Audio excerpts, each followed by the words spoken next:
Yo, what's going on, everyone? Welcome to a DFS strategy video for the 2024 RBC Heritage. My name is Eric, and I'm here with SweetSpotDFS to go over all the things you're going to need to know on how to hit the optimal lineup this week. We'll be going over the course. We'll be going over the pass optimal and GPP winning lineups. We'll be covering the bucket system, the Marquee Tee Times, as well as the 7K combo buckets. I'm sorry I was a little late. I was updating the 7K combo buckets before getting on. Kind of also lost track of time a little bit, so my bad. Get some more light on me. All right. Before we get into any of those things, let's talk about some giveaway reminders. If you didn't already know, I like to do weekly as well as monthly giveaways. All you have to do is be subscribed to the channel in order to get credit. Well, not so much credit. If you want to get an entry into this giveaway, all you got to do is be subscribed to the channel and comment like everybody else that already has in chat. I mean, let me go ahead and just say hello to everyone. BG Littleneck, AJ Love Music, Daniel Bold, Joanne, how's it going? Josh Maz, if I didn't already say hi. Hi. And Josh Bennett, what's going on, man? All you need to know is pick the golfers that will golf their balls the best. Yep. That's about right. But there's a bit of a strategy that goes on with that. Anyways, those that are commenting in chat will get entries into next week's giveaway. You'll also get entries into the monthly giveaway. And we will be doing a weekly giveaway on stream today. We did a Masters giveaway last weekend. If we hit the goal of 700 subscribers, which you can see all the way over there to the left, we've already hit it. That's also the monthly giveaway. So we already hit the monthly giveaway. Now, every 10 new subscribers over that goal, I'll add $10 to the giveaway. So we're at 708. We get up to 710. I add $10 to that pot right there. If you didn't already know, that's what I'm giving away for the during the next Tuesday, or I shouldn't say the next Tuesday, during the first Tuesday of the next month. So we're already giving $100 away. If you want an entry into that, be subscribed and comment in the chat. Also, if you're watching this on replay, leave comments in the replay. And those that are watching right now live, if you leave comments in the replay, you're going to get an additional entry. And we've already shown, or we've already seen that multiple giveaway winners have only put one entry into the giveaway. So that's all that it'll take. You just need one. But I encourage you to participate more than that. That way you get more entries. Also, I will be doing a roll call throughout this throughout the stream. So when I say roll call number 1, I'm going to give you an instruction to be like, say hi. And if you say hi, those that are in the giveaway will get an additional entry. So how about this? Let me show you what this looks like. So last week during the Masters, I put out a ton of content. And for those that commented on any on those videos, they all got entries right in here. But as I scroll down, you can see we had roll call 1, roll call 2, and roll call 3 and 4 throughout the entire live video. So if you're going to be with me throughout this entire video, I'm going to give you additional opportunities to get entries into this giveaway. And then this is basically everyone who commented on the video last week. Everyone gets an entry. You're not going to be lost in the shuffle. All it takes is one entry. We have 126. One entry is going to be the winner, but we have 106 total entries. So once I hit Y, we'll get our giveaway week, or our weekly giveaway winner worth $5. Drum roll, please. Barry R. 4 entries. This one came from the pass optimal and GPP winning lineups. He commented on a replay video. That's how he got his win. So that's all you will have to do is just comment. Barry R, I have your information. I'll send you your money. He won $5. But again, this goes into the monthly giveaway. The first Tuesday of the next month, I do a monthly giveaway. And just to remind you, giving away $100. $100. Again, all you got to do is participate in the chat. That's all you have to do. So, you know what? How about this? I'm going to clear out all this information that's on this giveaway now. We're going to do our first roll call. All I want you guys to do is say hi. Say hi to whoever's in the chat. Say hi to me. Say hi to Joanne, Ryan, all of the Joshes that are in chat. AJ Love, Nick, what's going on, man? Just say hi. We're going to get you in the first roll call.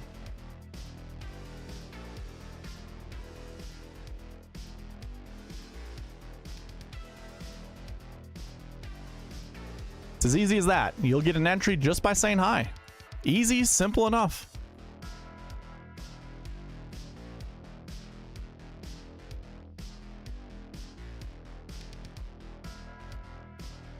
Again, these are going to be going into next week's giveaway worth $5. They'll also be going towards the monthly giveaway. Hello, Josh's.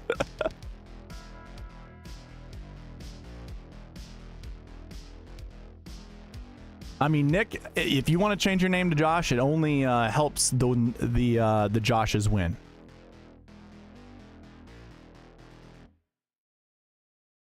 Your last name is fleeting me, Nick.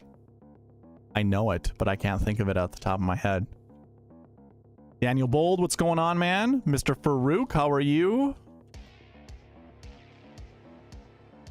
Okay. I'll let more people come in here, say hi. I'll add those to the roll call. But that's all it takes. That was roll call 1. Roll call 2 will be probably when we start building lineups. And if you didn't already know, that's what we'll be doing in this video. Go through all the entire SweetSpot process and build lineups towards the end. So that's one giveaway reminder. If you didn't already know, I am partnered with Prize Picks. Go ahead, check the description of this video, hit the link if you're not on Prize Picks yet, put $20 in your account when you sign up using the promo code SweetSpot, and I'll give you $20 back. That way you can play this for free, and then Prize Picks is going to match your deposit up to $100. So if you want to play for free, just put 20 in your account, and then when the dust settles, you'll have $40. And all it costs you to do is that initial deposit as well as the sign-up information. And then again, you'll play with $40, but you can put up to $100. Prize Picks will match your deposit up to $100. If you didn't already know, let me actually go and show you. We have a website, ladies and gentlemen. We have a website, and everything that I'm going to cover here, if you're looking to get involved, if you want the cheat sheet, if you want the optimizer, all that stuff, I have little drop-down menus. The link to the website is in the description below. If you want to hit that cheat sheet, you can find it in the cheat or the fantasy tools up here. I've been messing around with trying to make this faster. I don't know what happened.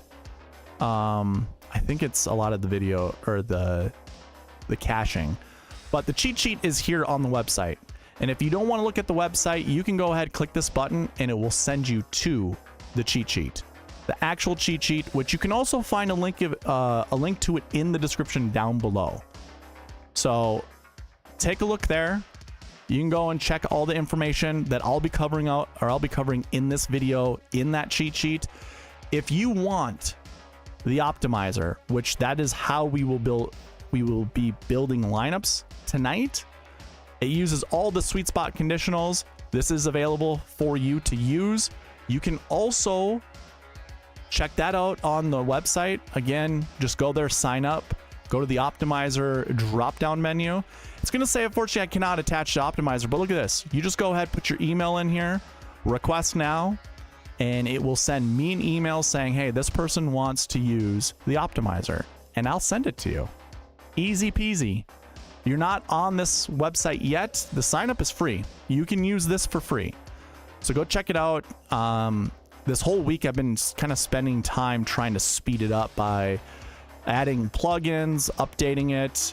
When I first built it, I figured I was putting everything together and then realized afterwards maybe speed matters. And then as I looked into it, there were a few things that I was doing wrong that was not helping speed it up. So hopefully we have that all figured out. But again, SweetSpotDFS.com, you can find a link of that in the description. Again, I am providing a cheat sheet that is also in the description, or a link to that is in the description. But again, everything you can find is on that website. So go check it out. Those are the only real giveaway reminders I need to provide. Cheat sheet, optimizer, weekly and monthly giveaways. Yeah, let's go ahead. Let's jump into this thing. Let's talk about the golf course and tournament information.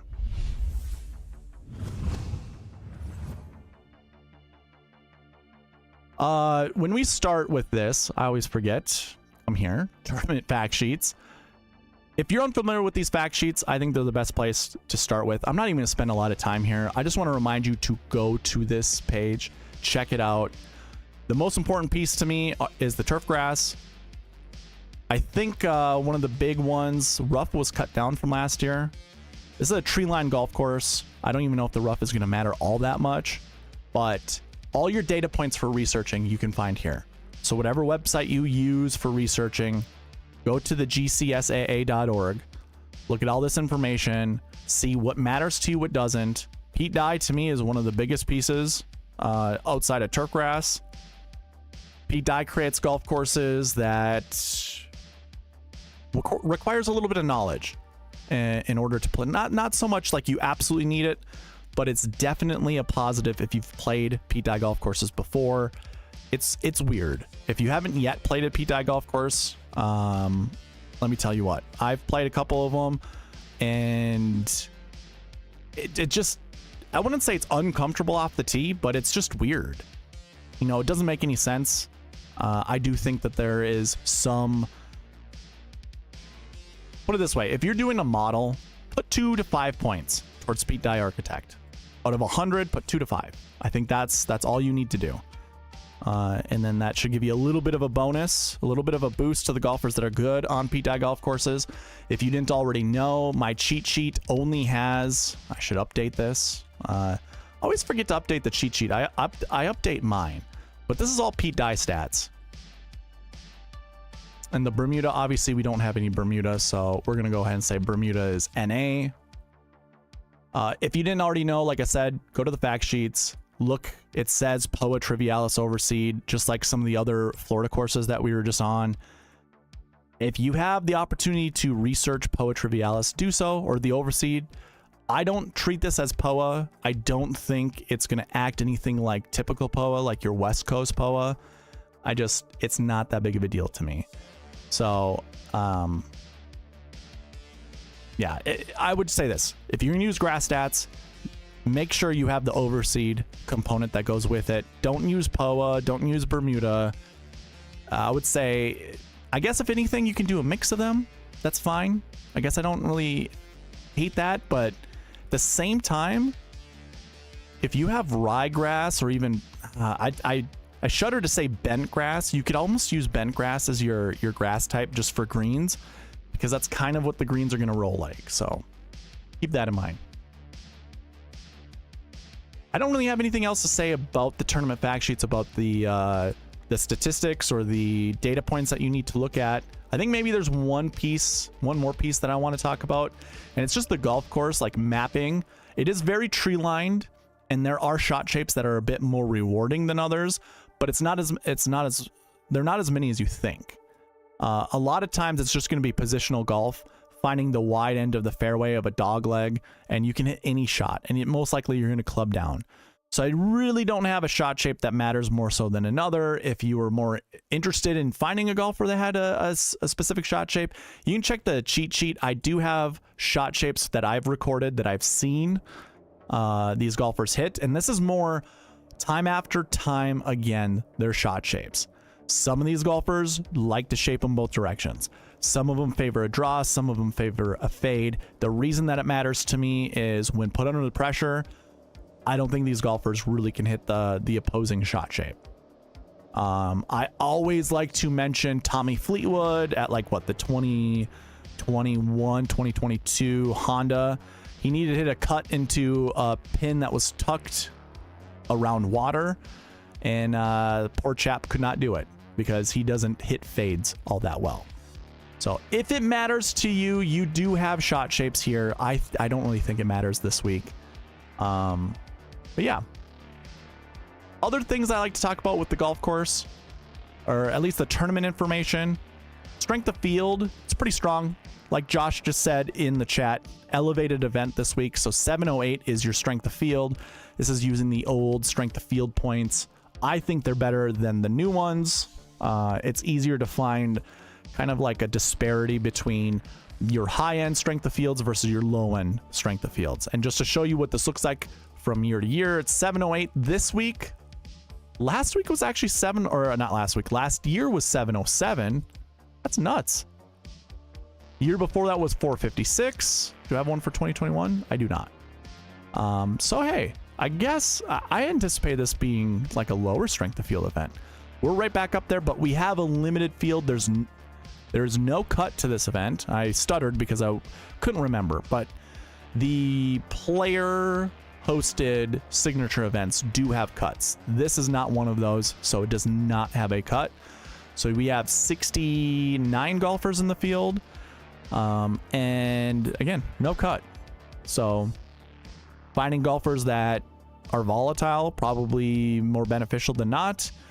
Birdies and bogeys are better than straight pars. So keep that in mind when it comes to building your lineups. Again, that's another data point you can use if you have the capability of researching that.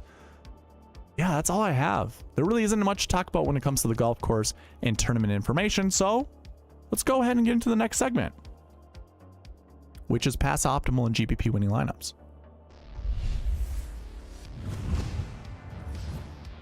Sponsored by the Fantasy Golf Pod. If you haven't checked out their podcast, check them out Wednesdays at 11 a.m. They're the ones that are able to provide a $100 monthly giveaway versus a $50 giveaway. So go show them thanks by subscribing and liking their videos.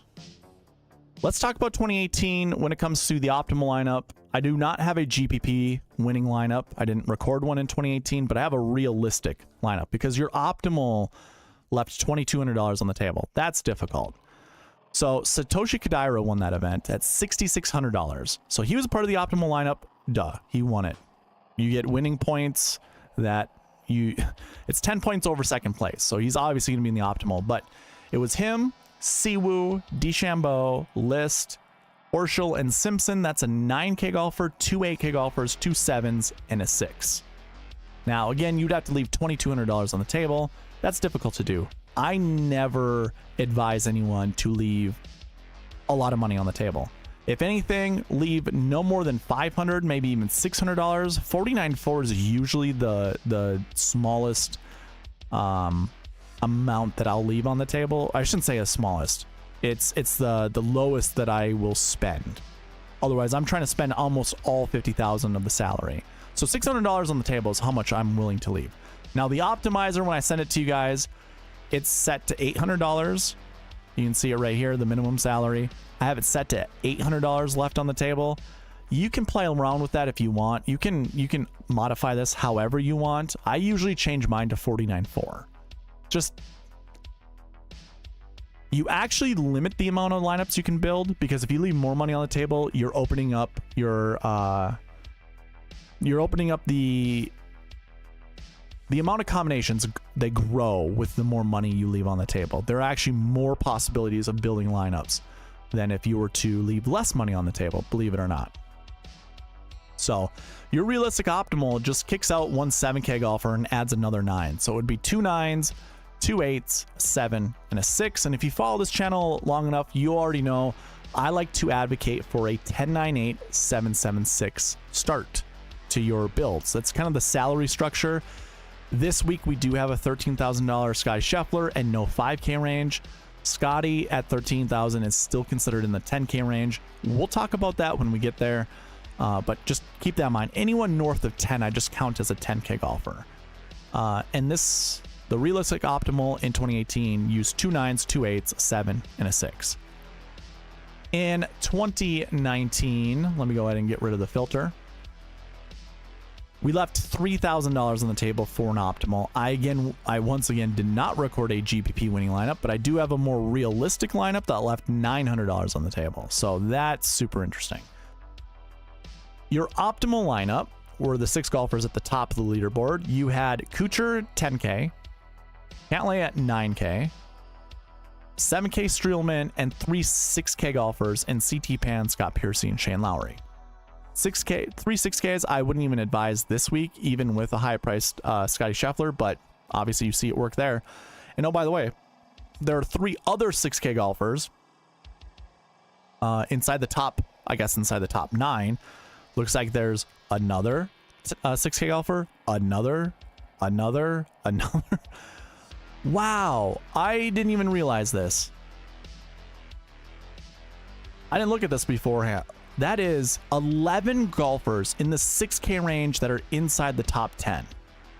So maybe I take that back. Maybe 3 6K golfers are just fine this week. I mean, this is 2019. I don't have a strength of field calculated for 2019, but that's nuts. That's insane. A more realistic optimal, because we have that many 6K golfers in the top 10, you really can't build anything that's going to get close to that. The closest that we could was leaving $900 on the table. That was a 10, 9, 8, 7, 6, 6. And I've been tracking this type of stuff for a really long time. That would be your second most common optimal lineup build. 10, 9, 8, 7, 6, 6. So keep that in mind. The most common is 10, 9, 8, 7, 7, 6. Then the one I just said. And then the third most common is 10, 9, 8, 7, 7, 7. I think there's someone on Twitter that would disagree with me and say that a 10, 8, 8, 7, 7, 6 is the most common. I don't know where his data spans to, so I couldn't tell you. But that would be another one. And that one also shows up in my data as well. But not as frequent as a 10, 9, 8, 7 start. Okay. 2020, this tournament was the second event back from COVID, so I'm not even going to look at it. I'm not even going to count it. I really don't think it matters that much. Salaries are based off of... There's a lot of things that go into the algorithm for DraftKings, and we already know recent form is one of them. So there wouldn't have been any recent form. It was the second week coming back from COVID. So it's very difficult for us to even understand. And plus with the buckets and everything, I'm not going to count this year, but if you really wanted to take a look as to what the optimal lineup, it was the same as the Millie Maker. It was a 9, 3 8s, make that 4 8s, and then a 7. So it was very, very balanced. And if you're looking for an excuse to play balanced, I guess you have one right there. You had 2 10K golfers, by the way, that were in 8th place, that probably were 1, 2, 3 shots behind, you know, the top 5, top 3. So anything could have happened. They would have been up there in the optimal lineup, I'm sure, just by a couple. They're probably off by a couple strokes. So keep that in mind. In 2021, your optimal left a ton of money on the table once again, $3,900 to be exact. I will continue to repeat this. I don't advocate for that. I don't think it's smart. Don't do it. But your optimal lineup had 2 9K golfers in it. 2 7s and 2 6s. So 2 9s, 2 7s, 2 6s. I did record the GPP winning lineup that year. That used up all 50,000 of the salary. And you had a 10K golfer in Cam Smith. By the way, these light blue golfers that are highlighted, that's in your GPP winning lineup. You had Cam Smith, 10-2, 9-1 Matt Fitzpatrick, 8-5 Shane Lowry, 8-2 Billy Horschel, $7,300 Grillo, and $6,700 Stuart Sink. So just to repeat that in a different way, that's a 10-9, 8-8, 7-6. So that was your GPP winning lineup, and then a more realistic optimal that would have beat the GPP but not the optimal. You would have went with a 10, 9, 9, 7, 7, 6 start. So keep that in mind. Moving on to 2022, your optimal lineup only left $400 on the table. And that started with Cantlay at $10,000, $9,200 Jordan Spieth. Then we had $8,500 Harold Varner III, $7,800 Matt Kuchar, $7,500 Cam Young, and $6,600 JT Poston. Or a different way of saying that would be a 10, 9, 8, 7, 7, 6 start. Your GPP winning lineup used all $50,000 of the salary, and that was those same 3 guys up top. Yeah, actually not the same 3. The same 2 at top, but then we include Shane Lowry, which was another 9K golfer. So you went 10, 9, 9, and then we had Van Rooyen at 7K, Kazire down here, 7K, and then JT Poston, 6K. So 10,99776. So again, pretty darn close to that 10,987 start. And then when it comes to last year, your optimal lineup left $0 on the table, used up all $50,000 of the salary cap. And that included Jordan Spieth at 10.4, Patrick Cantlay at 10.3, Fitzpatrick at 8.4, $6,800 Hayden Buckley, $7,000 Brelo, and $7,100 Cam Davis. It's pretty much the same as your GPP winning lineup. However, it just had the three guys up at the top, Fitzpatrick, Spieth, Cantlay, and then it had Grillo and Davis. And then we got to scroll down a little bit to Adam Schenk, who scored 64.5 points. That was $6,800. So just to say that differently, 2 10s, 1 8, 2 7s, and 1 6. And again, that left $0 on the table. The SweetSpot Optimal, which I started recording last year, had a 10, a 9, an 8, 8, 7, 6. That used 49.9. Let's see, how much did that score? 635.5, and the GPP scored 620. So this week is different because we obviously have an elevated no-cut limited field event. 69 golfers versus where we had 144 golfers. We were supposed to have 144 golfers last year. I think we only had 143. I think that's also what we have most of the time. Let me double check. I'm gonna go to my bucket system page and look at salaries and come down here. Yeah, 143 last year, 131 the year before, 134 the year before that, 151 in 2020. That was in the summertime, then 131 and 130. So just north of 130. And we have, again, 69 golfers this year. You can kind of see how the salary breakdowns work. So in 2024, what I have right here, 6 10K golfers. We see normally 5 to 6. I mean, the average is 5.17. A little, actually, this is just north of average when it comes to the 9K range as well. 8K, or there were 8 9K golfers in 2022. Otherwise, everything stays around 6. Same goes to the 8K. So like your 10, 9, and 8s don't really change much, but your 7, 6, 6. So I split the 6K into 2 different ranges, the upper 6 and the lower 6. And that actually kind of stays pretty consistent, at least for the last 2 years. Kind of see how the numbers are very similar. Maybe I'm stretching with that, but very interesting nonetheless. So when we look at this week, when it comes to salaries, the big question is, what can you do with Scottie Scheffler? Scottie Scheffler is $13,300. Can you fit him into a lineup? We're obviously going to build lineups at the end of this video just to see what we can do with that. I'm not positive. I haven't really looked at lineups all that much when it comes to building lineups with Scottie Scheffler, but I'm not afraid to play Scottie. I think the whole baby thing, as I've learned, his wife is due at the end of April. So there's probably still some time. And I honestly think this guy could play his C game and still finish inside the top 10. So I couldn't say that. I couldn't say the same for the other guys that are here. Even Oberg. Like, I'm a huge fan of Oberg, but I don't think he's going to. I think he could struggle at this golf course. Same goes with Rory. Same goes with Cantlay and Morikawa. We'll talk more about Cantlay since his course history is super good at this golf course. But yeah, there aren't many 6K golfers, and really there aren't many quality 6K golfers. So we'll leave it up to the buckets. We'll try to build some Scottie lineups a little bit later. We'll see what it looks like. But I am very curious, very interested, I should say, in going 10-9-8, 10-9-9, 10-8-8. But I think the consistent is I'm probably going to keep a 10K golfer in my lineup. I don't think I'm going to drop down to the 9K range and start lineups with just 9s. I think it's worthwhile to play your 10Ks.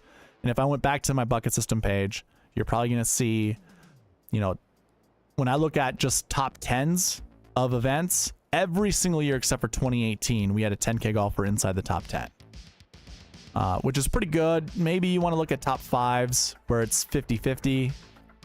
How many 10K golfers finished inside the the top 5.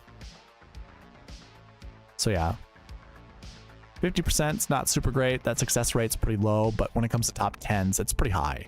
And I'm comfortable with the top 10. I don't need my 10K golfer to really finish inside the top 5, unless it's Scottie. If it's Scottie, then yeah, we need him to finish top 5 in order to pay off his salary. Anyways, we'll talk more about building lineups and or salaries when it comes to building lineups. Let's move on. Let's review the Masters tournament, because I want to get into the bucket system and I want to show you guys how well the bucket system does every single week. So I actually forgot to load it up. Let me go find it.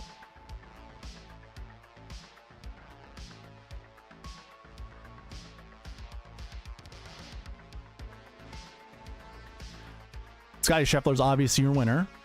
Beat Ludwig by 4 strokes. I mean, it wasn't even close, really. Scottie Scheffler, your #1 golfer in the world. He proved it. I mean, I don't even think... I can't remember what I said last week, but I obviously fell in the trap of playing Rory, Jon Rahm, just as much as I played Scheffler. I won my money back, so I was happy about that. I had 34 entries in the Millie Maker, and I came out exactly break even. So that was super interesting. I'm happy about that. I'm glad. It was a relief because first of all, I'm sure I'm just like you. I don't like losing money. But I wish I would have went more in on Scottie. It just seemed like it was a no-brainer to play Scottie last week. So I don't really care to talk more about the tournament. Let's talk about the SweetSpot process, the bucket system. Basically what I have over in this column, I'm looking at all the golfers that finished inside the top 10 for each of these buckets. And I'm also looking at how many finished in the optimal lineup. And I'm comparing it to the projections that I had for the week. So for this last year 1 bucket, I had 2 to 5. And if you're wondering why that's 2 to 5, we round down with this min projection and we round up with this max projection. So that's 2 to 5. And we had 2 in the optimal lineup. We had 4 inside the top 10.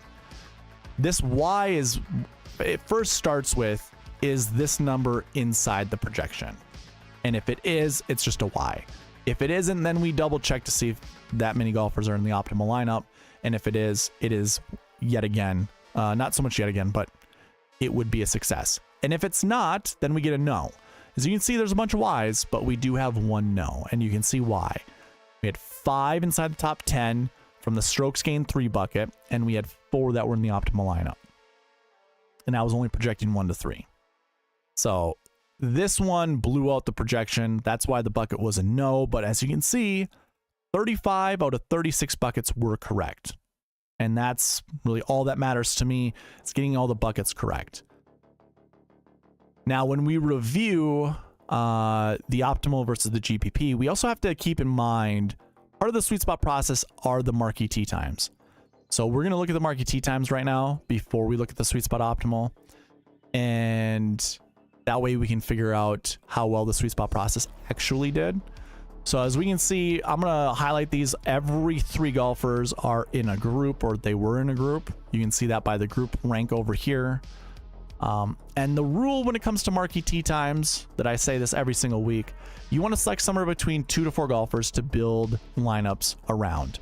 You don't want them playing together. You just want to build lineups with 2 to 4.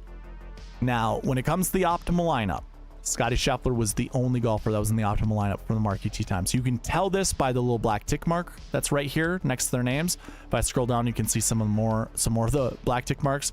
Colin Morikawa and Tommy Fleetwood did play together, but they were not in the Marquee Tee Times. That's something I can look into in the future, but as it stands now, I just look at the Marquee Tee Times, and you can see Scheffler and Scott were in the GPP winning lineup, which was the Millie Maker. In the SweetSpot optimal, it was Scheffler and Cam Young.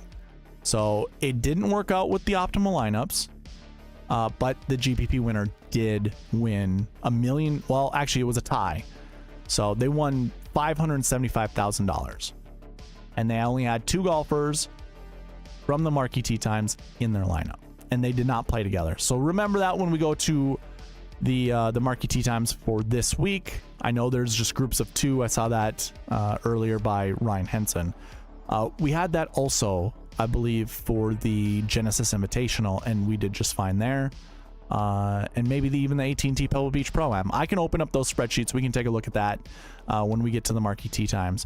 But so 2 pieces to the SweetSpot process look pretty good. Now, they're not absolutely perfect. We didn't have 36 out of 36 buckets correct. We only had 35 out of 36. And when it comes to the Marquee Tee Times, we only had 1 golfer that was in the optimal lineup for the Marquee Tee Times. But we did have 2 in the GPP winner, and we had 2 in the SweetSpot optimal. So let's review the optimal versus the milli versus the SweetSpot optimal. Your optimal lineup left $200 on the table. It scored 514 points. Now, I've seen some lineups that won GPPs during the Masters at 510. So only 4 points separated the optimal versus the GPP winner. I'll just show you what the Milli Maker for the $10 contest, because there was a $100 contest for the Millionaire Maker as well. This one scored 507.5. So there was a 6.5 point difference. You had to be super close to the optimal in order to win, to take down the GPP. Now, the optimal, like I said, left $200 on the table, and that was Scottie Scheffler, Morikawa, Bryson DeChambeau, so that's a 10-8-8 start. And then it was a 7K golfer in Tommy Fleetwood, 6K golfer in Højgaard, and a 6K golfer in Chris Kirk. Your Milli Maker lineup had Scottie Scheffler, Morikawa, DeChambeau, Fleetwood, Højgaard. So 5 of the 6 optimal lineup golfers. But instead of Chris Kirk, it had Adam Scott. Now, when you take everything into account with the SweetSpot process, the Marquee Tee Times, the buckets, we built a lineup that scored 495.5. That isn't anywhere close to 507, and I think you'd only have won $3,000 in the Milli Maker with this lineup, if I recall. Left $300 on the table, and that was Scottie Scheffler, Fleetwood, DeChambeau, so 3 of those golfers. Make it 4 with Højgaard down here. But then it had Cam Young in it, and then Ryan Fox, who kind of vaulted down the leaderboard Sunday. I think if he would have stayed inside the top 10, the SweetSpot optimal would have been much closer to taking down the Milli. Now, here's the issue. Here's the thing that I've learned. Live Golf messes with this quite a bit. If I said that too quickly, I said Live Golf. That other golf tour, you know, that people like to speak poorly about, or maybe some people like to speak highly about. I don't really care. I don't have a dog in the fight. But that messes the buckets up, because those golfers, you can't even tell what kind of recent form they have. They don't have any last week starts. Really, I mean, they do. They have Live Golf starts, but not PGA Tour starts. And we have to kind of rest on their last year finishing positions as well as their course history. And obviously, they can come in with any kind of form. We have no idea.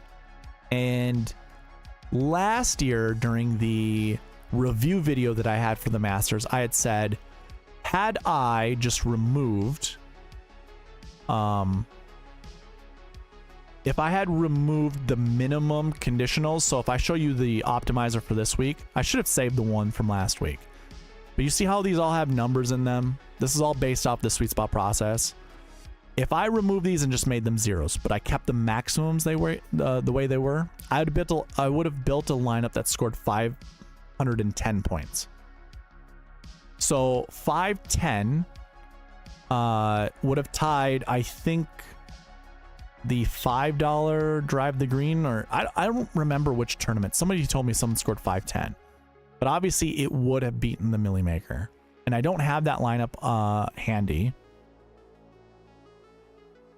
Maybe I can find it somewhere, or I'm not sure if I tweeted it or not, but either way, I will do that next week or next year at the Masters. I will, especially if Live Golf is still a thing, which I anticipate it being a thing. I will remove the minimums. I should have done it this last year, but this year I felt pretty confident with the buckets with the minimums, but I think that's what we'll do going forward. So that would be a review of the Masters. Now, part of that review is also going over the 7K combo buckets, but I want to create a segue into looking at the strategies for this upcoming week. So let me, before I get into the 7K combo buckets, I'm going to catch up with chat. I think I only saw 2 messages come in. Dennis, how's it going? Nate, Danger Golf, all SG stats are juiced to hell. Are we talking about live golf? Or are we just talking about strokes gained stats in general? Oh, Eric Carnivore, what's going on, man? Nathan says, feels like such a long time till next year's Masters. Yeah, over a year.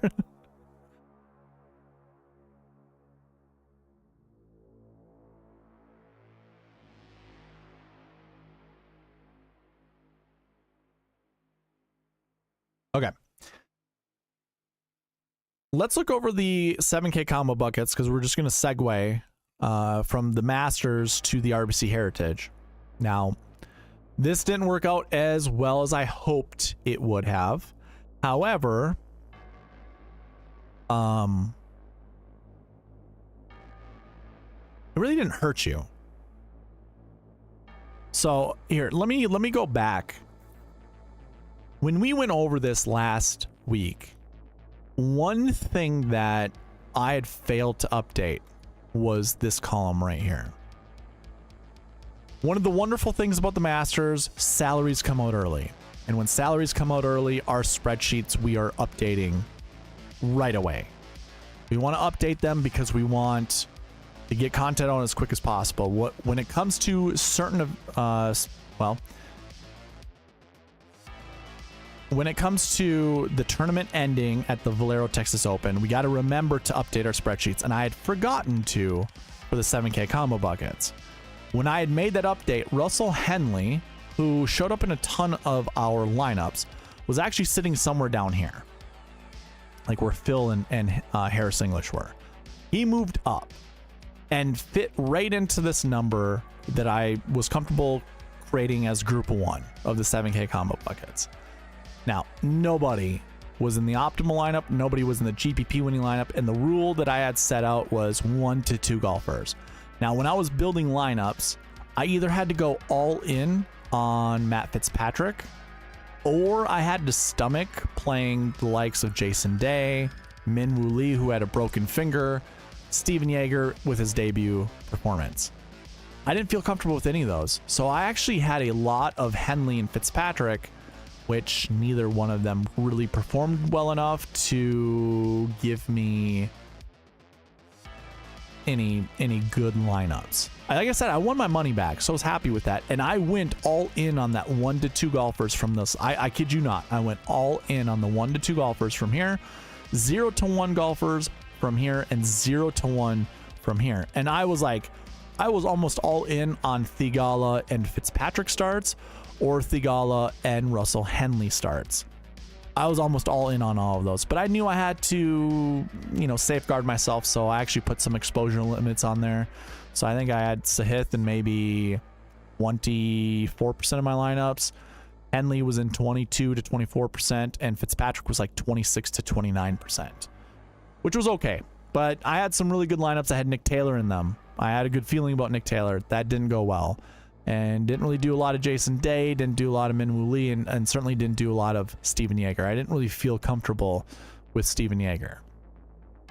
So when you break it down, 1 to 2 of these, 0 to 1 of these, and 0 to 1 of these, we maxed out our 7K range at 3 golfers. We didn't want to play more than 3. So honestly, if you just picked one from up here and say it was like Fitzpatrick, and you paired him up with Tommy Fleetwood, you probably were doing just fine. Same goes with Russell Henley and even Theegala down there. Well, actually, you wouldn't want to select one of these guys. So the 7K combo buckets weren't super great during the Masters, but it didn't hurt you. And I'm going right back to it because this is one tournament of many that I've done the 7K combo buckets, and this is really the only one where the top of the 7K combo buckets did not perform that well. So when we look at this week's 7K combo buckets, we have 20 total golfers in the 7K range.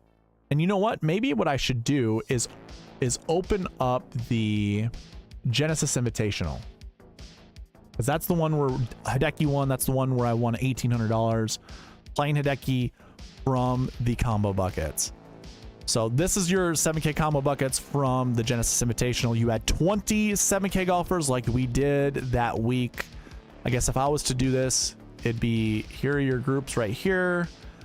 And it probably went like this.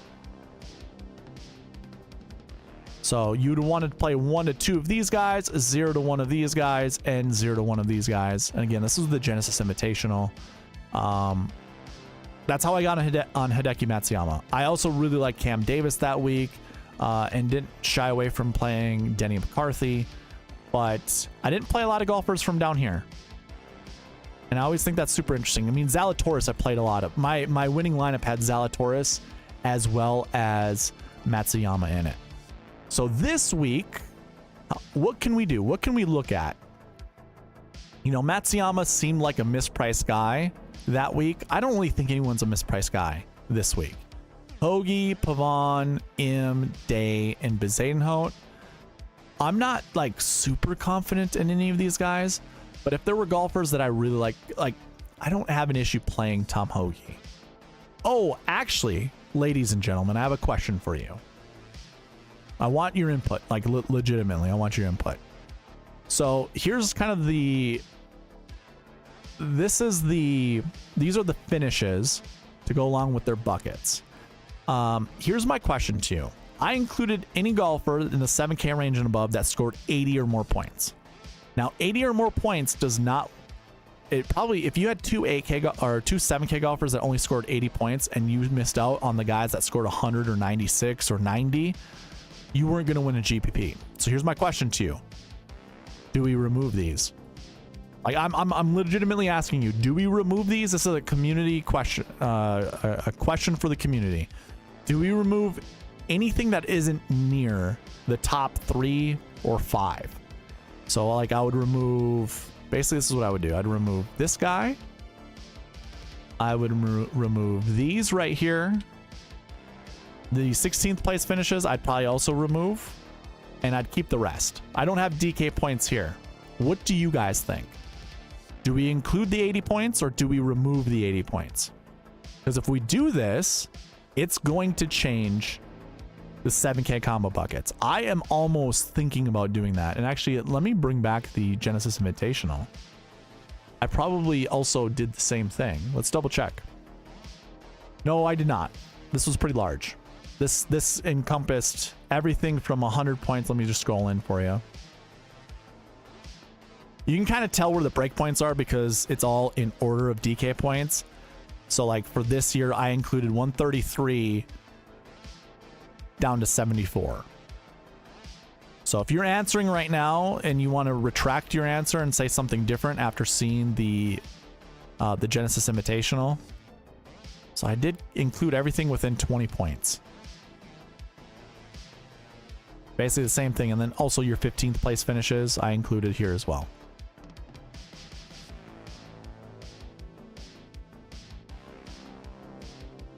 Remove, remove, remove. I'll let the stream catch up to you guys and see if you have anything else, if you have something different to say after showing you the Genesis. Remember, the Genesis is where we got to Hideki, and Hideki was at the top because all the buckets that showed up inside the top 10 right here were there. And let's do this. I will update this just to show you what it would look like. So I have to remove these.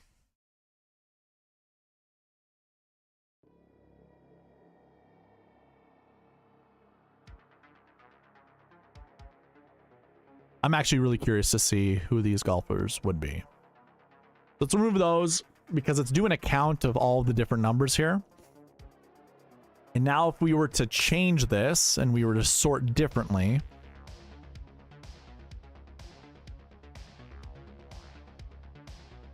it changes things around. I mean, we kind of get the same 4 golfers that we had before.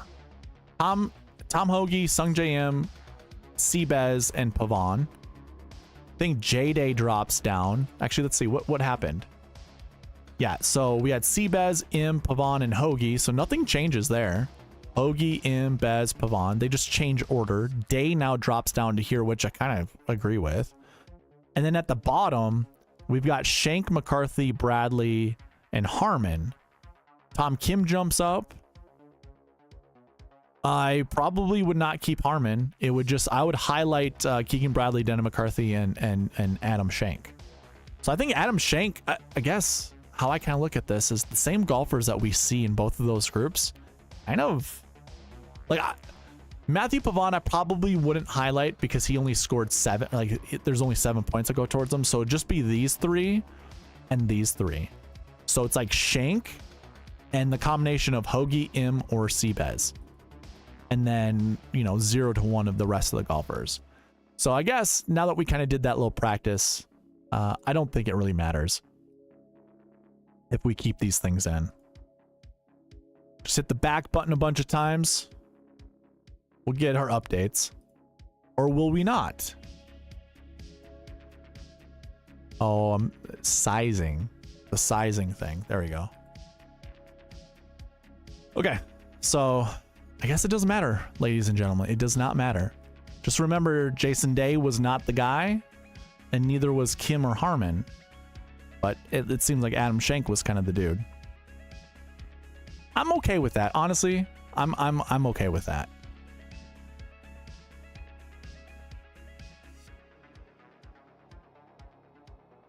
Kind of makes me like Tom Hoagie a little bit more, though. I won't lie. He was at the top on both those lists. Didn't matter if we removed everything or if we added everything. Hoagie was your top guy. And if there was a golfer that kind of reminds me of Hideki from the Genesis, it would be Tom Hoagie. I mean, not quite, but kind of. Here, let me see what you guys had to say. I haven't been looking at chat. Bez and Shank agreed. Okay. You guys want it removed? I did remove it for you guys, so we all see that. Duh, Shank is always the guy. I mean, Ryan Henson is the Shank Whisperer. He knows the family. Do we play Shank this week? Probably, right? Okay. So those were your these are your 7K combo buckets. We will revisit this when we build lineups. I will definitely be keeping track of this. And actually, I'm going to go like this. Keep it like that. I'm going to move the Masters over here. We don't need to see the Masters really anymore. Let me do the same thing for this. There you go. Cool. All right. Let's move on to the rest of the strategy portion for the RBC Heritage and just jump right into the buckets. This is the Masters. Go right here. RBC Heritage. All right. If you want to follow along with me, you're able to do so. Check out the link in the description that says cheat sheet. If not, obviously go to SweetSpotDFS.com. You can find the cheat sheet there as well. Click on the cheat sheet, whether it's looking at it through the web or just going straight to the cheat sheet. But you can follow along with me. All I'm going to do is put some filters on the bucket system. I'll show you what to do. And this is where we're going to find our anchor buckets, basically the golfers that we know we want to play this week. So I have cleared out all of the filters so you guys can follow along. Basically what I like to do is go to the max projection. Go into this column, go filter by condition, and we're going to go greater than or equal to 2. So greater than or equal to 2 will just cut out a lot of the other buckets.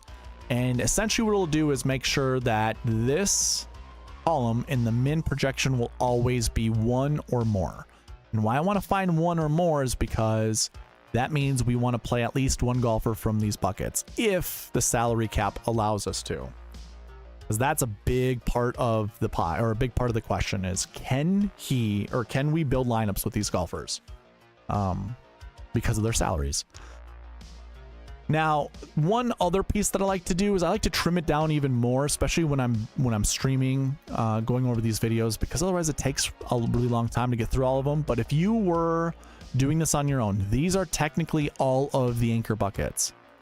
So all the stat categories that you see right here, these are all a part of the anchor buckets, meaning you want to play at least one golfer from each of these buckets. And maybe not so much at least one. I would say this one would not be. Let me actually go through this again. I would probably be less inclined. Yeah, just this one, the bucket that says missed cuts. 80 plus is missed cuts from last week. That's not up for certain. And actually, I have this in the optimizer as 0 to 3. So last week 5, you can see 0 to 3. It's probably not a bucket that has a lot of quality golfers in it. It has nearly the same amount of golfers that we see every single year in it, but I'm assuming the quality just isn't as high. The strength of field points aren't as high. So anyways, the other piece that I like to do is kind of go into this bucket total for this year and remove anything that's like 25 or greater. But I think for this week, I'm just going to go anything less than 20. I really don't want to talk about too many buckets, but let's go ahead. Let's just clear everything out and then select everything that's under 20. And we are stuck with really 7 buckets, but again, we're not going to talk about last week 5s. So let's look at the first bucket, which are last year 1s. Dennis, I see your message. Did Scheffler's wife have the baby? No, she has not. And you're right, he was going to bail, but I think what the Twitter sphere has learned is she isn't due until the end of April. So everyone, it's a narrative. It was a narrative that people were trying to play. You want to be the first one to say it. You want to be the first one to spread it. And then also it just makes him seem more like a man. You know, he's got his obligations. It's just, it was just a narrative. I'm not even too concerned about it this year or this week, to be quite honest with you. I think this is his last event that he plays before he probably packs it away and waits for the baby to be born. Just my 2 cents. Now that we trim down our anchor buckets, what you'll want to do is go into the dream sheet. Again, you can follow along with me on the cheat sheet, which again, the dream sheet's a part of the cheat sheet. Go here and put a filter on the page. I'm gonna move the masters over there. I don't care to look at it if we don't have to. And then sort salaries down top to bottom, and in this last year column, the LY column, just clear everything out and select 1. This is our first anchor bucket, and how the anchor bucket reads, we want somewhere between 2 to 5 golfers from this bucket, or at least that's what we're projecting to be inside the top 10. I think there's gonna be somewhere between 2 to 5. So we can either think about this like selecting anywhere between 2 to 5. Maybe we can only select 1, or perhaps, you know, 2, 3, or 4. Doesn't really matter. Whatever we feel comfortable with. Scottie's in this bucket. So if you did pick Scottie, you probably can't pick anyone else except for those that are in the 6K range down here and maybe the 7K range, but that might not even be ideal anyways. Yeah, the projection's 2 to 5. I also think Scottie's just going to finish inside the top 10 no matter what. So I think he's going to be a golfer that adds to the success of the bucket. That projection of 2 to 5, I think he's just going to be one of those guys no matter what. I really think this is a week where you do have to consider if he doesn't win the tournament, he might not be in the optimal lineup. And even if he does win the tournament, there is the possibility he won't be in the optimal lineup. 13-3 is pretty high. Again, we'll build lineups later. We'll try to figure it out. But yeah, we'll continue. We'll continue to theory craft different lineup ideas when it comes to like Scottie. But you also have Xander and Patrick Cantlay in this bucket, which are really easy golfers to build around. So too is Fleetwood, Fitzpatrick, even Spieth, and then Theegala. So 2 to 5 golfers is what I'm projecting to be inside the top 10 from this bucket. The next one are your last week 1s. These are golfers who top 20'd at the Masters. So if you're following along with me on the cheat sheet, just make sure there are no active filters. Clear everything over last week and then just put 1. And we have Scottie yet again. Xander yet again. Tommy Fleetwood yet again. And by the way, we didn't talk about Cam Davis or Taylor Moore, but they're also down here as well as golfers that were also in the last year 1 bucket, which again are top 20s from last year in the last year 1, and in the last week 1 are top 20s at the Masters. So our projection is 2 to 4, And that's pretty solid, pretty firm. 2 to 4 golfers that I think are going to finish inside the top 10. Again, I just think it's an automatic Scottie. And that's the interesting thing too. If we think that's an automatic Scottie, he takes one projection point away from that projection, and it turns to 1 to 3 for the rest of them. Which is interesting because you've got some 10K golfers up here worth playing, and then also some 9K golfers worth playing. So just throwing this out there as well, my projections can break. Like, not so much break, but the projections could be wrong. Now, last week we had 35 out of 36 buckets that were correct. This weekend, maybe not so much. Okay. So I see Byron in the chat. Byron, I'll get to you. Here, I'll show you. This is what I was drinking. It's called Montucky Cold Snacks. It's a Wisconsin beer. My Wisconsin friends got me onto it. Good stuff. But Busch Light's fine. Busch Light, I don't care. Coors Light, no thank you. I'm not a Coors Light person. But yeah, when it comes to the projections, yet again, we're looking 2 to 4. You know, if it's Scottie, then we're looking 1 more, maybe 2 more. Maybe we just, you know, fade Scottie completely, even thinking he's going to finish inside the top 10. That's a strategy this week. So, yeah, that's the second anchor bucket to talk about. Let's go to last week 2s. So that's this bucket right here. And the projection is 1 to 3. So we won't see Scottie in this bucket. So no need to talk about him here. But this one includes Rory McIlroy, Patrick Cantlay, Matt Fitzpatrick, and then you can see the rest of the guys. So far, we've talked about last year 1s, last week 1s, and now last week 2s. So the only golfers that were in the last year 1 and last week 2, Patrick Cantlay, Russell Henley, and Ricky Fowler.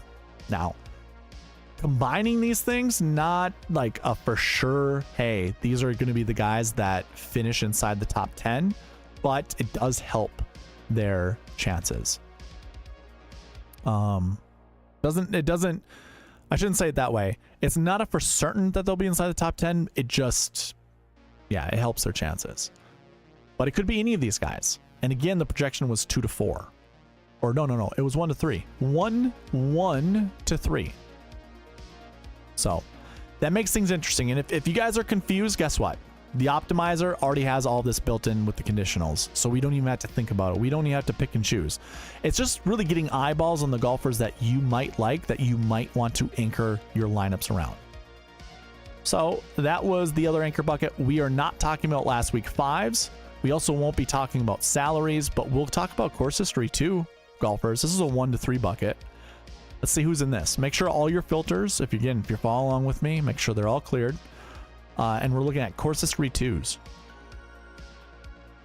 And we want somewhere between 1 to 3 golfers from this bucket, or at least we're projecting 1 to 3 to be inside the top 10. Some interesting names: Colin Morikawa, Fleetwood, Fitzpatrick. Fleetwood and Fitzpatrick have been in all the buckets we've talked about so far. Not Jordan Spieth, not Cam Young. Who else? Anybody? No, it's just those golfers. Fleetwood and Fitzpatrick. Those are the only golfers that have been in all 3 of the anchor buckets we've already talked about. Super interesting.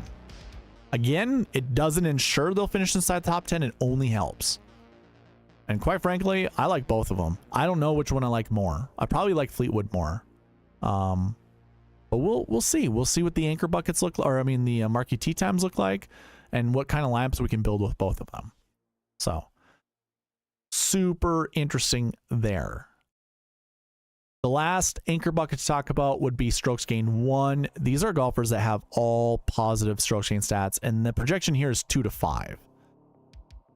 So again, clear everything out, make sure there are no active filters, and all you really have to do is sort A to Z.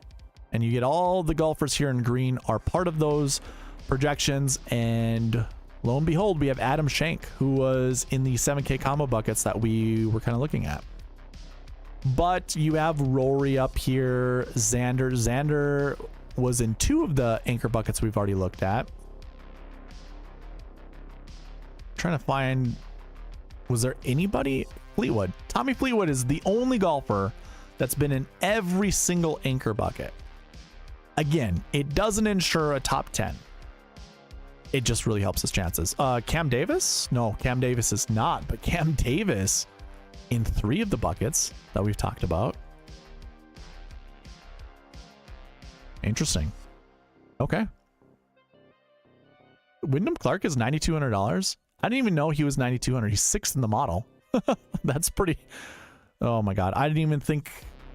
I almost thought to myself Wyndham Clark was a 10K golfer this week, and I just was never going to touch Wyndham Clark in the 10K range.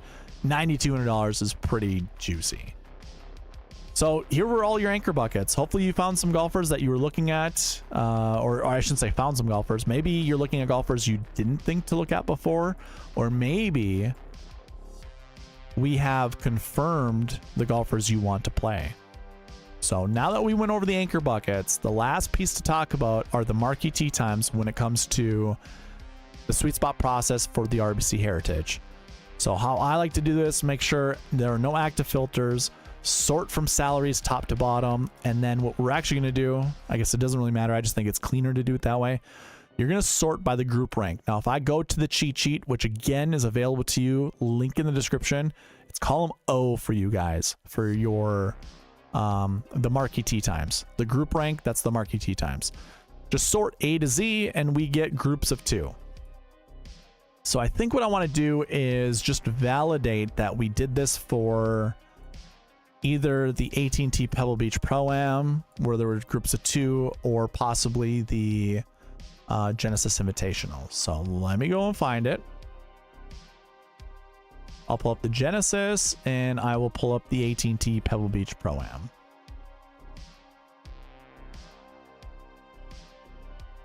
So here's the AT&T Pebble Beach Pro-Am. If we see 3 golfers, then I'll just close the spreadsheet. We don't need to look at it.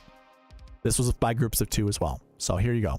Here's the AT&T Pebble Beach Pro-Am when it comes to Marquee Tee Times. I'm highlighting every 2 golfers because that's exactly how they were paired up in the AT&T Pebble Beach Pro-Am.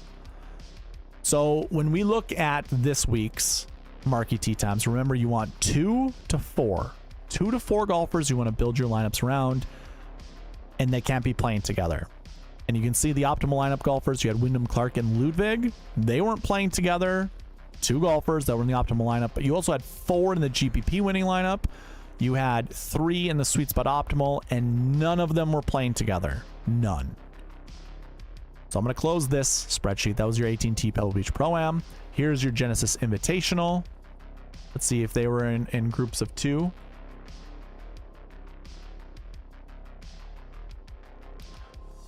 They were not. They were in groups of 3. So it doesn't quite work out, but as you can see, if I do all by 3s, you won't see optimal lineup golfers together, but you did see some GPP winners together. So your optimal lineup here was Xander and Patrick, but you could also add in Small Hands Tom Kim. He was in your GPP winning lineup. And then Adam Hadwin down here was in group number 8. So that was also a Marquee Tee Time. So you get 3 Marquee Tee Times with Schauffele, Cantlay, and Adam Hadwin. It all works out. So again, there are your Marquee Tee Times for the Genesis, which is another tournament very similar to this one that we're kind of looking at the same way. So now that we talk about our Marquee Tee Times, let me zoom in just a little bit more. 170. We can go more than that.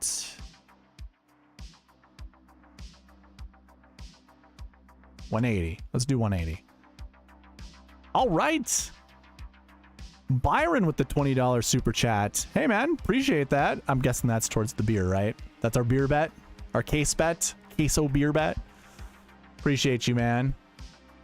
Enjoy your beers, Darbo. Yeah, I got you, man. What did you all say? Oh my goodness, I gotta scroll way up here. What does a case of that crap do you think costs? Yeah, 20 bucks is totally fine. You didn't even have to give me 20. You probably could have gave me 16. I will definitely pay you back in kind whenever you win yourself a case bet. You also want Ludwig, Xander, and Benny Ann. Okay. I'll just pin it to the chat right now, because I don't know if I'm going to get there. I don't know if I can scroll back up. Appreciate you, man. Thank you. Thank you very much. Busch Light is the best, Byron. I agree, Ed. Doesn't look like a Mick Golden. No, it was not, Josh. It was not a Mick Golden. My chat's frozen. What the hell? Okay, we got it back. Coors Light is just rye beer, P beer. Yeah, I agree. Ooh, Spotted Cow is great, Eric. Eric Carnivore, I like Spotted Cow. Yingling is my new beer. Yes, I've had Yingling before. I like Yingling as well. I told myself Sunday it's obvious to play Scheffler and Oberg when possible. Dude, I wish I would have. I fell on the narrative that newcomers can't win at Augusta, and I don't know why. I never really think that way when it comes to building lineups, because there can't be 6 winners. There can only be 1 winner and then 5 support players. And those support players, it doesn't really matter who they are. I told myself, okay, guys, let's be honest. All of those beers just mentioned are amazing. Granted, I drink Keystone, so all beer tastes. Yeah, beer is beer, man. We love beer. I love Sam Adams as well. Keystone bottles are awesome. Xander is in 3 of the 5. That is true. He was. Keystone on draft is good. I don't think I've ever had Keystone on draft. Keystone Ice, yes, that does have the higher. Next beer bet I win takes away the other case I owe you. Times are tough. No problem, dude. And John Bizzle with the squad. All right, we have come down to the Marquee Tee Times. I'm about to ask you to find 2 to 4 golfers in the Marquee Tee Times you want me to build lineups around, but don't do it just yet. This is going to be your roll call number 2. Let me go over the Marquee Tee Times first. In group 1 is Rory and Ludwig, which, what a group. That group, I'm kind of a little jealous. I wish I could be down there right now. Nick, are you in the chat? Mr. Guru Nick, are you in the chat? Because I know you've gone to this golf course before. I don't know if you've really gone to this event, but if you were to go this week, holy crap, you get to watch Rory and Ludwig tee off in one group. That's a sweet group. Then we have Wyndham and Sahith in the second group, Xander and Morikawa in the third group, Scheffler and Jordan Spieth. I like that, the Texas connection.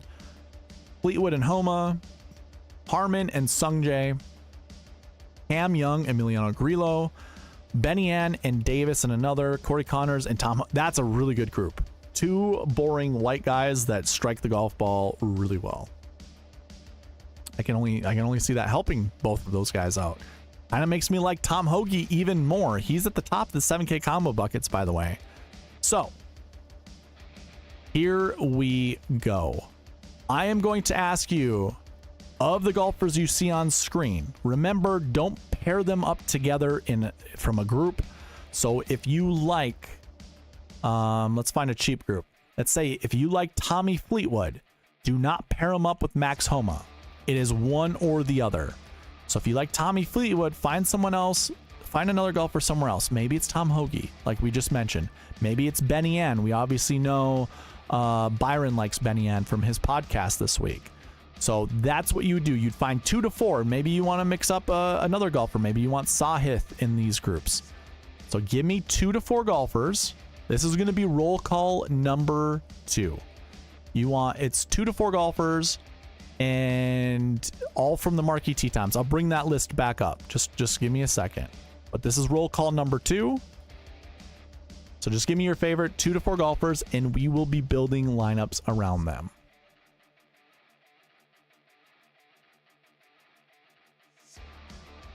Here are your Marquee Tee Times once again. Remember, 2 to 4 golfers, do not pair them up together. And these are, we're going to be building lineups from here. And we have Byron as the first one. He wants the lineups that are pinned to the board. This goes in order, by the way. So whoever gives me their lineups first, we're going to be building lineups based off of first in, first out. Shot Like Harden says, how many people in this field? We have 69. 69 golfers in the field.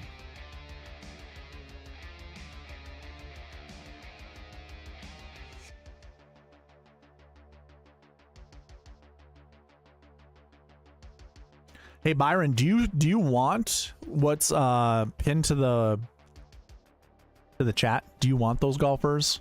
You want me to build lineups around those guys still?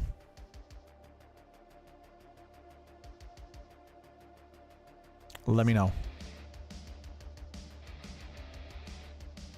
Colin and Corey easy winner by Josh Bennett. Okay. I am intrigued. We'll see.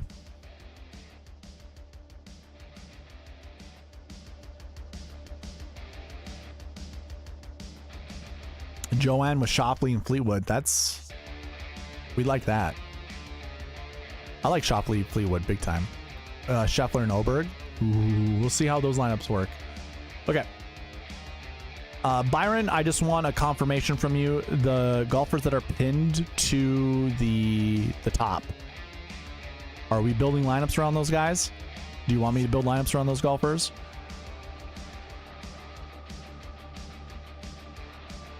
Let me know.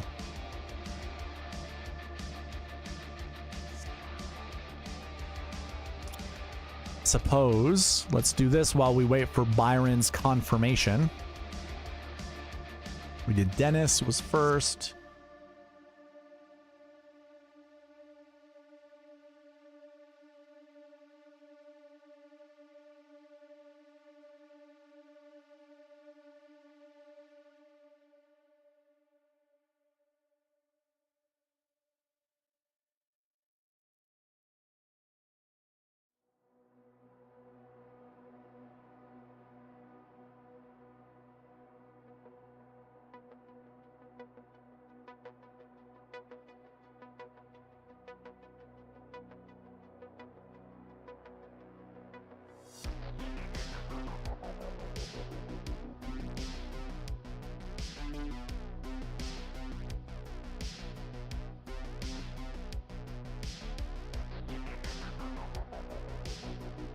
Okay.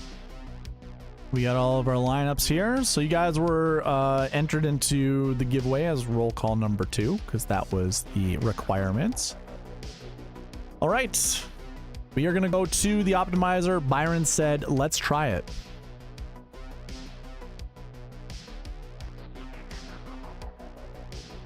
Just those two instead of adding Benny Ann. Okay. So Xander, X going to give it to you with Mr. Oberg right next to each other. They are not playing together, so that's a huge plus when it comes to these anchor buckets. Do we break it right away?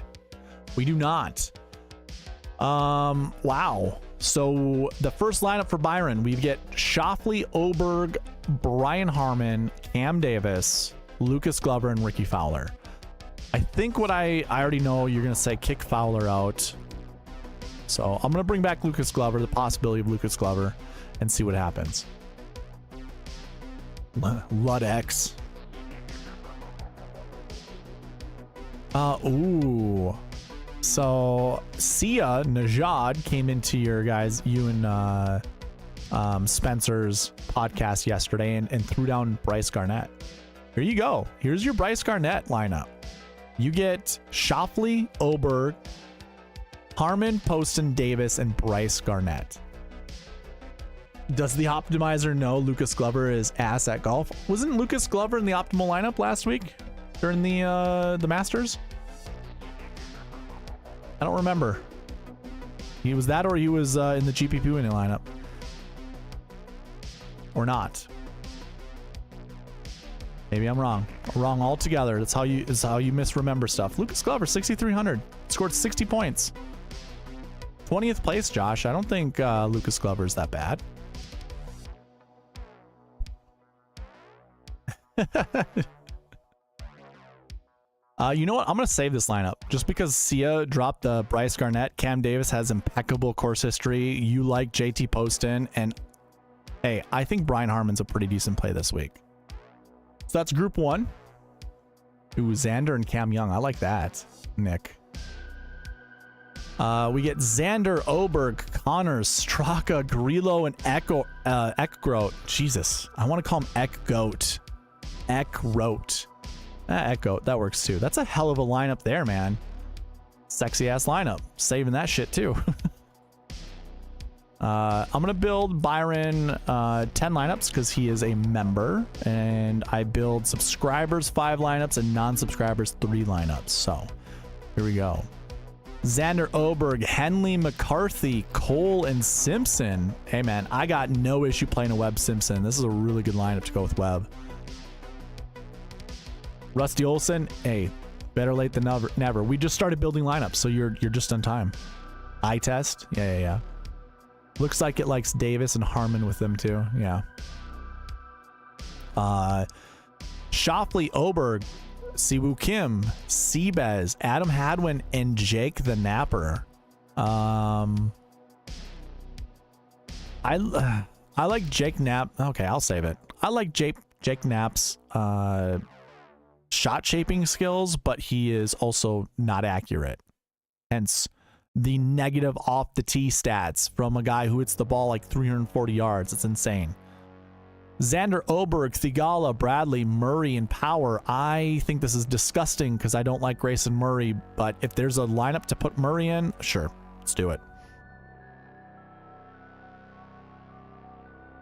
Byron, Ryan Henson in chat during the Sony Open. We also said, when we built a lineup, we're like, oh, or at least I said it. I'm like, God, this lineup is ugly.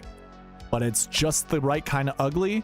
And sure enough, he goes on and wins the 50 cent mini max. $1,500. So ugly is not bad when it comes to lineup building.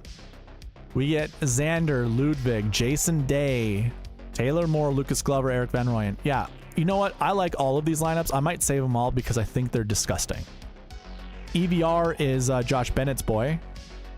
Webb Simpson's literally a 8 handicap and not even the good kind of 8. Yeah, but what was Webb Simpson's last finish? He's okay. He's not as bad as you think he is. Okay, let's go here. 2024. Let's go down to Weber, 6,200. I mean, he's got 1 missed cut, and that was at the Players' Championship. Otherwise, 30th at the API. These aren't going to get you GPP wins, but if Webb Simpson is actually an 8 handicap, he's doing okay. He's doing just fine. I'm not touching anything with Kitayama and Lee Hodges or Sam Burns. Sam Burns' baby is about to... It's going to be here way sooner than Scottie Scheffler's. This is okay. I don't mind. Oh man. I think I just gotta save a lineup like this because I just don't ever want to play it. I don't want to play Lee Hodges. I don't want to play Sam Burns. I really don't want to play Sam Burns this week either. Although this is a golf course that I actually like Sam Burns at a little bit more than I did at the Masters, but I just... Shoffley, Oberg, Henley, Jaeger, Todd, and Svensson. Jesus, everyone's favorite, Adam Svensson. He's going to do so good this week. Just watch, because everybody else is on him.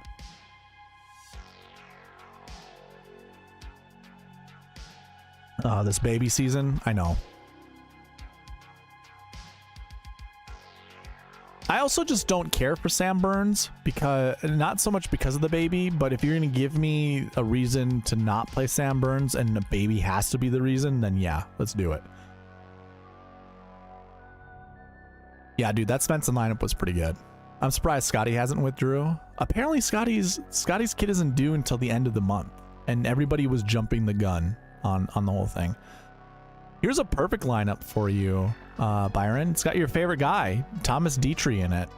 To go with J Rose, B Harms, C Woo, Kim. Actually, dude, I'm liking all of these lineups, by the way. All of them.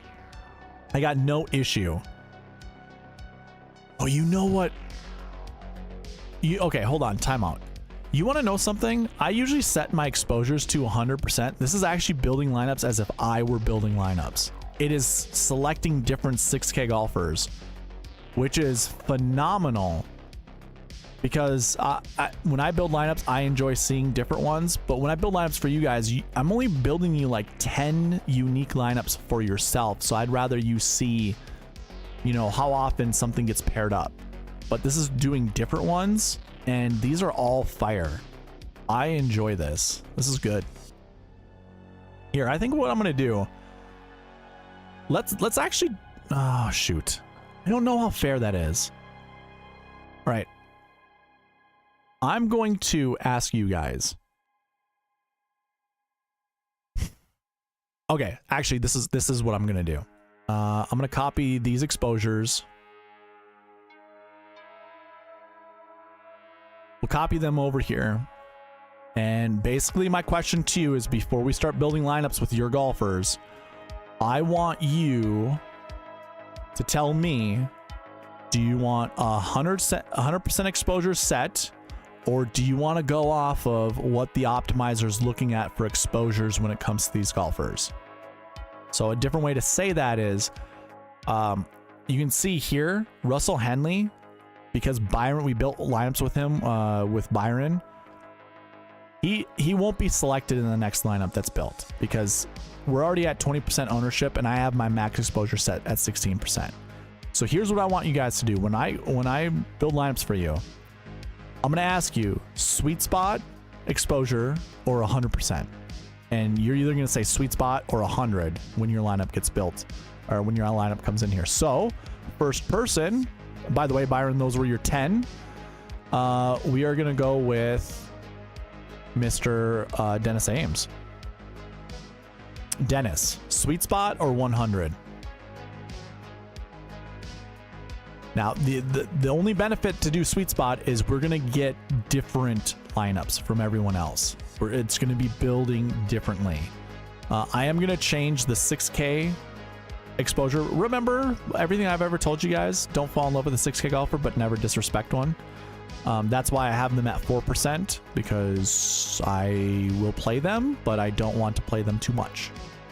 So I think what I'm going to do is take this average median between max and min, and I'm going to add that right here. And actually, I think for tonight, that's what we're going to do also. We'll do something like that. Yes. Sweet spot. Okay, perfect. Love that. So we're going to go Hoagie and Clark. So obviously we have 0 Clark. And I think we have 0 Hoagie, if I do recall. Where's Mr. Tom Hoagie? 7K flat? Yeah. So yeah, 0 Hoagie, by the way. All right, so Dennis, because you're a subscriber, I'm going to build you 5 lineups. If you want 10 lineups, you see all the guys that have badges next to their name? They are members. So if you want 10 lineups built, all you got to do is find the little join button down here. It's a little dollar symbol or something like that. Or visit my channel page, and you'll find it underneath the welcome video. It'll say all the members that are part of SweetSpotDFS. Click the join button. That's how you become a member. I can't give away any new subscriptions because I only get 10 to give away, or memberships. I only get 10 to give away every single month, and I used them all up at the Masters. So for the month of April, we're kind of toast. We already gave out all of the memberships, but I will build you 10 if you're a member. It's $199 for the red tier, so $2. That's all it will cost. Not that it matters. Doesn't have to matter to you. I'm not asking like it's necessary, but just helps out. That's all. So Dennis, we start your lineups out with Patrick Cantlay. Oh, by the way, Xander and Ludwig will not be selected. Do you want possibilities for Xander and Ludwig to be selected? I just will change these to 100, and we can go sweet spot outside of these. I won't start really building your lineups until you tell me this. Byron, by the way, you are welcome, sir. We got that going for us.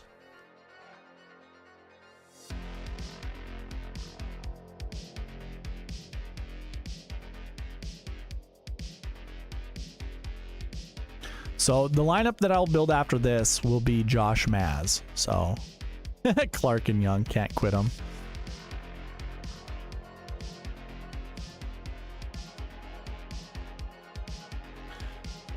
Sorry, what was that again?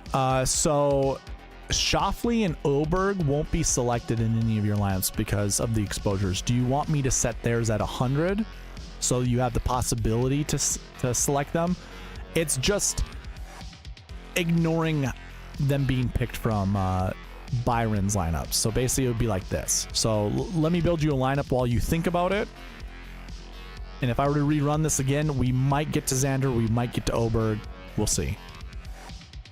Yeah, so there you go. So because Byron locked in Xander and Oberg, we can't select golfers from them until their ownership actually gets lower than what the exposure rate was.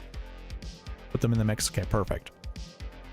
All right, so this first lineup is Xander, Wyndham Clark, Cam Young, Sepp Straka, Tom Hoge, Ricky Fowler. It's fine. Not my favorite, but it's fine. I don't think I'm a huge Ricky Fowler guy, especially with even Sepp Straka. So this is actually the same core, the same 5 golfers, Xander, Clark, Young, Hoge, and Fowler to go with Keegan Bradley this time. We'll see if it changes up in this next one. If not, I'll probably just kick off Fowler. And oh, by the way, when I'm building lineups for you guys, if you want me to kick a golfer, just say kick so-and-so, and I'll kick them out.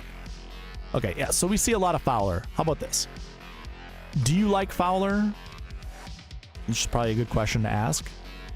I'm going to bring back these golfers and kick out Fowler just to see what happens. So I had built you 3, but because Fowler keeps showing up, I'm not going to count that. We'll count this as 2. Cantlay, Clark, Cam Young, Sungjae Im, Sepp Straka, Tom Hoge. Actually, I like that lineup a lot. We'll save that one. Nah, okay. No to Fowler. Next lineup is Cantlay, Wyndham Clark, Cam Young, Cam Davis, Keegan Bradley, Tom Hoge. Why is Fowler even? Because we don't discriminate. We have to include them because the optimal lineup has golfers in it that are just ugly. Does not matter. The optimizer is fair. This lineup's actually really good. I really like this lineup. Probably gonna see a lot of Cam Young, I imagine, because we haven't selected him yet. Although he's not gonna be in this next one, so we'll see what happens.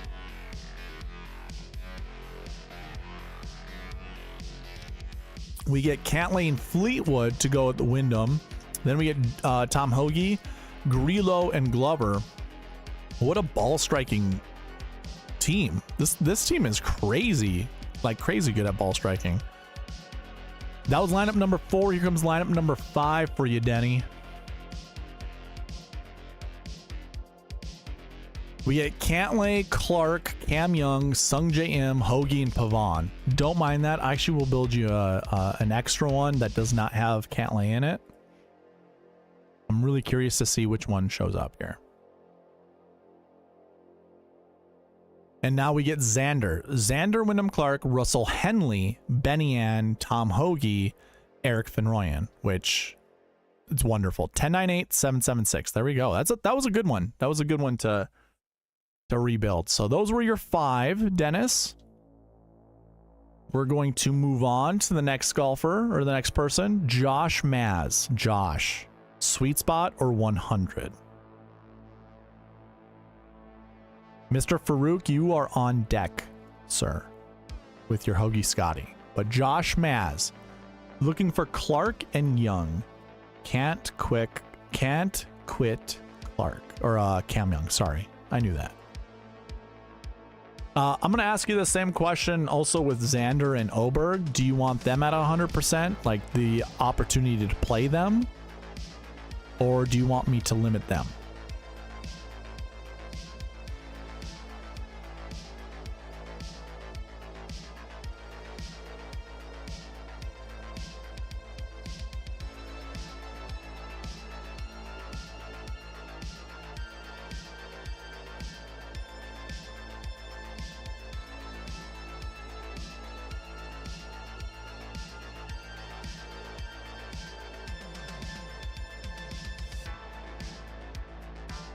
Nice. I sold a Sahith Theegala. No limit. I'm guessing that means 100.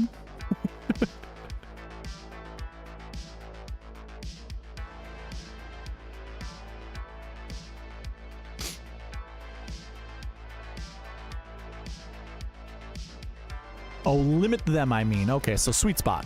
That's what that means, SweetSpot. And limit Xander Ludwig? Or what are we doing with Xander Ludwig? We want to keep them in the mix? I can set their exposures to whatever you'd like me to. I could set them to 70% and it would look like, you know, Xander wouldn't be selected. I actually don't really think Xander's going to be selected all that much, to be quite honest with you.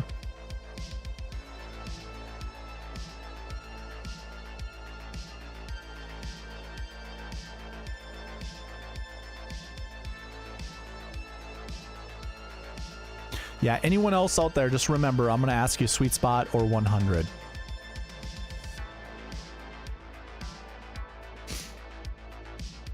I'm just going to go ahead and build while we wait. 70%? Okay. Yeah. I'm going to build you 5 lineups. We won't count this one, but this can be your bonus one. Xander, Wyndham Clark, Cam Young, Sung J M, Ricky Fowler. I don't think we like... Okay, do we like Fowler? Do we want to kick Fowler?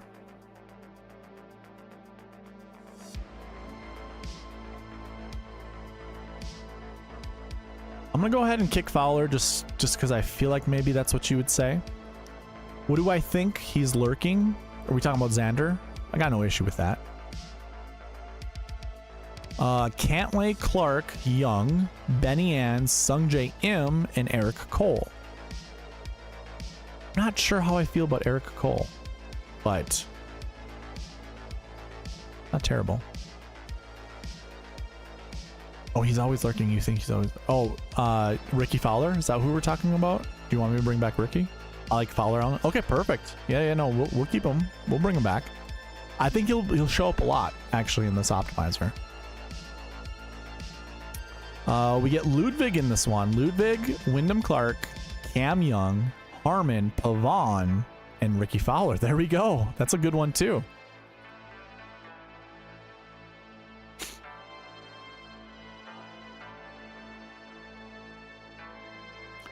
Xander Schauffele, Wyndham Clark, Cam Young, Benny Ann, Ricky Fowler, Justin Rose. I just showed that I just lost streamers. Was I disconnected for a little while there? It seemed like I was. Let me double check everything. It's okay.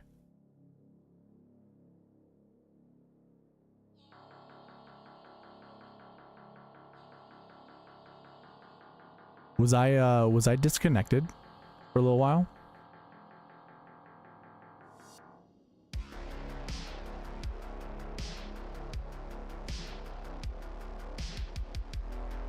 Okay. Yeah, I mean, like, all my views went down to 0.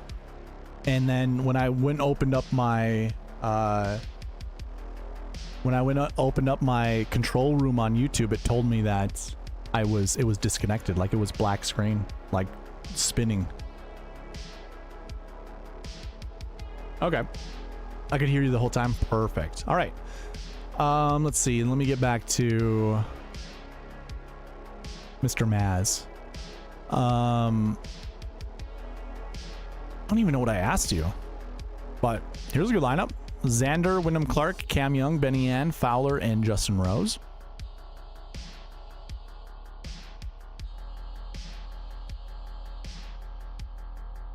Cantlay, Wyndham Clark, Cam Young, Shane Lowry, Cam Davis, and Bryce Garnett.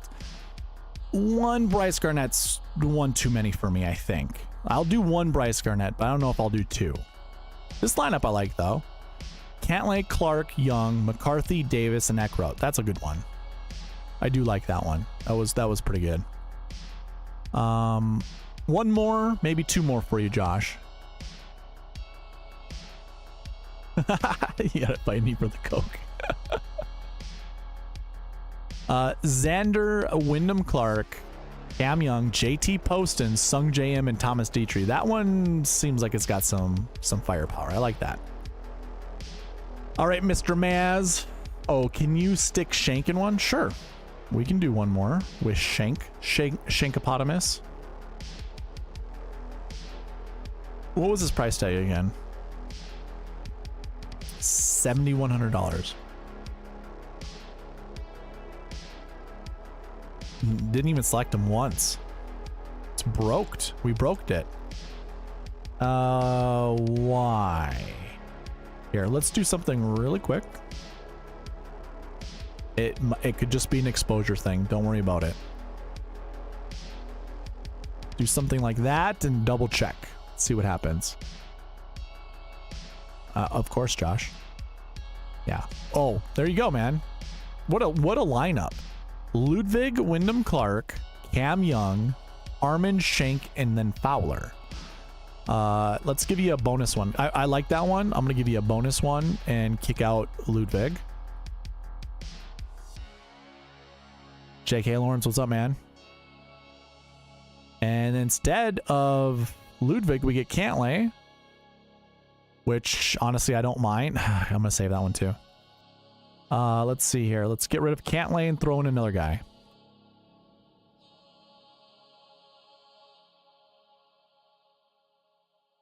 Xander and then Straka. Okay. Let's kick out Xander. I just want to see, do we continue with the same guys? And then we break it. Because then, is Rory in the same group as... No. Probably just too expensive. Okay. So those were good ones. All right, Mr. Farouk, are you still in the chat? Mr. Farouk, we get you 10 lineups. We're going to start with Hoagie and Scottie. So first, Scottie sighting of the night. I don't know if we can do...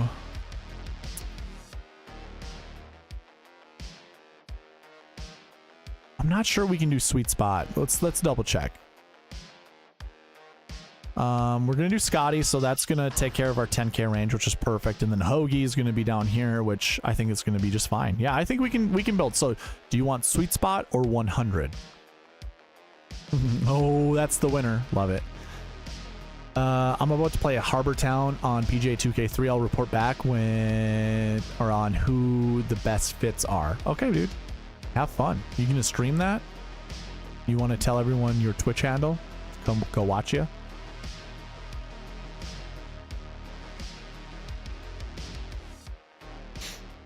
Mr. Farouk, are you in the chat? Just double checking. If not, you know what? I'll probably just start building lineups. We'll start with Sweet Spot, the Sweet Spot exposures. If you want me to change that, I certainly can and certainly will.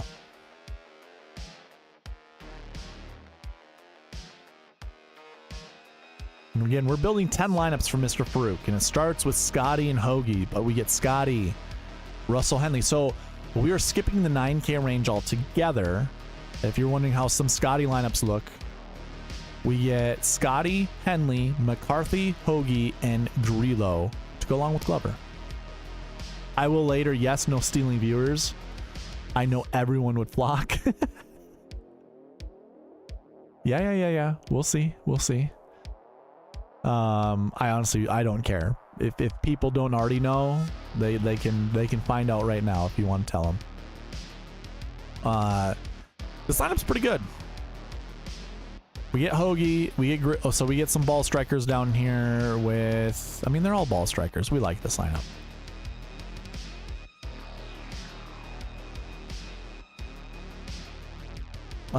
Scottie and Burns. Here's a shot like Harden special right here to go with Davis, Bradley, Hoagie, and Hadwin.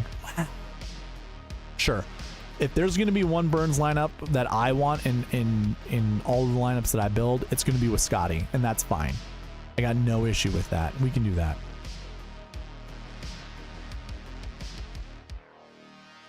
Scheffler, Sahith, JT Poston, Hoagie, Pavon, Garnett. Sure. Okay. I said one Garnett's too many, and as I was thinking about that, I'm probably going to want more Garnetts, and this is fine. It's a no-cut event. Garnett can score a lot of points. That was lineup 3 for Mr. Farouk. Oh, and then we add Webb Simpson to the mix to go with Tony. Yeah, I don't like Tony Finau either. But I don't like Tony Finau. I don't like Taylor Moore. And I really don't care about Webb Simpson. But all together, they're okay. I don't mind them.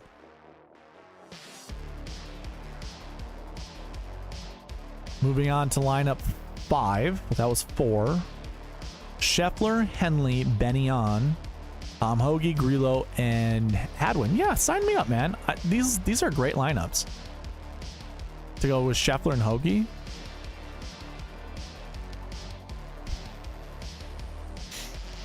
We get Scheffler, Burns, English, Straka, Hoagie, Nick Taylor. We haven't seen any Nick Taylor tonight. That's the first Nick Taylor lineup, and I don't mind it at all. Another Burns lineup, which, oh, I think we gotta limit that. We're gonna kick Burns out right now.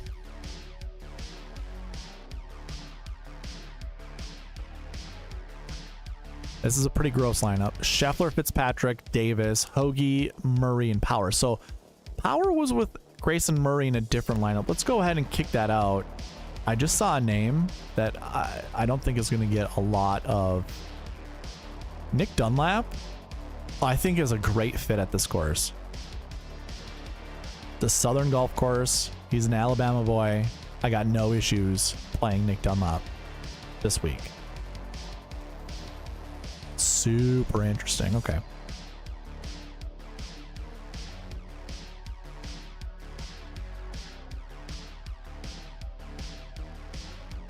All right, we get Scottie, Scheffler, Justin Thomas is in this field.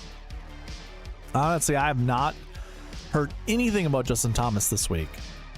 Jason Day. I mean, this is a ugly lineup. I don't mind it. I think I heard, what was it, Byron talk about Eric Barnes, not wanting Eric Barnes. I have no issue. Like,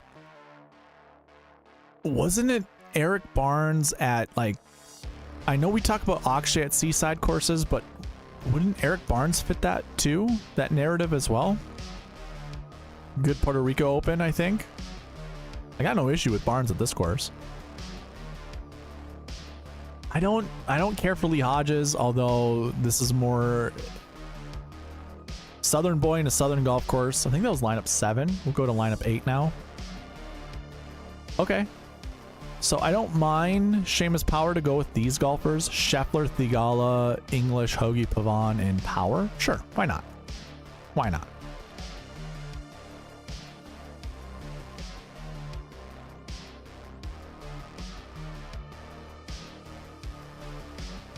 Ooh, our first Woodland spotting is to go with Pavon. Okay, so let's kick out Pavon. I don't want to see that much Pavon. Although, does that fit in our anchor buckets? Pavon is up there with Hoagie.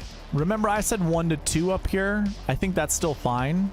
We have seen 0 Seabez. All right. I'm still kicking Pavon out. I'm going to bring back Woodland. Joanne, what's happening? C. Phillips? Chandler Phillips at min price? Oh, I like Chandler Phillips. Yeah, I agree. You know what? Who can't break your heart? Patrick Rogers in a no-cut event. I do not mind this lineup at all. Zalatoris gets fit in here with English, Hoagie, Van Rooyen, and Rod. Yeah, sign me up. Absolutely. I'll build 2 more because I'm not sure exactly where I'm at, but we'll do 2 more. 2 more good ones. We can. We broke it. We done broked it.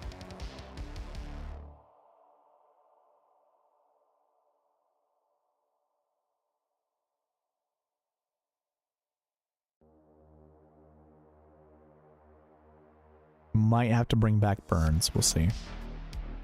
Love the stash man. Chandler Phillips. Hell yeah. So we didn't break it. Pavon is kind of crucial. Ooh, Tom Kim. Okay. Sure.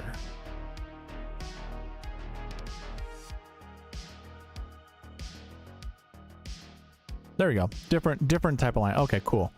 Scheffler, Lowry, Taylor Moore, Keegan Bradley, Hoagie, and Knapp. Sure. Don't got an issue with that. One more good one. And we get Scheffler, Thigala, Poston, Hoagie, Pavon, Woodland. Yeah, that's fine. That is fine. All right, let's move on to the next one. So it's actually Byron. Byron, are you back? Are you back in the chat? We've already did lineups for you. If you're still in the chat, oh, there he is. Speak of the devil, and he will reveal himself. Let's go ahead. Let's build you a couple of these. I think skip the set of guys. I'm fine. Okay. Cool. Appreciate you. Eric Carnivore, you still here, sir? And do you want SweetSpot or 100? And so far, golfers that we have already locked in that we're going to have to change exposures for would be Tom Hoagie. Going to have to probably change exposures there. Xander and Ludwig, we're going to have to also change. Oh, you want Xander anyways, so never mind. We're going to lock in Xander, lock in Fleetwood, and lock in the Hoagsters. Okay. SweetSpot. All right, sir. You got it. I think we're going to be able to build lineups just fine. We got a good mix, 10, 9, and a 7. First lineup, Scheffler, Fleetwood, J-Day, McCarthy, Hoagie, and Eckroat. Not terrible. And you know the drill. If you don't like a golfer, just say kick and whatever that golfer is. Or remove whatever that golfer is. This one's okay. Don't mind it at all. Probably don't want Jason Day.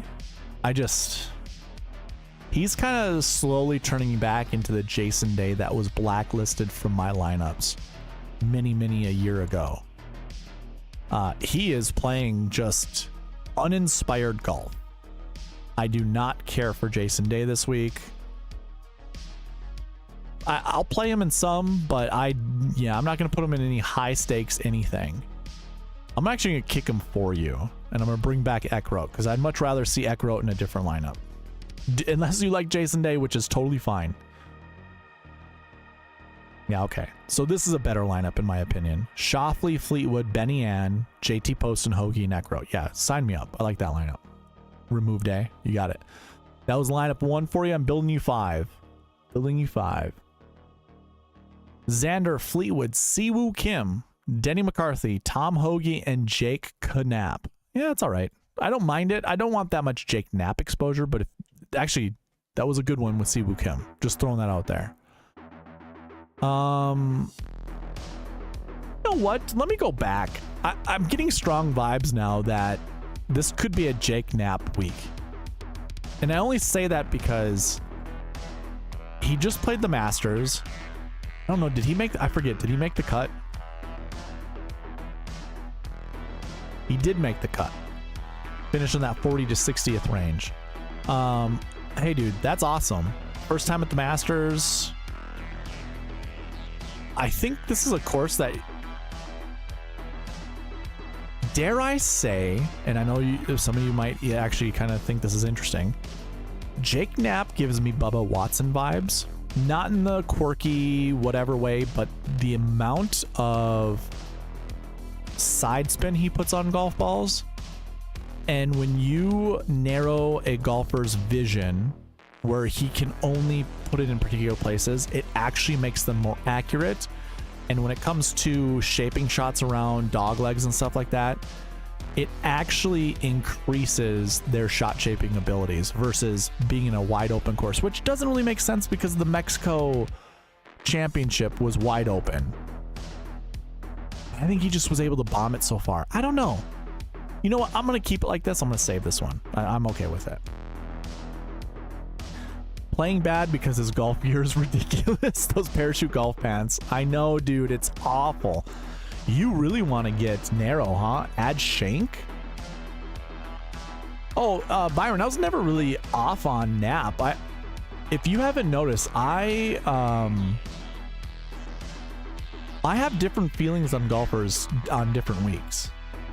Like, I don't really so much care about Tom Kim this week. Like, I wouldn't mind playing Tom Kim this week.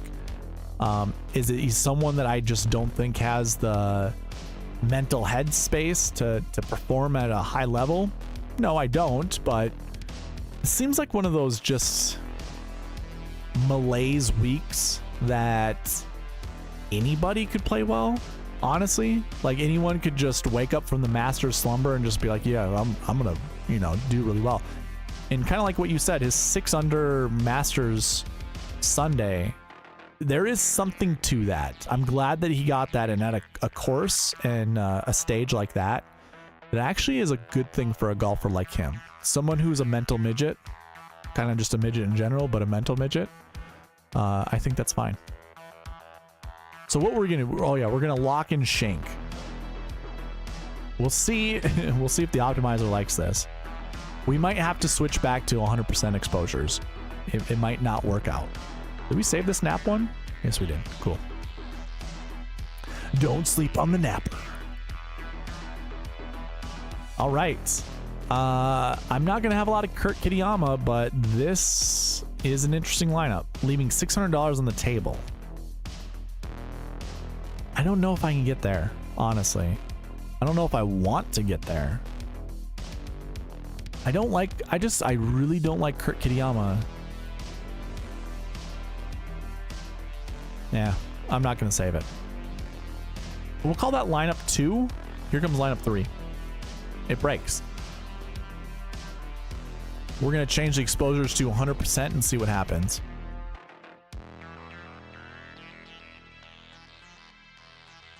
If it breaks this way, then we know it's the buckets. Yep. I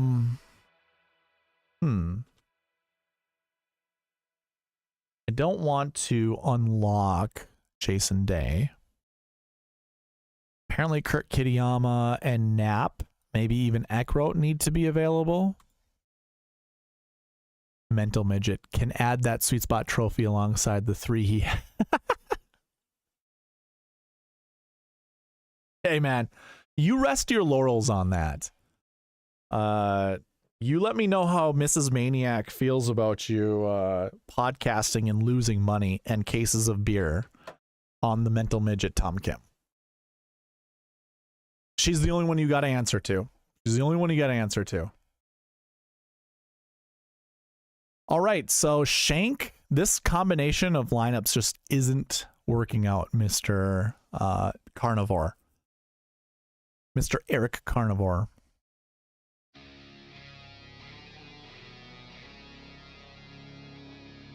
I don't know why.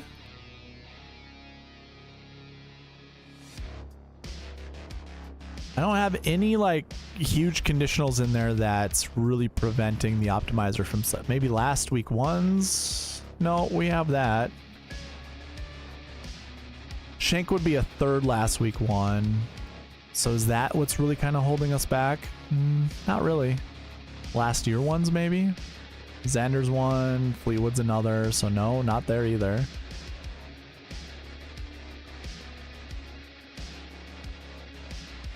Take out Adam? Okay. Yeah, I'm not sure exactly what it could be. Is it stroke chain ones? Probably not, right? I mean, Fleetwood would be 1, so 2 with Xander, but that's only 3, and there's a max of 5 when it comes to that, or 4. Recent form 3s, is that the case?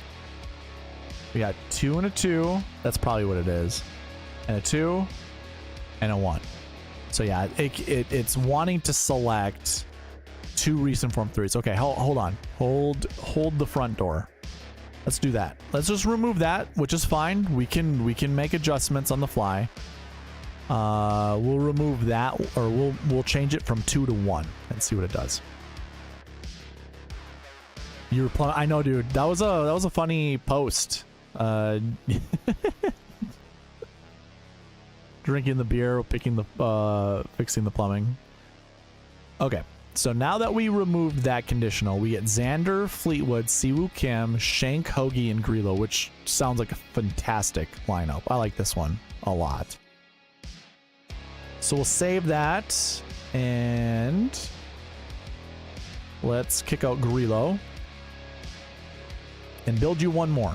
One more good one. Pod was pretty good.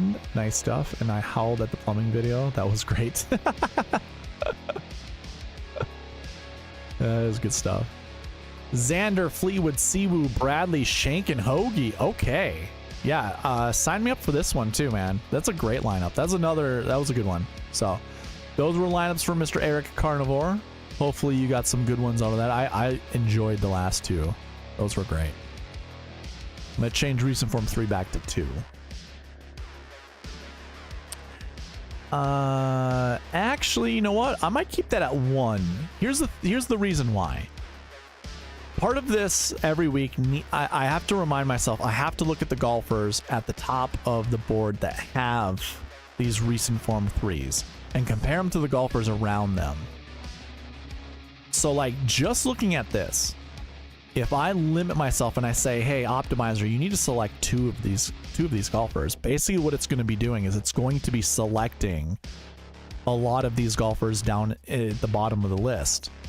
So unless you like Cantlay, Morikawa, Spieth, Zalatoris, Finau, Benny Ann, or Jason Day, we kind of have to do some dumpster diving. Actually, I guess Armin can get put in the mix, and same too with Denny McCarthy and JT Poston up here.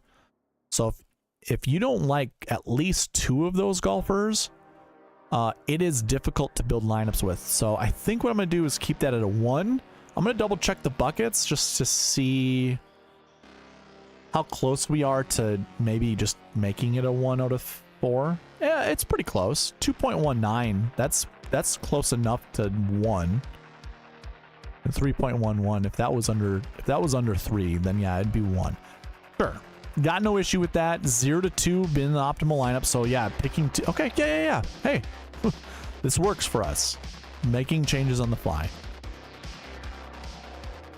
Okay, so we'll do that. Eric Carnivore, your lineups were there. So now we go with Mr. Shalik Harden, who isn't saying Scottie and isn't saying Sam Burns. That's nuts. That is knucking futz. How is that even the case? Shalik Harden, this is like the first time on SweetSpot Pods that we don't have a Scheffler Burns lineup from you. Seems sacrilegious, man. Seems sacrilegious. Ludwig and Cammy Boy Young. Just get a bucket. Get a bucket of what, Joanne? A bucket of beer? I'll get a bucket of beer.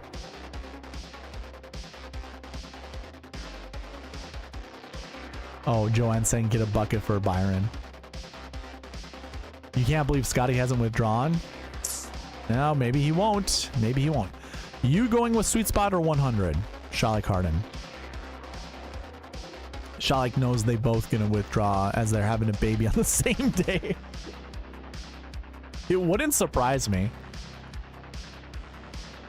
And then Ted Scott can just sleep in the bed with his Masters flag.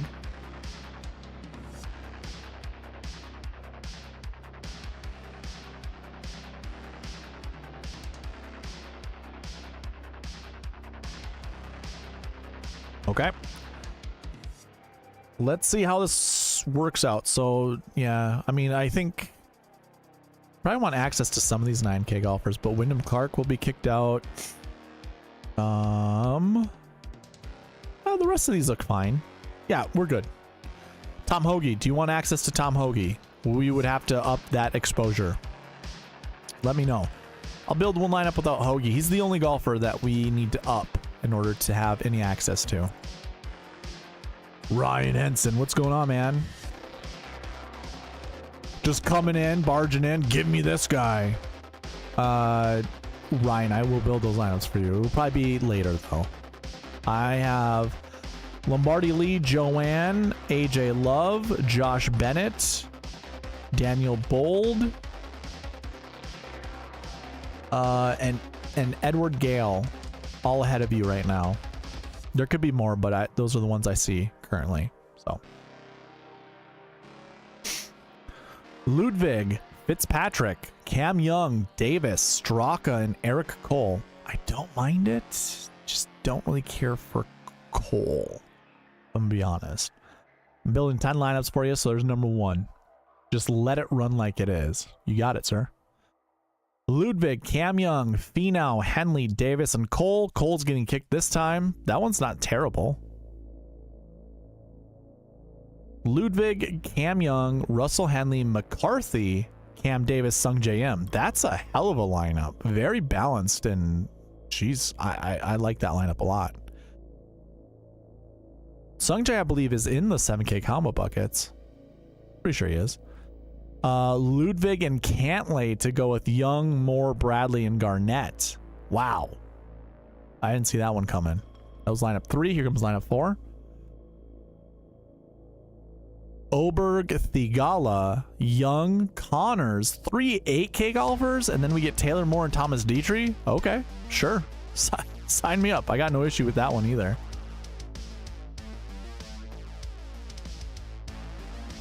Those lineup 4 were on lineup 5.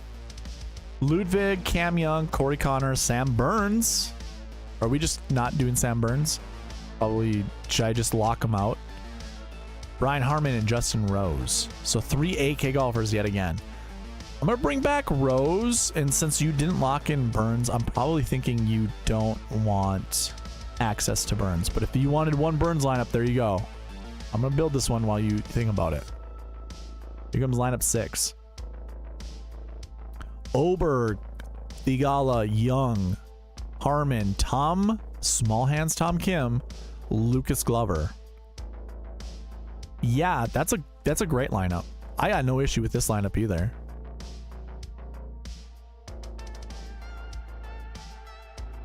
Here comes lineup 7. We switch out a couple of them. Oberg, Thigala, Young, Jason Day, Taylor Moore, Hadwin. That's all right. Like, why are these guys even going to play? Makes things difficult. Oberg, Thigala, Cam Young, J-Day, McCarthy, Patrick Rogers. Okay, so that's 2 J-Days. If I see one more, I'm kicking them out. But this one's okay. Like, I don't mind it.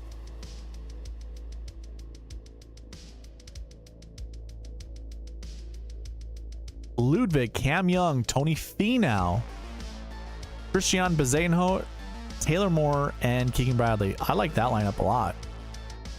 I mean, anything that has Christian Bezuidenhout in it, I don't mind it at all. So it's lineup 8. Here comes lineup 9.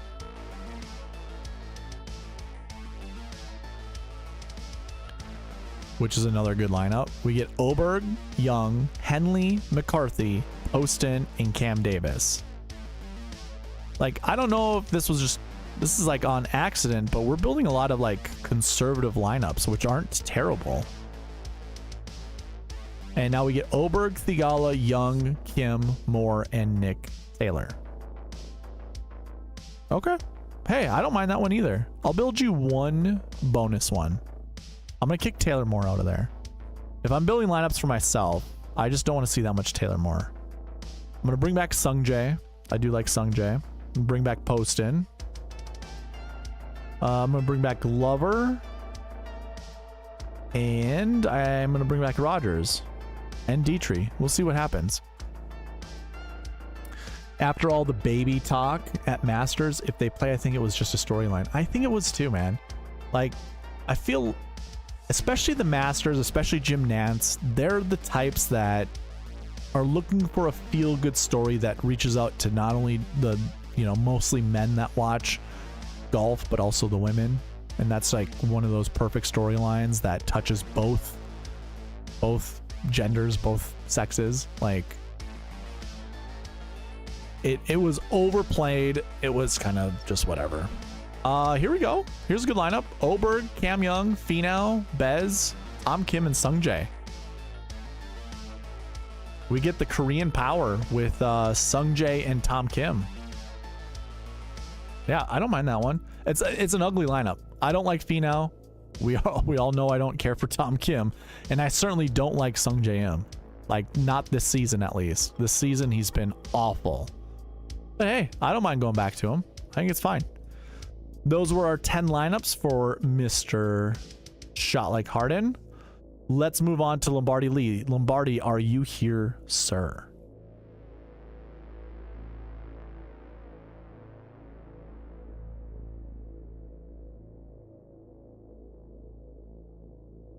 As usual, last lineup is best. C-Beds, baby. Lombardi wants Hoagie and Connors.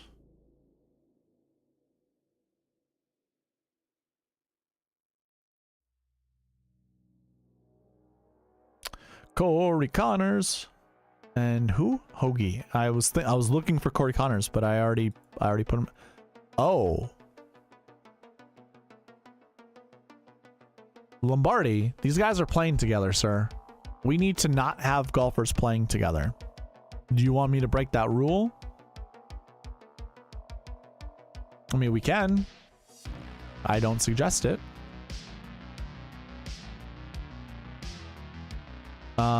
I think what we're gonna do, unless Lombardi gets back to me in the next 5 seconds, I am going to we're gonna move on to the next one, and then I'll build Lombardi's whenever he comes back in the chat.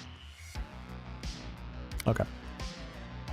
We're gonna move on to Joanne. She wants Scheffler and Fleetwood.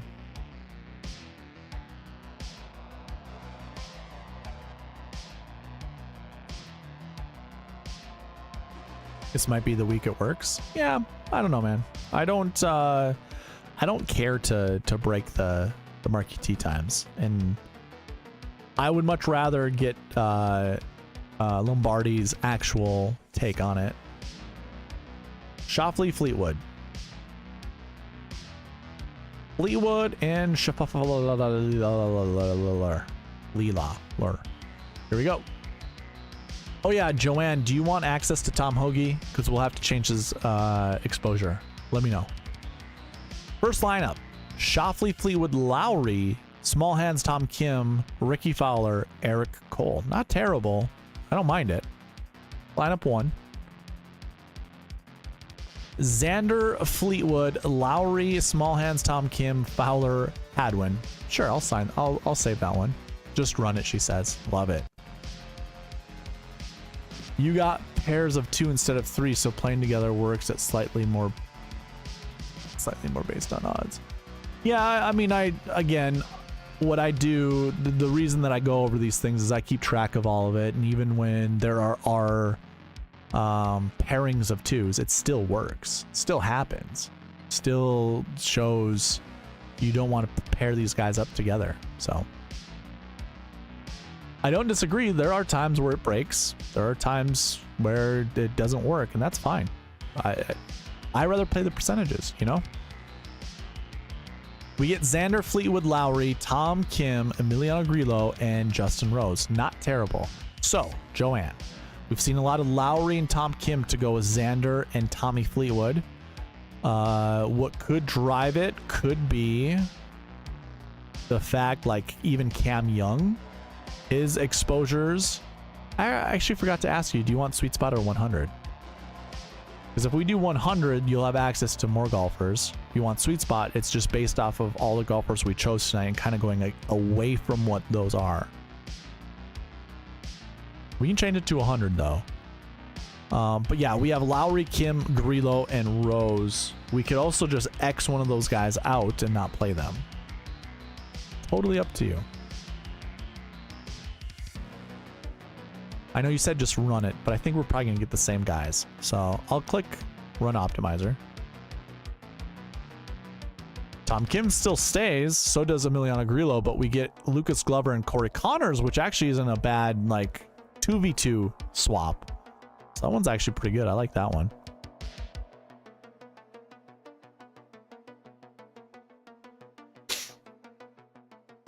Scheffler, Fleetwood, Harmon, Poston, Davis, and Eckroat. So now we just kick those guys out completely. This is a really good lineup. Did we already build this lineup?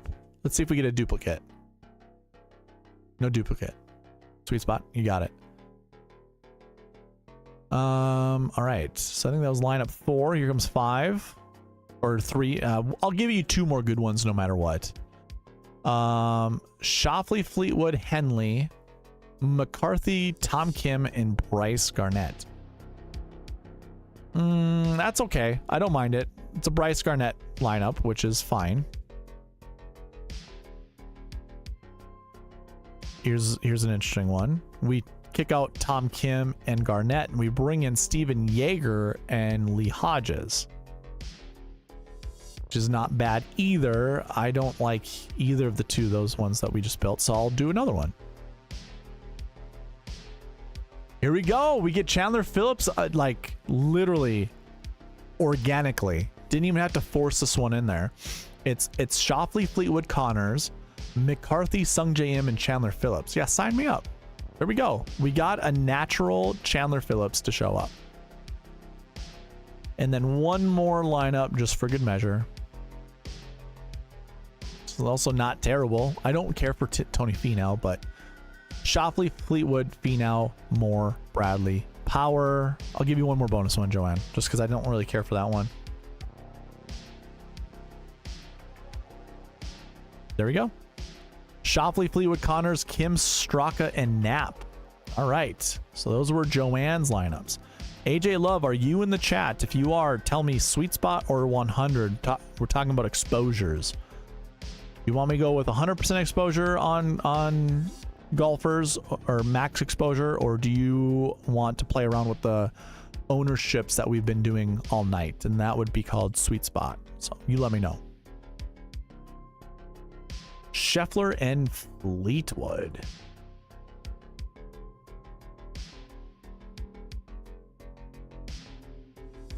The most rare of all Pokemon. The most rare of all mustaches. I mustache you a question. I know. Good dad joke.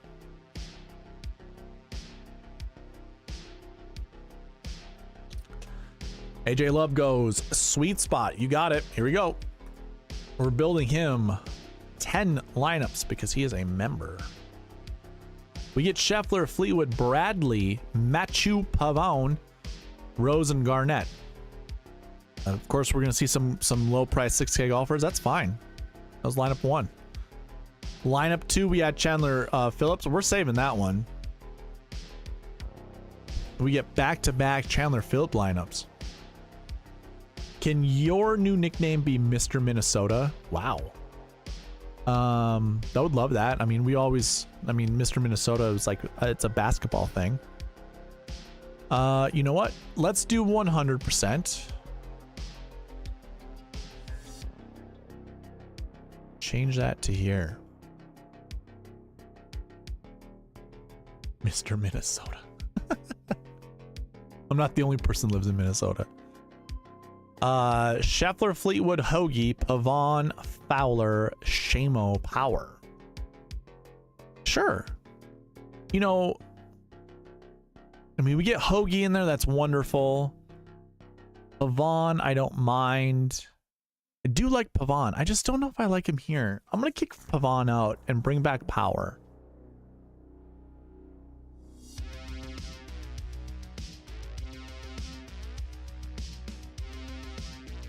Can you send me your name, phonetics? Which one? Me?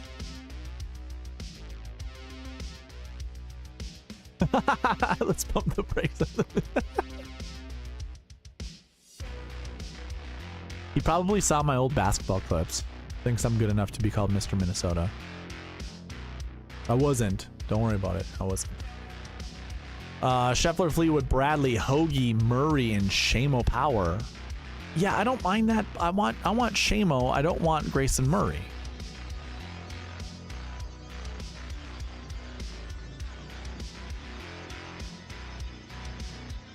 I don't know anyone else from it. Scheffler, Fleetwood, Bradley, Hoagie, Knapp, and Toasty. We haven't seen any Toasty. There we go. Finally, a different lineup. I like it. By the way, it is raining here.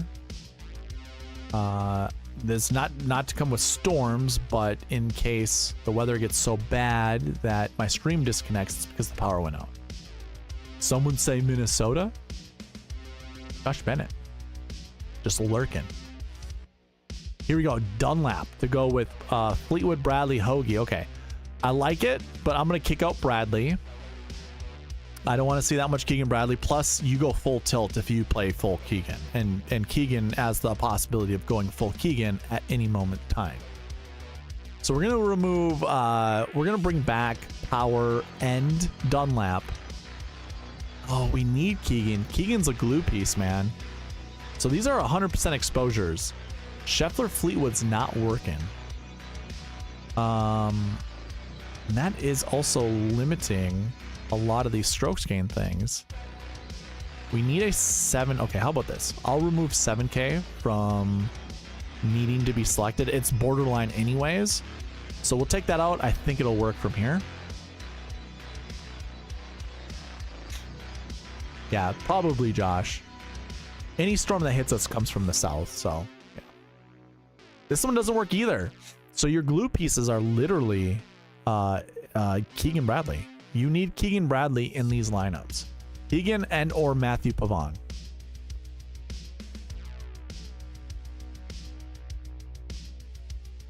Actually, let me kick out Keegan and see if Matthew Pavon just helps us.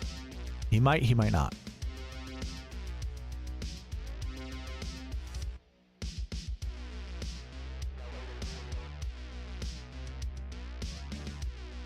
I do see the issue. There's a lot of salary. So we're not even trying to select the 7K range, but when it comes to these buckets, it has to include Hoagie and or Pavon. Let me kick out Hoagie and see what it does. Obviously, we do want to play Hoagie, but it's a possibility that it's not going to work out. Jim Lemoyne, what's going on, man? Late to the party, Darvo. You might be getting the tornadoes that were in my area northwest of Iowa. I sure hope not. Usually we don't get tornadoes up this far. We're kind of in that comfort zone. I mean, we've had tornadoes around us, but it wouldn't be this early, I don't think. Road to my house earlier today was blocked because of downed trees. Holy moly. Okay, well, hey, if the stream goes out, you guys know why. Possibility a tree will fall on the power lines. Okay, so Hoagie is necessary. So too is Keegan Bradley in these lineups. So I'm going to build you like 5 lineups and we'll just continue going on. So we already saw this one with Toasty and Nap, which is great.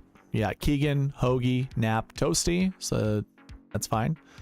Wow, Kevin Kisner showing up to the lineups. Hoagie, Pavon, Fowler, and then Kisner. That's all right. Scheffler, Fleetwood, Bradley, Pavon, Rose, and Eric Barnes. Okay, we got a new one there. That's good. I like that. That's a good one. That was lineup 3. Build you 2 more good ones, or 2 more, I should say, if we can. Doesn't look like we can. So, Mr. AJ Love, I think it's possible that Fleetwood and Scheffler might not be the answer.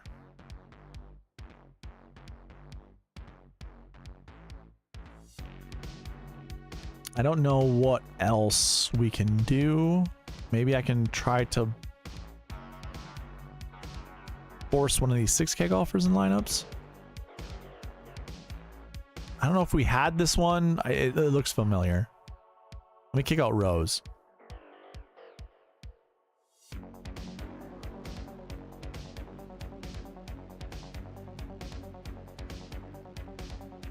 Okay, we get the Napper.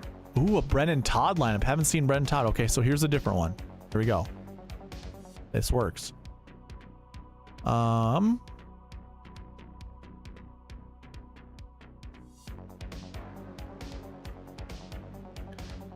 Let me kick out Nap and bring in Power. Move on and try my other lineup later. Okay. We can do that. Yeah, we've already built that one.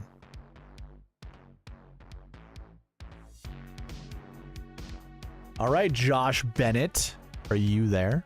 Are you still here? You want Colin and Corey? Easy winners, he says.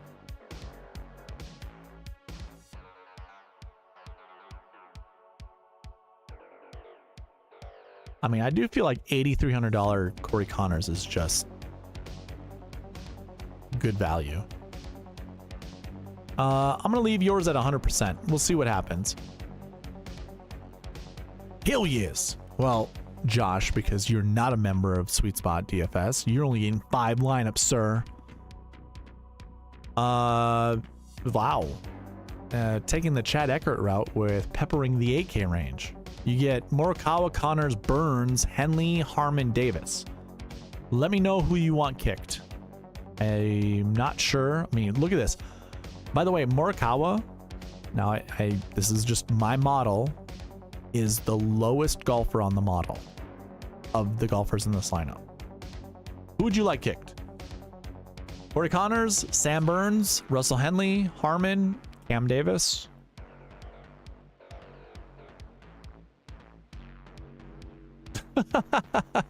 Jesus. Kick all the bad golfers. Oh boy. I have one of those guys in my chat right now. I'm today's years old to find out. Press live chat to see the chat. You weren't able to see the chat before? Burns suck. Okay.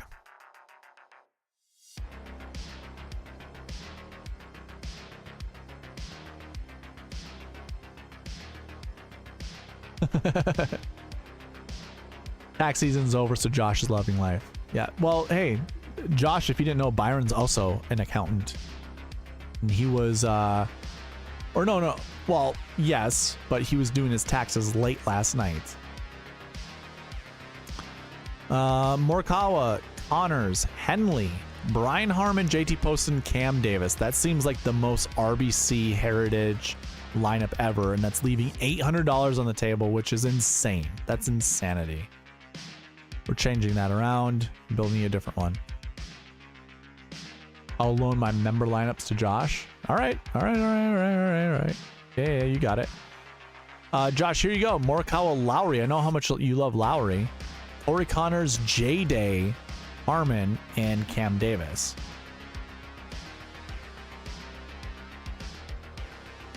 I lined it up. Filing an extension. That's the best lineup of all time. Yeah, you're welcome. Cantlay, Morikawa, Connors, Harman, Grillo, and Lucas Glover. I actually like that lineup. That's the lineup I like.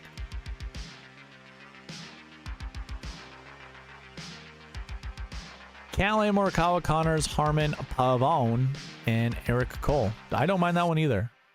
Really don't. Not gonna save it, but that's fine. It was impossible to get taxes paid last night anyway, Byron. All their systems broke. Morikawa, Connors, Henley, Siwoo, Kim, Brian Harman, and Cam Davis. That's not terrible. I don't mind that one. Do we like Cam Davis, Josh, this week? Or are we thinking he's a bum?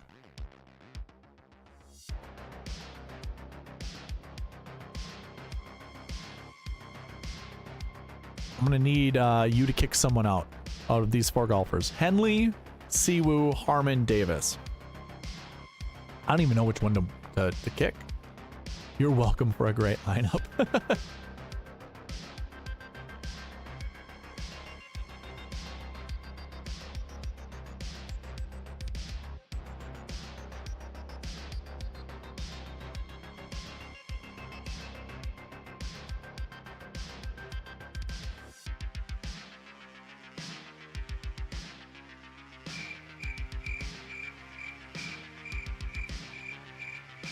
We're in on Davis. Okay. So Harman, we can kick out Harman. I know you hate left-handers, so.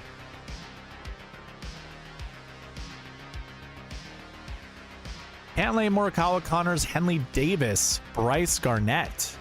Wow. Wow. Actually, I like that lineup.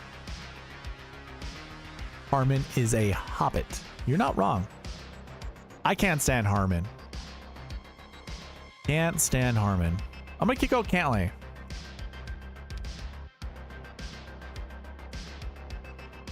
I don't know what I do with that. what that's an answer to.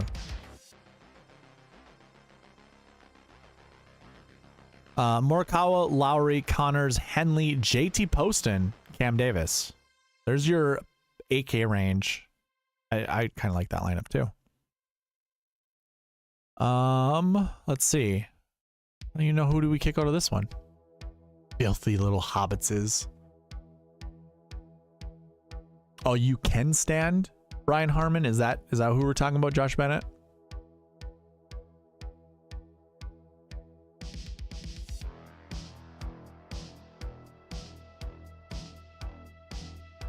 I forgot to mention,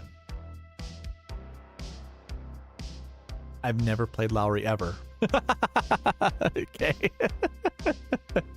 I mean, I've listened to you talk about Lowry. I forgot. I'm sorry, I forgot. Jim asks, Byron, did you pay Darbo his beers, or did you like file an extension for that too? He paid me. He did it through a $20 super chat. He was like, here, get your favorite beer on me. Okay, so Byron, I got the Brendan Todd bet on you. I got the Ludwig Oberg over Cam Smith bet on you. There was another one that I made in the last 2 weeks, and I can't find it. I went back and watched my stream to try to see if it was set on my stream. I first watched your streams and could not find the second one. I thought I wrote in your chat deal twice. Like, I thought it was for two different ones. I know I said deal and then deal, but I thought I did that 2 times during your streams. I'm a Lannister. I always pay my debts.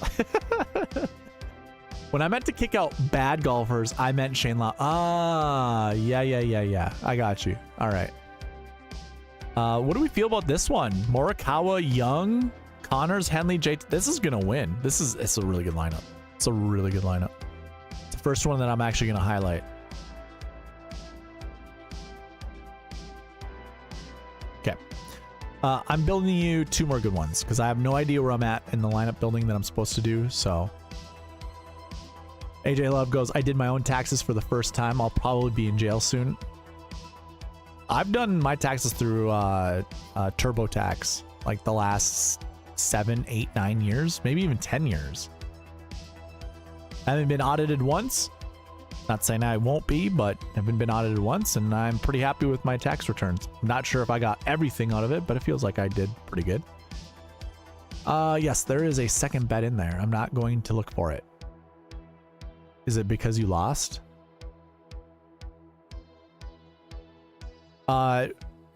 You had asked me during, I think, my stream that you wanted me to bet you Xander versus Cam Smith, and you wanted me to do whatever the odds, the difference were. Like, I was supposed to give you 4-1. Like, I was going to pay you 4 cases if Xander lost to Cam Smith. I don't even remember. What did Xander do?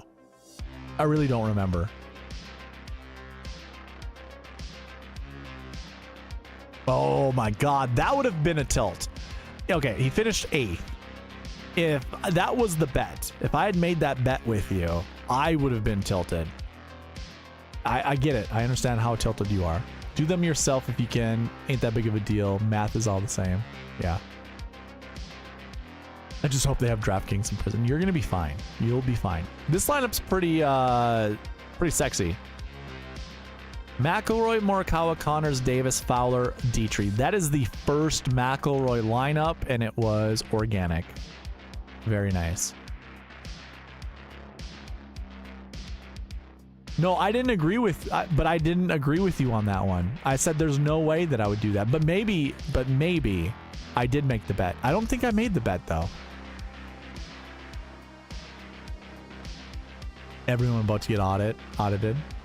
Should I pick some players for lineups? How about Scottie, Oberg, and Garnett? Says Mr. Waking Up. It's going to be very narrow, and we will certainly get there. I just built all the lineups I could for Josh Bennett. Morikawa, Cam Young, Connors, Henley, Davis, and then small hands Tom Kim. Sure, why not? There you go. That was the second one. for Josh Bennett. Okay, so AJ Love says Scheffler and Oberg. That was his second one. I'm joking, buddy. The other one is on my stream somewhere. No, I know. Not that I was concerned. I remember watching it and going, no, I'm not doing that. And I think it was just mostly because of the 4-to-1 thing. I think if you were just being like straight up, I probably would have taken that bet. But you're like, it's not fair. I should get 4-to-1 odds. Like, no, I'm not doing it. Not doing it. Not gonna do it. So Scheffler and Oberg. I imagine Bryce Garnett's the only one that can be played. So you know what I'm gonna do? I'm gonna go ahead and every time I hear small hands, Tom give it for I feel like it's gonna be one of those things that will get to the mainstream DFS golf world, because Byron's in all of these different podcasts. He goes on the Pat Mayo show. We're eventually gonna get someone to catch on to small hands Tom Kim, and it's gonna be glorious. It'll be glorious.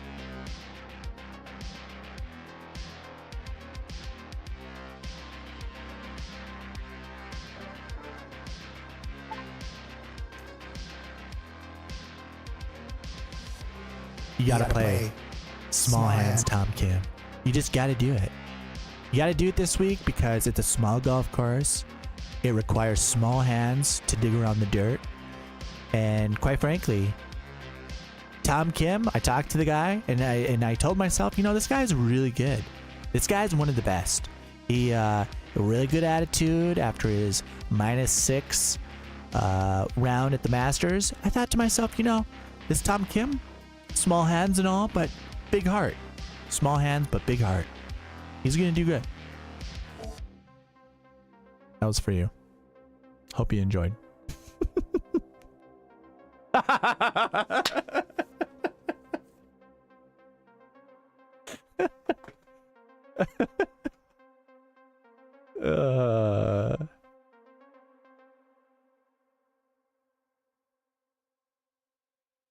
We always have that ready, man. Always have that ready.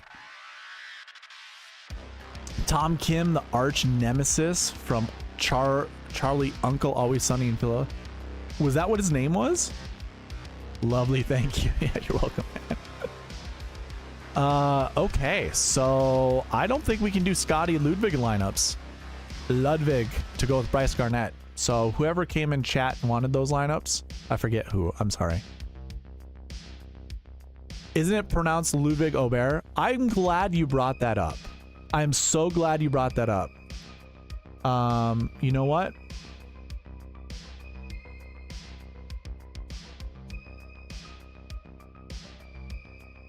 I saved this just for you guys. I'm gonna go ahead. We're gonna go ahead and mute the music. Go right in here. Where is he? He's gonna be right here. Because I'm sick and tired of hearing people say it wrong. I think the volume's gonna be high enough. Let's double check. Actually, let me boost it way up. Ludwig by slide. If I could, I've been meaning to slow this down. I want to cut it up and slow it down. Ludwig by slide. Do you hear the burr? Ludwig Ober. He doesn't say the G. You don't say the G. Ludwig Ober. Ludwig by slide. Ludwig by. Ludwig by. Ludwig by. Ludwig by. Actually, you know what? Ludwig by. Ludwig by slide. Ludwig by. Ludwig by. Slide. Ludwig by. Ludwig by. Ludwig by. Ludwig by. Ludwig by. Ludwig by. Ludwig by. Ludwig by. Ludwig by. Ludwig by. Ludwig Obai. Do you guys hear Obai now? I don't even hear Aubert. First of all, I don't hear Aubert. That is a Pat Mayo influencing all you guys on how to say Aubert.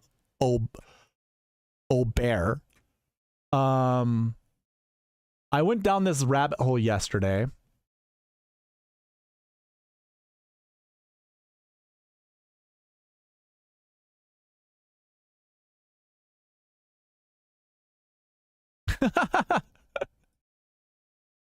Just say a clear long A at the beginning and a hard G. But here's the one. So this is the one I was actually watching. Qualification.com presents O Berg.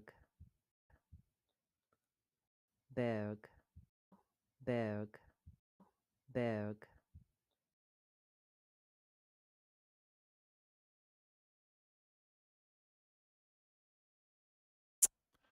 Players. Gotta put in Ludwig because PGA Tour doesn't know. I mean, I can't do my keyboard. But then you go to his bio, and if you didn't know this, your pronunciation can be found there as well. Do you notice there is no bear? There's no bear in this one. Even when you listen to him talk at Texas Tech. Jesus. I am so sorry. That probably blasted your ears. I gotta turn that stuff down.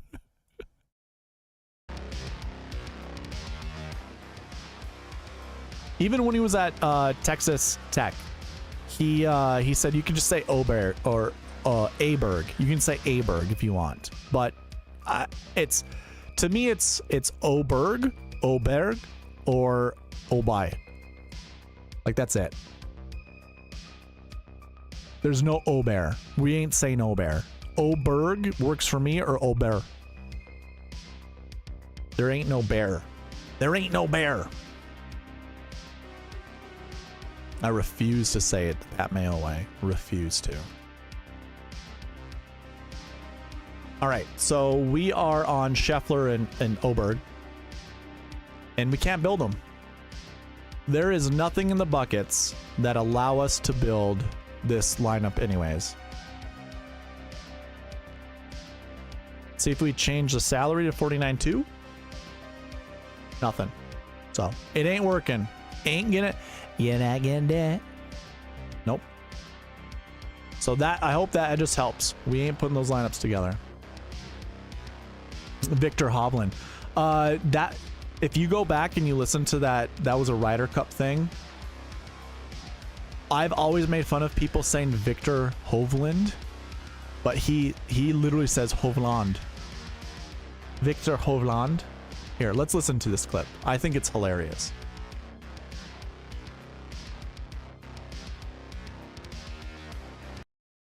I'm sorry to break this up, but you know, we're here just doing fun things anyways. Nikolai Højgaard, by the way, it doesn't even sound like anything. It sounds like something from it sounds like something from here, hold on. I want to get to here. Like Lord of the Rings. It's like Nico Ahoya. Ludwig Åberg, Sverige. Matt Fitzpatrick, England. Seb Straka, Österreich. Tyrrell Hatton, England. Niraj Højgaard, Denmark.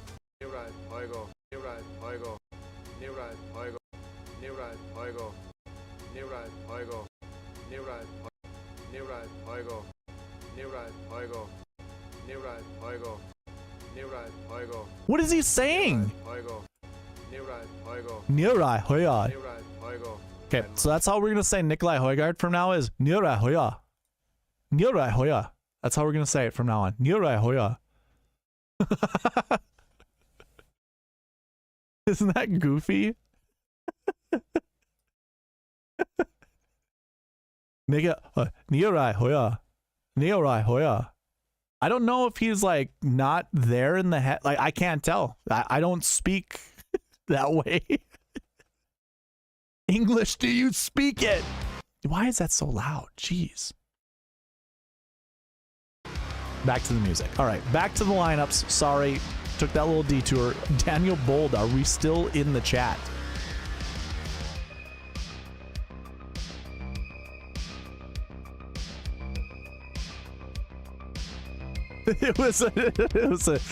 It was eat a jar of peanut butter and then say your name challenge. Shane Lowry went last, obvi. Yeah. Off to go destroy some noobs and COD. Fun stream. Talk to you later. All right, man. Enjoy, sir. Enjoy. Daniel Bull, do we want SweetSpot ownerships or do we want 100% ownerships? And 100 just means there are no limitations to exposures. So we can play as many as one guy as possible. Well, you let me know, man. Do you want me to take out Harmon? We certainly can.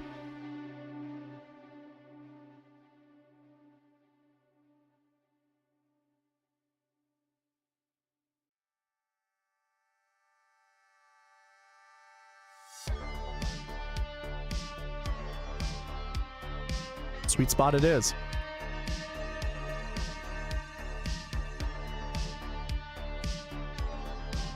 Nioi Hoya.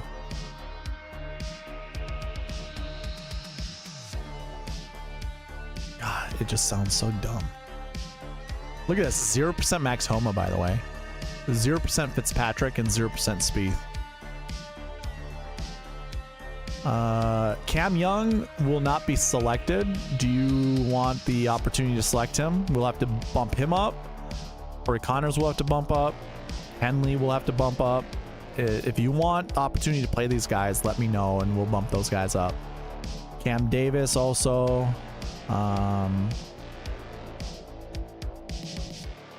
Hoagie is another guy.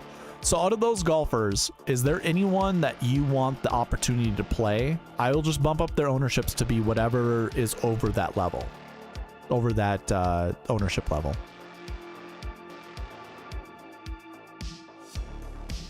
Nioi Hoya.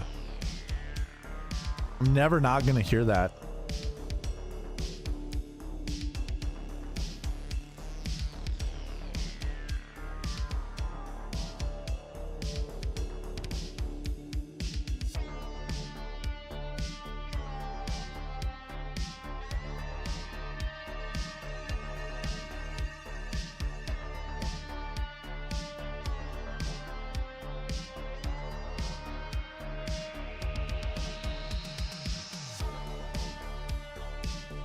Go ahead and do 100 with that many.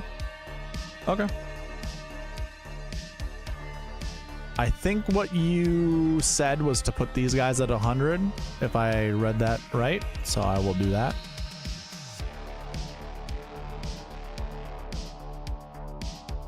All right.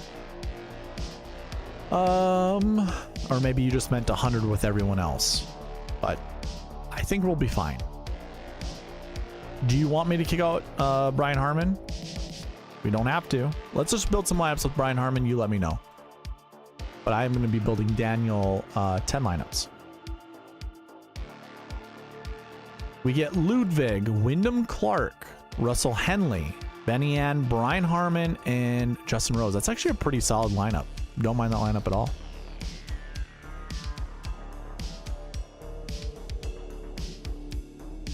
Oberg, Fleetwood, Benny Ann, Brian Harmon, Tom Smallhands, Tom Kim, and then Adam Hadwin. That's actually another good one. Yeah, hard to choose between those. Fair enough. We'll keep them in, and we'll just continue on. Ludwig, Russell Henley, Kim, Benny Ann, Brian Harmon, and Denny McCarthy. All right.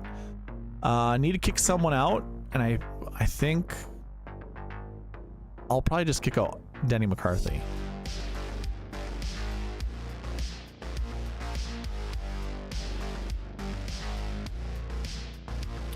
Oberg, Finau, Henley, Benny Ann, Harmon, and Grillo. That's not terrible. I don't mind that one. I'm not going to play a lot of Finau, but whenever he shows up, I got no issue playing him.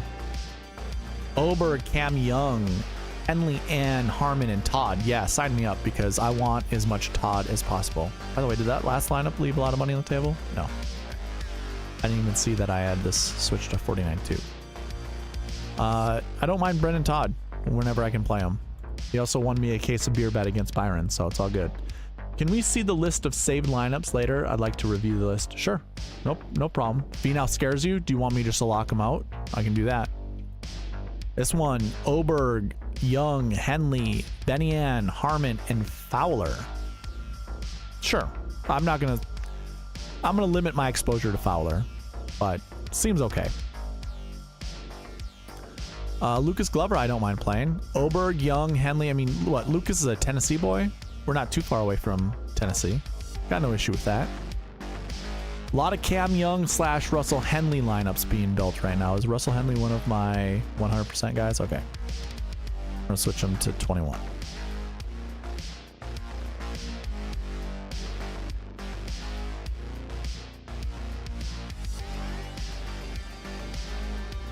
Ooh, Oberg, Connors, Sam Burns, Benyan, Harmon, Small Hands, Tom Kim. Okay, sure. I think Tom Kim will probably burn me anyways, so having Sam Burns in there isn't going to hurt me. No more Fowler, please. You got it. I think Fowler got the boot. Yeah, Fowler's already booted out of here. Tom Kim is getting the boot in this one. Build you 2 more good ones. I think we're about there. I don't really care for that one. It's fine. Taylor Moore is okay. I like this one a lot. Ober, Connors, Siwoo Kim, Benny Ann, Brian Harmon, and Seabez. It's a very good line. I like that lineup a lot. There's one good lineup. Let's try to find another one. No, I don't think so. I might bring back Straka. We'll see what the next lineup does. Ooh, okay. I'm all in for this one. Oberg, Fitzpatrick, Siwoo Kim, Benny Ann, Harmon, and Thomas Dietrich. Yeah, I like that one a lot. Good luck, Joanne. I'm gonna kick out Harmon, and we'll see what the optimizer does without Harmon in it.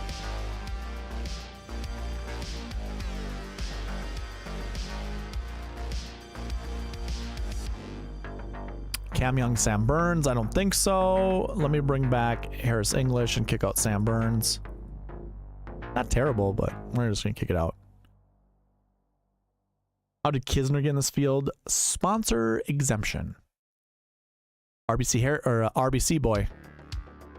And talk about another RBC boy, we get Webb Simpson and Patrick Cantlay to go with Sung Jae, Benny Ann, and Siwoo Kim. Actually, I kind of like that lineup a lot, to be quite honest with you. That's a really good lineup. All right, Daniel, those were your lineups, sir. Let's move on to the next person. Edward Gale, are you still in the chat, sir? On deck is John Bizzle. Bizzle, are you in the chat, sir? I think these are our last 2, but then I've got Ryan Henson who sent me one, and I believe we have another person that came in the chat that's looking for.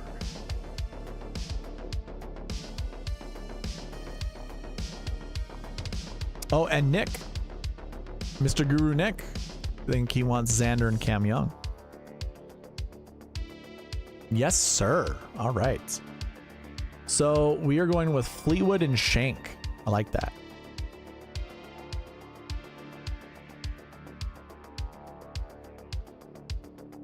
Sweet spot or 100?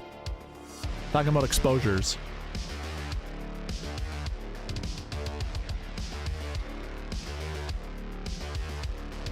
And Daniel Bolt, you're welcome, sir.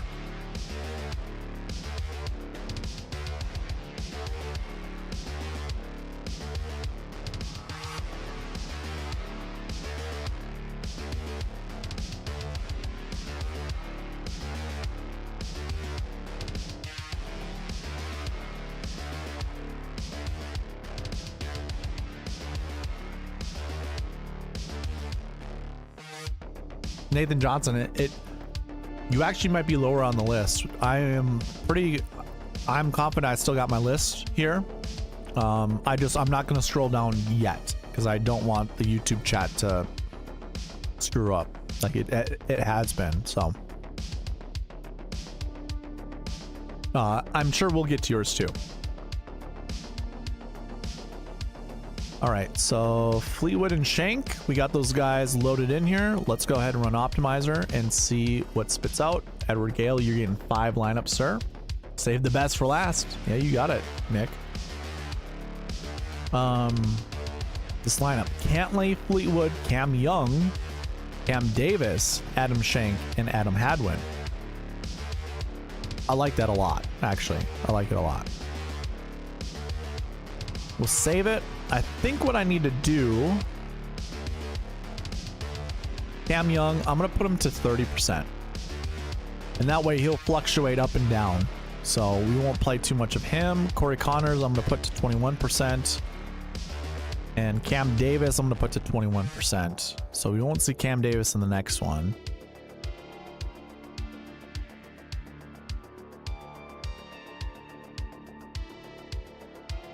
Ooh, we get a Rory McIlroy lineup.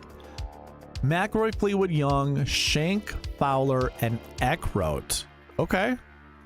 I don't mind it. I don't want that much. Actually, I'm gonna kick out Fowler. Do you like Fowler? If so, I'll keep him in. I'm gonna kick him out for this lineup. Bring back Eckroat, or the possibility of Eckroat. Let me know. We get McIlroy, Fleetwood, Connors, Schenk, Grillo, and Cole. I'm gonna kick out Cole. Not bad. Not a bad lineup, but I just don't want to see Cole.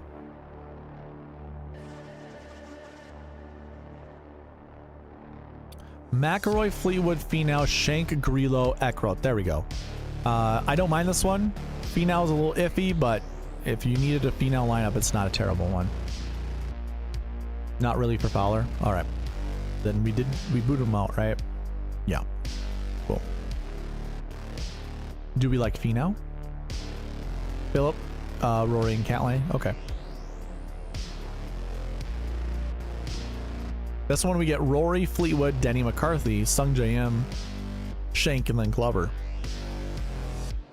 I like that one. That one's not bad.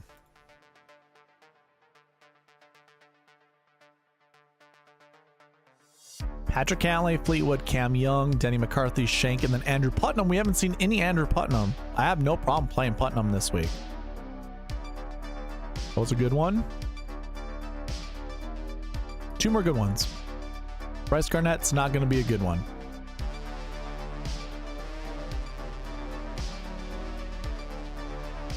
Okay, we get Schenk and Hoagie, which are the top and bottom of the 7K combo buckets, and then we get Sepp Straka to go with it. I love this lineup. It's a great lineup.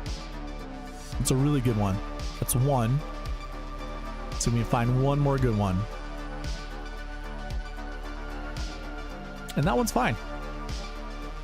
It again has 7Ks. Yeah, actually, it's another good one. Okay, cool. Well, Mr. Gale, those were your lineups, sir. Hopefully you enjoyed them or were satisfied with them. Let's go ahead and go to the next guy. John Bizzle. You still here, Mr. Bizzle? Mr. Sir? Mr. John Bizzle?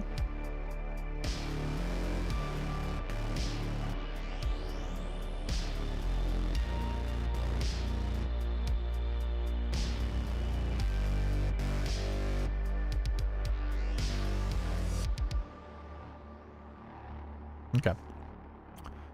Scottie, okay, we can't do this one though, Mr. Bizzle. You're off. Bryce is right. No, Bryce, the Bryce is never wrong, so I don't mind Bryce. Bryce Garnett. I like Eckroat, Putnam, and Hadwin as the low dollar folks. Well, we got you some lineups with Eckroat, Putnam, and Hadwin naturally, right? You didn't even ask us to force those in. Here's your Eckroat one and your Hadwin one. Or was this right before yours? Nope, this is Fleetwood and Schenk. There we go. Perfect. Jim, I most likely will be. I mean, he's a 6K golfer, so I probably won't own him more than 10%. I mean, probably 6% if I'm being honest. I just don't want to roster a 6K golfer too much. Never fall in love with the 6K golfer, Jim, but also never disrespect one either.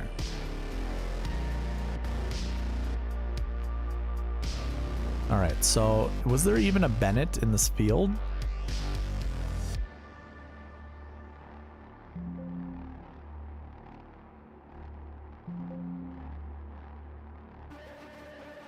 don't think so.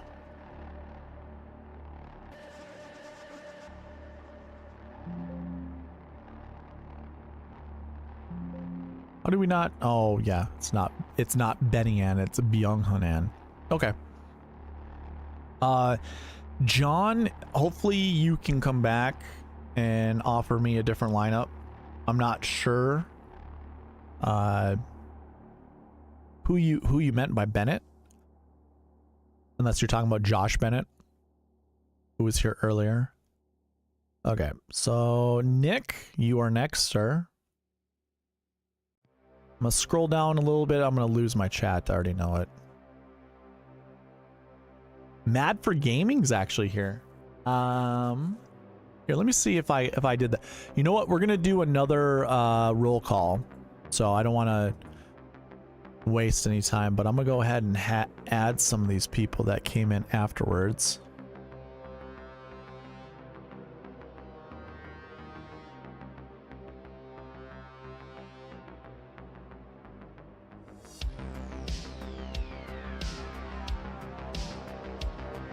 Mad for Gaming, are you here as well? I know it's late. I know it's been a little while.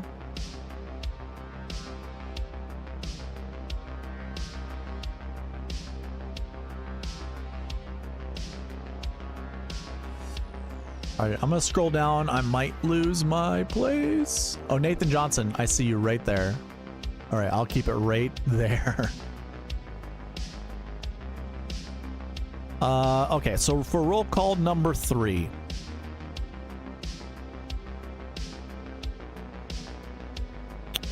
Just put a 1 in chat. Simple. Do SS with those two guys. All right. Yeah, just put a 1 in the chat. Simple and easy. Just put a 1 in the chat and you'll get credit for roll call number 3. Number uno. Numero uno.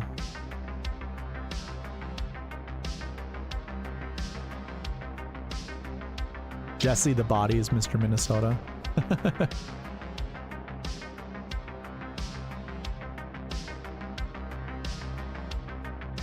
Mr. Farouk? Oh no, never mind. I thought I saw Mr. Farouk. I was gonna say, wait. Oh, I saw it on there. That's why.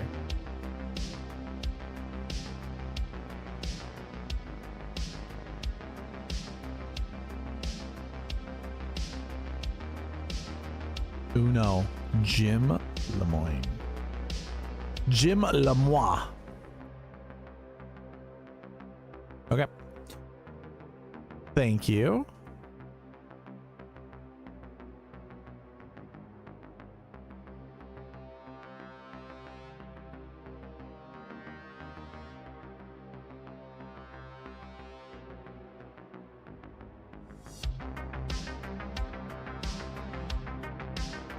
Xander and Cam Young.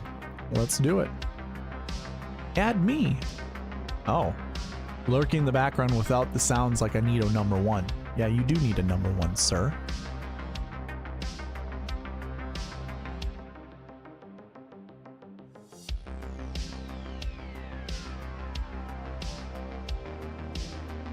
All right, first lineup, Nikolai. We get Xander, Sahith, Cam Young, Russell Henley, Ricky Fowler, and Eric Cole. Do we like Ricky Fowler enough? Josh needs to be a K1. Oh, Ryan is back here. Cool, cool, cool, cool.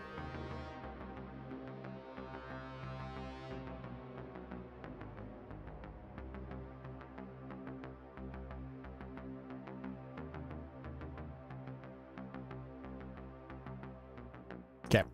We're kicking out Fowler then. Do you want me to bring back Eric Cole? I'm going to run one without Eric Cole, but let me know. From the producers of Vanderpump Rules, welcome to the Valley. No. It's not. Say we did.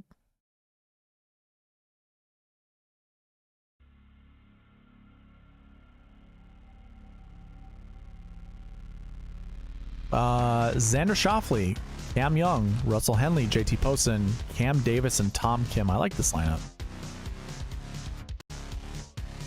Ricky Fowler. No Tom Kim. Hey, we don't mind that around here. No small hands Tom Kim. Did we lose by? Yeah, we lost Byron like an hour ago. He didn't say bye either, so maybe he is lurking in the chat. He might be. Xander and Cantlay, Cam Young, Denny McCarthy, Jake Knapp, and Bryce Garnett. That's a stretch. Interesting, but a stretch. Xander, Thigala, Young, Connors, Hadwin, and Rose. I'm down for this lineup. I don't know about you. That's actually pretty good. You like that last one? Are you on Bryce Garnett this week? Xander, Cam Young, Sam Burns, McCarthy, Poston, and Glover. Are we riding with the Burns risk? Yeah, the Rose one was good. Yeah, I agree.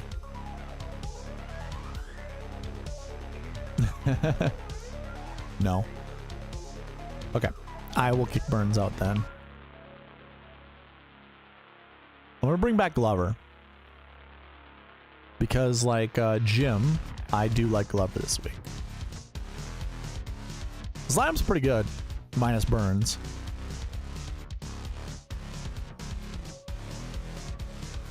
Oh, no to, you were saying no to Bryce, and then no Burns. Gotcha. Here's a lineup. Xander, Cantlay, Cam Young, Poston, Taylor, Seamus Powell. I like this lineup a lot. Holy hell. It's the second one that I'm going to highlight tonight. Highlight them to get my attention for later when I consider maybe putting these lineups in some of my contests.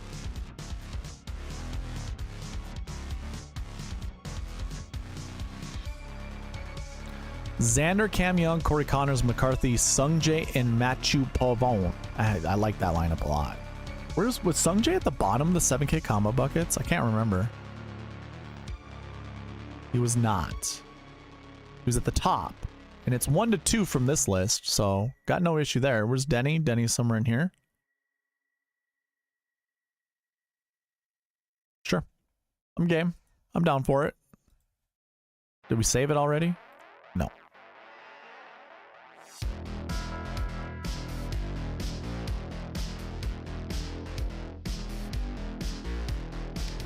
The buckets are friendly.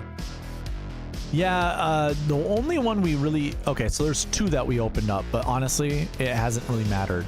The 2 that I've opened a little bit are recent form 3s. This should be 2 to 4, and 7K should be 1 to 3, but they're dangerously close to being 1 less than what the actual ones are. So despite this being 2 to 4, it's dangerously close to 1 to 4. And despite this being 1 to 3, it's dangerously close to 0 to 3. So we're going to keep it like that. Here we go. Here's a good lineup. Xander, Cantlay, Young, Todd, Glover. I mean, I really like that lineup. That's like...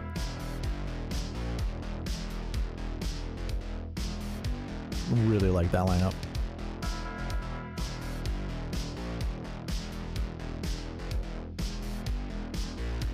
Xander, Cam Young, Russell Henley, J-Day, Cam Davis, and Hoagie. Hey, I don't mind... Okay, yeah, I guess if I'm gonna have some Jason Day, this is a lineup to put him in.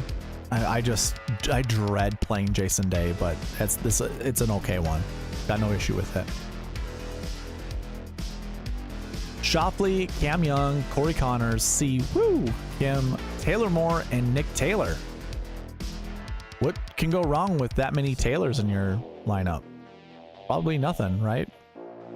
Actually, I mean, I don't mind it. 3 AK golfers. Usually I'm not one to pepper the AK range, but this is a week where I think it's actually doable. And you get yeah, I actually like that line. Okay. I like this lineup. Yeah, I agree, Nick. And that combo with Day, I agree. All right, I'm going to build you 2 more good ones. Xander, Thigala, Young, McCarthy, English, Dietrich. That's 1. I really like this lineup. I mean, what are the chances that Danny McCarthy just brings his... Like, just ignore the Masters and he brings...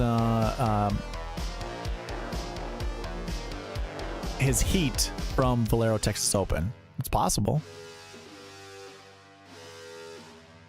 I mean, if you're building a Theegala Xander lineup, which I'm sure is going to be very popular, even with Young, is it these three golfers that you think people are going to be putting together? I guess it could be. Now that I think of it, it could be. Yeah, whatever. Put it in one of those cash lineups. A swift kick to the 4 of 6. Well, you don't have to worry about 4 of 6. No cut here. You should be a T20, right? Should be. Not a huge fan of Lee Hodges, but you get some Wyndham Clark in your life with this lineup, which is not terrible. I mean, I don't mind getting to Wyndham Clark whenever I can. And another good cash game lineup. Xander, Cam Young, Siwoo, JT, English, and Taylor Moore. I'm going to do one more, and I'm going to kick out Taylor Moore. Just want to see what happens. This will be the last one. Okay. Xander, Theegala, Cam Young, Poston, Straka, and Jake Knapp. That's not terrible. So I'm going to actually save that one. I like that. Those were your lineups, Nick. Reach out if you want more lineups built or different ideas, and I can certainly do that for you. All right. Mad for Gaming with Clark and Harmon, and then Nathan Johnson, you are next, sir.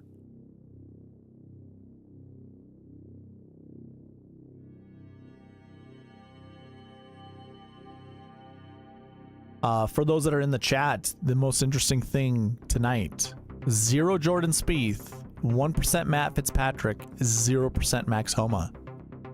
And we've gotten to Rory naturally a couple times, but it's been a struggle. All right.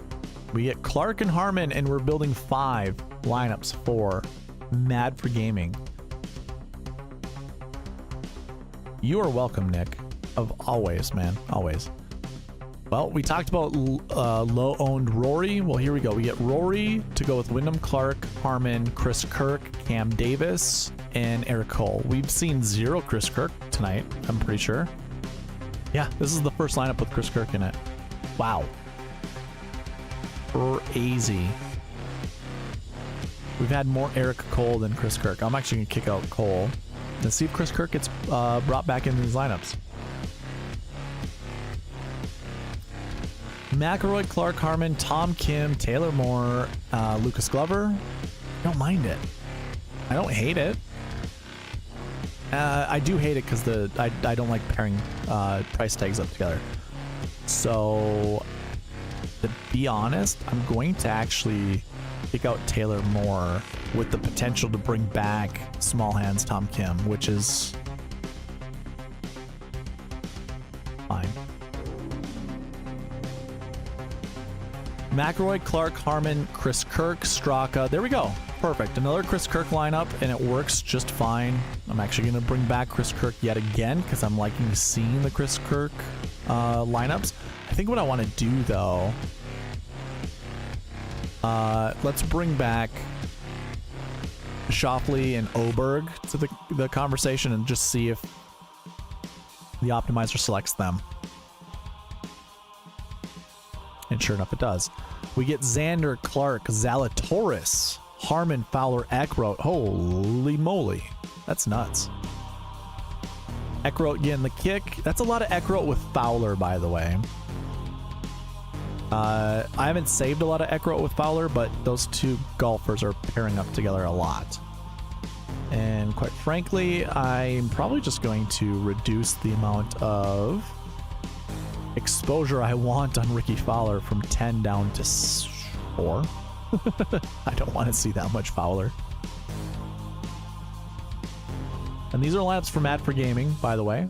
I'm sure you all know that from it being pinned to the chat. I don't think he's in chat, so we'll just build 2 more good ones and move on.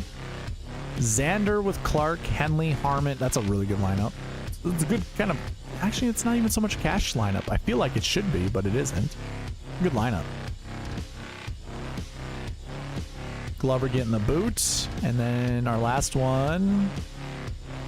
Yeah, that's fine. I don't mind something like this. This is different. I don't think anybody's really building like this. Xander, Wyndham, Jason Day, Harmon, Chris Kirk, and Justin Rose. That's fine. Yeah, I'll save it. That's fine. All right. Those were your Mad for gaming lineups. Let's go to Nathan Johnson. Are you still in the chat, sir? I'm gonna scroll down a little bit just to... I might lose lineups after this. I sure hope not. I hate doing this.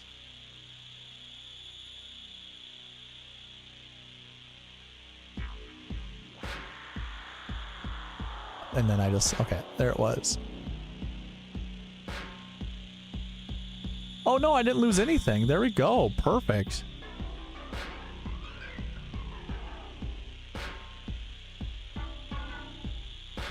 All right, so Ryan Henson, I'm going to build you a lineup after this. I'm not sure if you're still in the chat.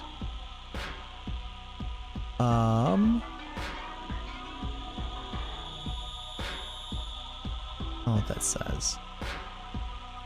But I will build you lineups after this. I'm actually scrolling down to see if I can find other lineups.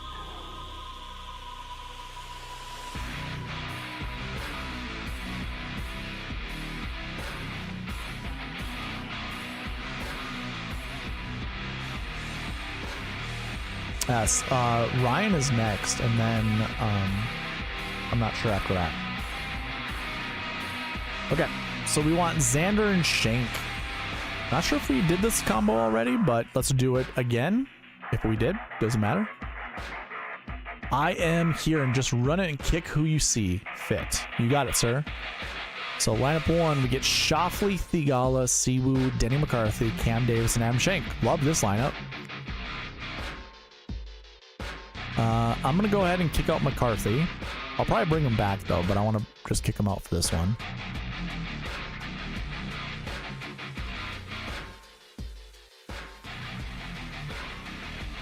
Xander, Theegala. Okay, hold on. Xander, Clark, Henley, JT, Yeager, and Shank. That's another good lineup. Love that one. It's lineup two. We're going to kick out Shank. Or, Yeager, I mean.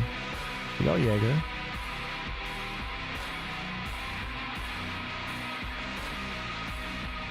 Xander, Cantlay, Theegala, Shank, Rose, Eckroat. Yeah, hell yeah. Sign me up, man. That's a great lineup.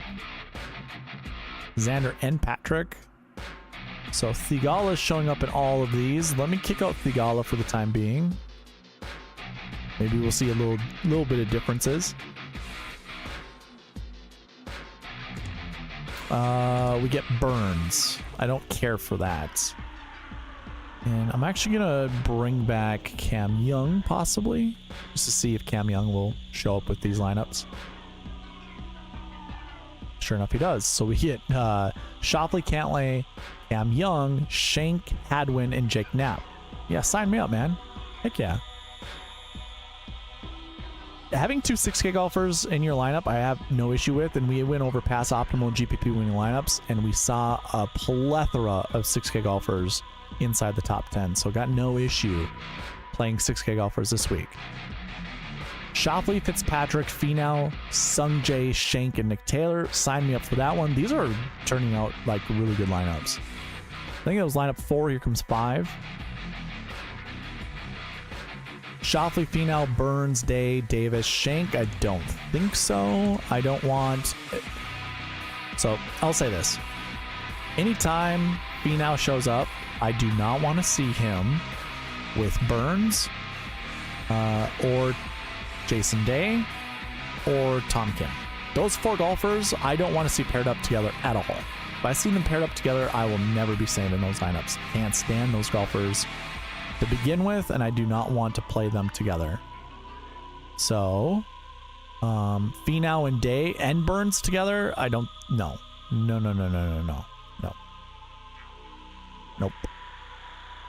Nope. Patrick Cantlay, Xander Schauffele, JT, Cam Davis, Shank, and Seamus. But yeah, sign me up for that one. This is one of my favorite lineups tonight. It is so different. 2 10s, an 8, 2 7s, and a 6. Hell yeah, dude. Sign me up. Love that lineup.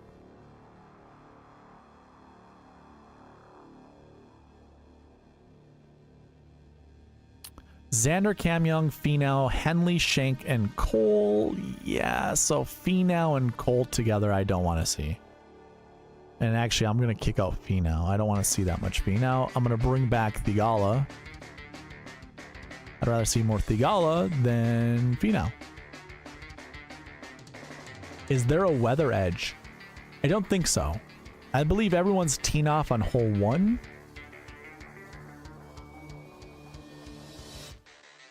I don't know what the time frame is.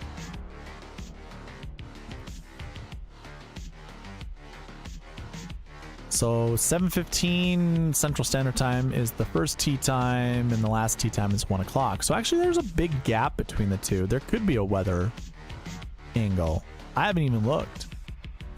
I tend to not look until Wednesday night.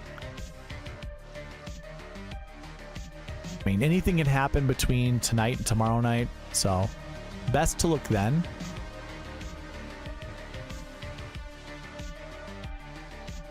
All right, so we get Xander, Cantlay, Connors, Shank, Grillo, and Cole.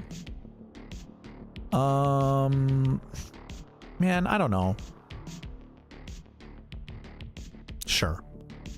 Sure, because like I don't want to play that much Cole, but it's fine. It works out.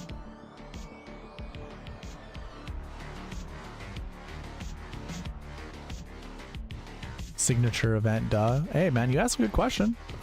I'll say this. I am a firm believer in a lot of what you know, those motivational speakers say. You can only ask a dumb question once. And I'm not saying that's a dumb question, but you can only ask a dumb question once. So you learn from it. I mean, it's a good question. Schauffele, Theegala, Young, Day, Shank, and Rose. Yeah, I don't mind that. I just don't want to see Day. I don't want to see Day. I feel like Day is he's back to just being a crappy golfer. Here's a good lineup. Schauffele, Zalatoris, Theegala, Poston, Shank, and Rose. I love that lineup.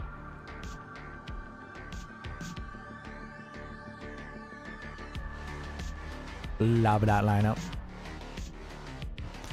Let's see here. Who do we want to kick? Rose. Gotta kick Rose. All right, 2 more good ones. 2 more good ones for our boy Nathan Johnson. Xander, Cam Young, Henley, and Im and Shank. That's a good one. That's a really good one. I like that one a lot. Who do we kick out of this one? Probably Henley. That's a lot of Henley. Yeah. I think Henley's just getting the kick anyways, so I don't have to boot him. And a whole different lineup. Rory and then Xander to go into Taylor Moore, Shank, Glover, and Eric Van Rooyen. That's a hell of a lineup too. All right, yeah, we'll save that one. I like that. All right, Nathan.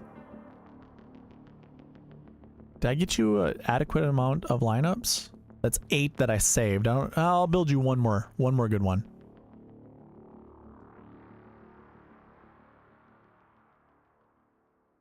Schauffele, Theegala, Connors. Yeah, so I'm glad that we did because this is a really good lineup. There's another good one. There we go. All right, Mr. Henson, we're back. We're to you now. Give me Adam Svensson, Fleetwood, and Russell Henley. Ow. So Svensson is definitely the Ship It Nation guy that you are definitely on. Svensson, there we go. Fleetwood he's in all the buckets, so why wouldn't we play Fleetwood? And then who else did you say? Russell Henley. Russell Henley must be a core play of somebody's. Okay, here we go. Build you 10. Cantlay, Fleetwood, Connors, Henley, Straka, and Svensson. Yeah, I don't mind that one at all. Actually, Svensson's your guy? Okay. Yeah, I like that lineup a lot.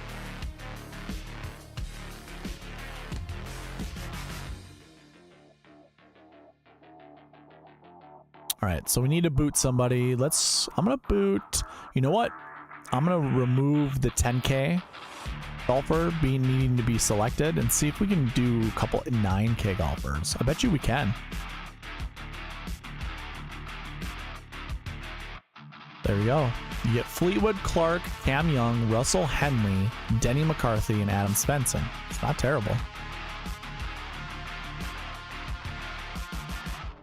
Henley's in all my buckets. That's true. Cantley, Fleetwood, Young, Henley, Eric Cole. Do you like Eric Cole? You want Straka kicked? Yeah, I'll kick Straka. Do you like Eric Cole?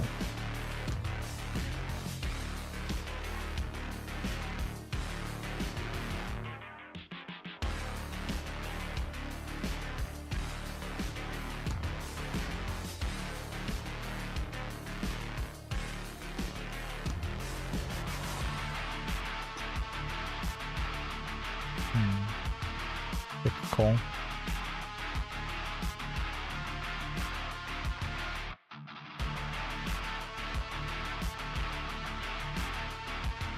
Cantley, Fleetwood, Cam Young, Henley, Hadwin, Svensson. 2 Adams?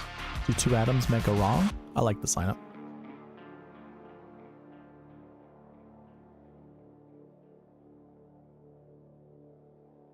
Ooh, here we go. McIlroy, Fleetwood, Henley, Davis, Grillo, Svensson, 10-9-8, 7-6-6. We've seen that a bunch of times in these optimals. Back 9 bets. By the way, this soundtrack has been nice. Some rock. Feel like I'm watching Red Zone every touchdown from every game. Here you go. I'll show you which one it is.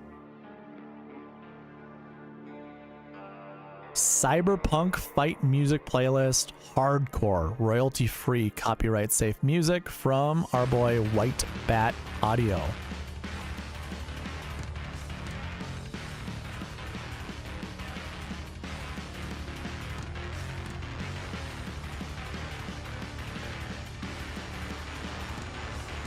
I like the sign up.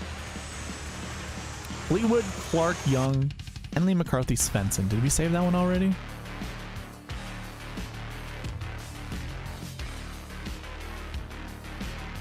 We did. Okay, yeah. We already built this one. Who do we want kicked out of this, Ryan? I need your input here.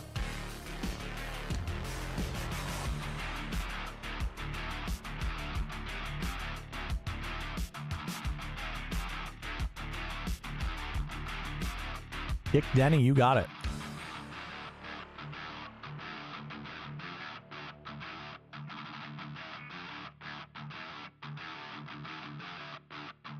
McIlroy, Fleetwood, Henley, Benny Ann, Rose, and Svensson. I don't mind that one at all.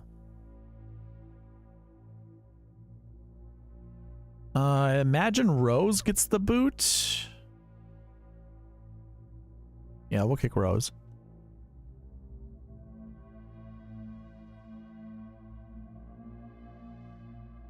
Cantley, Fleetwood, Cam Young, Henley, Knapp, and Svensson. Yeah, I just feel like Knapp is such a great, like, supporting piece. I feel like Knapp will get the kick automatically. Maybe not. He might, but it's not terrible, man. This is another good combo. Combo of 3 golfers. McIlroy, Fleetwood, Henley, JT Post, and Lucas Glover, Adam Svensson. So, I mean, we're kind of seeing that same combo, but it's not terrible. Like, if you want any reason to play Rory McIlroy, it seems pretty good.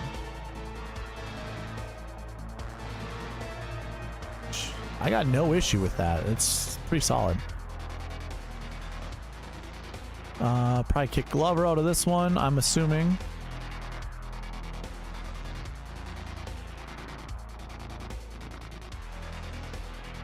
You know what? The more that I've been building lineups tonight, the more I just see trying to build a Scheffler lineup is almost impossible. It's not so much impossible, it's just I don't think you can build a good enough lineup. I think what I'll do this week is I might build 10 Scheffler lineups and I'll try to mix and match the different 7 and 6K combos that I can, and just live with that. Put that in like a winner take all situation. Try to get my money back if Scheffler if he is going to be in the optimal lineup or the GPP winning lineup. And then any big contest, I'll probably just be anti Scottie. Mac Hughes showing up for the first time. We get Cantlay, Fleetwood, Young, Henley, Hughes, and Svensson. That's great. All right, 2 more good ones. Ryan, do you want to steer what the optimizer is going to pick? Has there been Scheffler with a 9K option? Yeah, there was, or maybe not. I don't think so. Oh, no, there was Scheffler and Fleetwood. We did Scheffler, Fleetwood. Data Golf has Scottie at 40% ownership. I don't...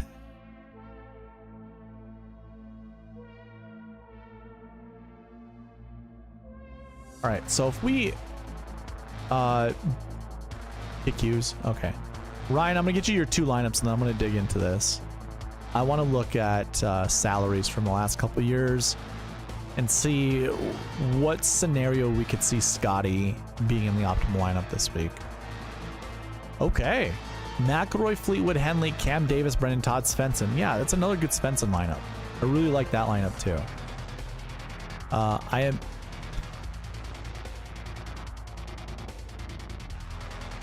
Let's kick out Brendan Todd. You might say Cam Davis, but I think Cam Davis is just going to get the boot because he's over-owned. All right, last good one here, Ryan. Last good one. That's not a good one because that's Grayson Murray in it. We know Grayson Murray isn't a good golfer.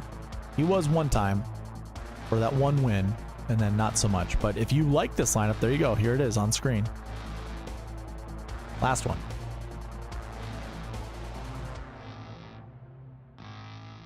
Yeah, that's a good one. Cantlay, Fleetwood, Henley, Kirk, Im, and Svensson. Yep. All right. So how realistic is it for Scottie? Like, I'm just going to substitute Scottie in this leaderboard as the winner. So let's put Scottie up here. 13,300. Second place is 10-4. Third place is 10-3. 9,300 fourth place. Okay, so we can put Buckley in that lineup. We could probably put Thigala. We could put Grillo, Davis, and Harmon. Yeah, so this equals $36,200 if Scottie's the winner. I'm sorry, this equals 36,200. So he's 13,300 right now. That would give you a salary that you've used as $49,500. And you would have 5th place, 5th place, 7th place, 7th place, and another 7th place, which those are great point totals, by the way. Everything's over 90 points. And then you get this 120. However, if it was 120, look at Cantlay at 10-3, scored 123. And Spieth scored 114. Those, yeah. Okay, so that $2,000 savings is basically going from Thigala up to, well, let's, hold on. Be 13 down to 8. Yeah. If you, okay, so you give up 2,000, you add 2,000, and you basically can do Spieth and Cantlay. Okay, this is a perfect example. Right here is a perfect example. So let's see, what can we do with this lineup? Can we do those same, or we can't do Thigala. We have to replace Thigala with those golfers. So this is 48,900. Sungjae, it'd be Sungjae. Oh, it's 5,200. So, okay, here you go. This is again a perfect example of what you can and can't do. Are you gonna you're gonna leave $1,100 on the table? Probably not. I guess perhaps can we go Sungjae and instead of Cam Davis, who was in the optimal lineup, to Mark Hubbard? That equals 49,600. What would we have scored?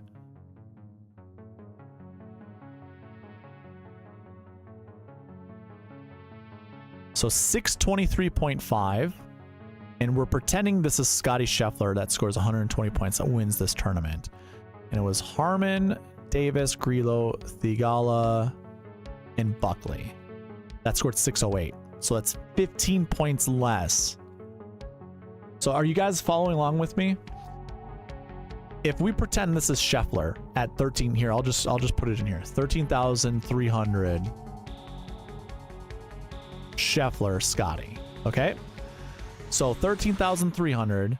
In order to fit a lineup in, you'd have to go this route.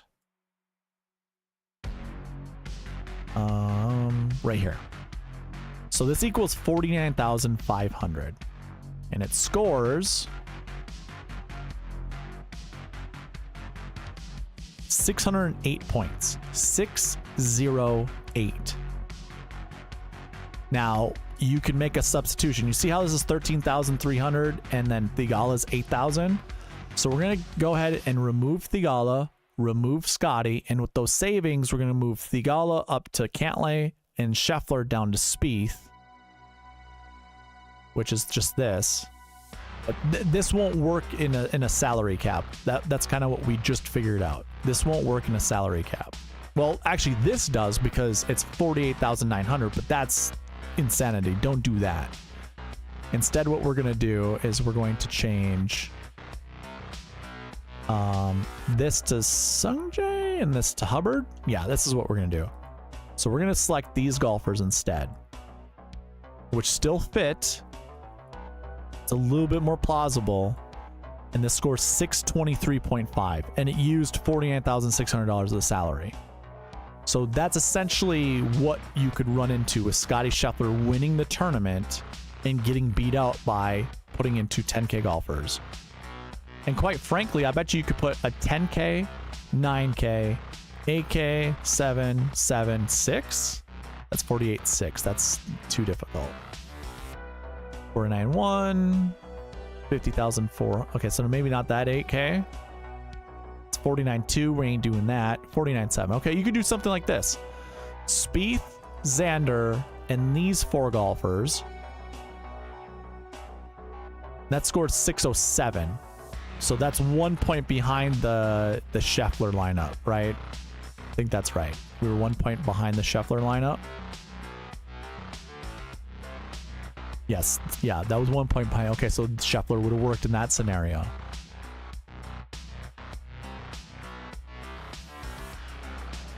Oh, Cantlay scored more points than Spieth. So actually, if you did this, Cantlay, Xander, Sungjae, these two 7Ks and this 6K?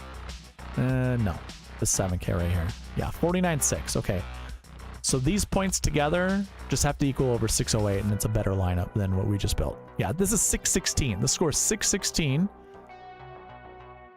And it's just putting that out there like this could happen. This could be your top 10, and it's a 10, 9, 8, 7, 7, 7 start. And that was Cantlay was in that lineup. And that scores more points than Scottie Scheffler would have in first place. But we know that's Matt Fitzpatrick at 8,400. But in that scenario, that's how Scottie could still win the tournament and not, you know, be a better lineup than starting a 10-9-8-7-7-7 or a 10-10-8-7-7-6, I think it was. Let's see here. Hold on. Also, out of curiosity, what happens if you lock in Scottie and run it till it breaks? How many optimals would it pump out? That's a good idea. Do we have to skip 9K with Scheffler? No, I don't think so. Good luck, Jim. I don't know if you're still in the chat. If Scheffler was 12-9, I think you have to play. Yeah, 12-9 is... that $400 difference is actually a big difference. And then Byron goes, does the size of the field alter how much salary you want to leave on the table with only 69 guys? If I had like my website connected to the database and had reports to show you, I could probably show you the exact, like that way you're not going off my opinion. But if we were to use, did I keep those tournaments up? I wonder. I did not. I don't think I did I? No. Byron, from my memory, you do not want to leave a lot of money on the table. with limited field events. So I obviously keep track of salaries, so we can do it this way. This is the Genesis from earlier this year, and then this is the 18T Pebble Beach Pro-Am from earlier this year. So the optimal, yeah, you left a lot of money on the table, but your GPP did not. Your GPP winner, and your GPP winner had 6 guys inside the top 14, so that's pretty good. The GPP winner scored 555, and the optimal scored 587. My optimal scored 558, so it was 3 points better. And you could have started with Scheffler at 11.4, Ludwig at 9, then you had Clark at 7, Burns at 8, and then 2 6s. So basically a 10-9-8, 7-6-6 start. So that was the 18T Pebble Beach Pro-Am. At the Genesis, the optimal left a lot of money on the table, but the GPP winner did not. And they had 5 golfers inside the top 7, and then 1 guy down here, Tom Kim, believe it or not. GPP scored 630.5, your optimal scored 661, and your sweet spot scored 646. So that was 16 points over that one, and that one was a 10, 9, 8, 7, 7, 7. Only leaving $300 on the table. All golfers inside the top 10. 10, 9, 8, 7, 7, 7. So we've seen that a lot. 10, 9, 8, 7, 7, 7. Now again, if I had, you know, my database connected to my website and had the reports, I would show you that like exact detail, because that's exactly what I plan to show everybody. Yeah, I don't think you want to leave a lot of money on the table. It's never been in my memory that you want to leave a lot of money on the table when building lineups in these limited field events. Did we try Scheffler Young? No, we have not. Also, don't go out of your way, buddy. No, it's good. Like, this is what these live streams are for. For me, I like to interact with the chat, and if you've got questions about these certain things, this is the nitty gritty that nobody is really talking about. No one's researching. Instead of, you know, having a narrative or having a script that you're going off of and talking about it, I'd much rather to keep this open-ended. You guys have things to talk about, let's talk about them. You guys have questions, let's do it. Nikolai says, I just locked him in 100% to see where he landed. It's ugly, but you can get some 9K places if you want to. I cringe at using 3 6K guys, but you can use 2 with some low 7K flyers and get there. Okay, do I have one more lineup that I need to build? I can't remember. I think there's one more person in the chat that I need to build lineups for that I apologize for.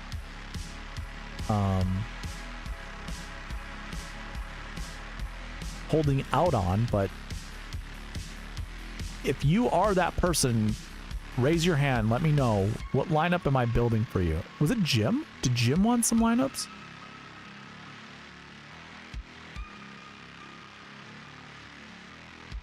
I wish there was a search function.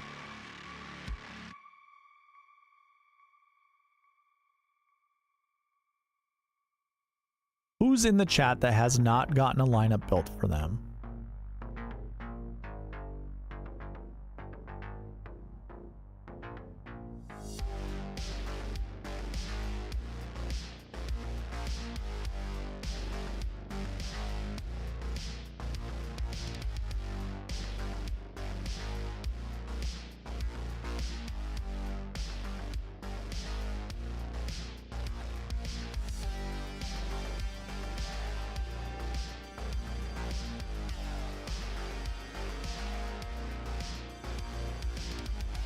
Did Jim already leave? I think we said bye to Jim, right?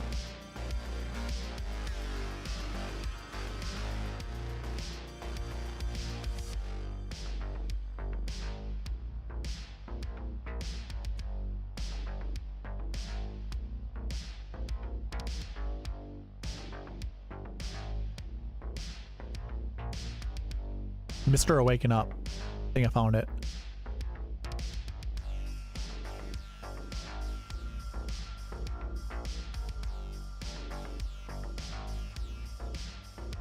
And Philip Hall wanted some too, didn't he?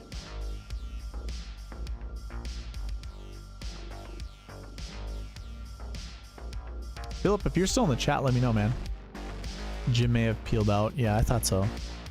By the way, Philip Hall, I am sorry for not seeing you say that you were running late.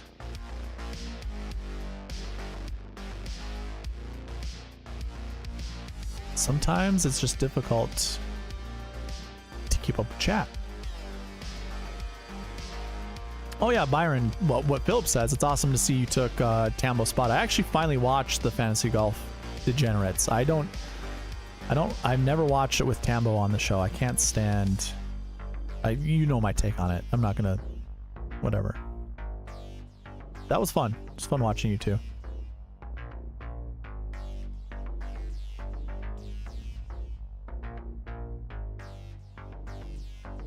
Jinzo, when he was here. Ludwig Obai? I ain't saying that.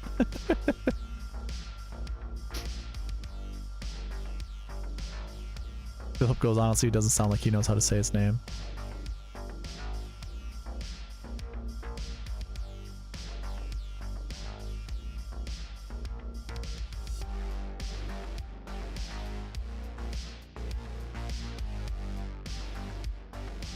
Henceforth, we shall call him Oberg. I like that.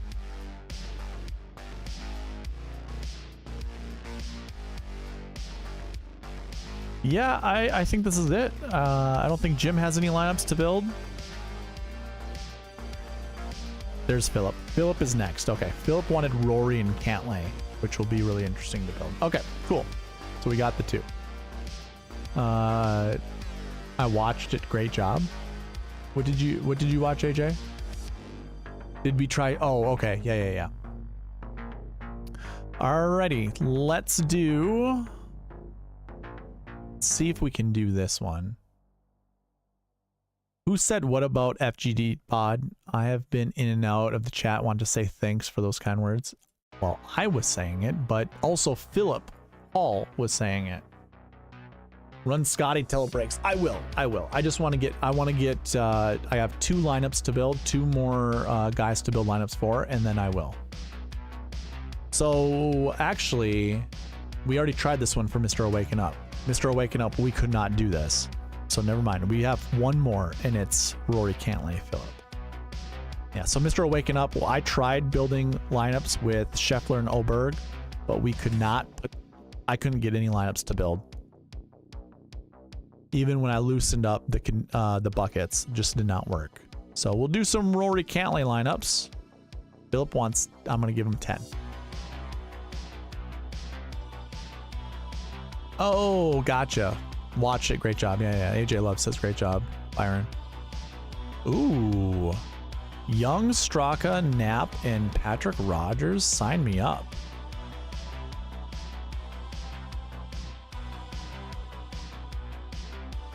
McIlroy, Cantlay, Kirk, Moore, Hoagie, and Simpson. I don't mind that one either. That's a decent one.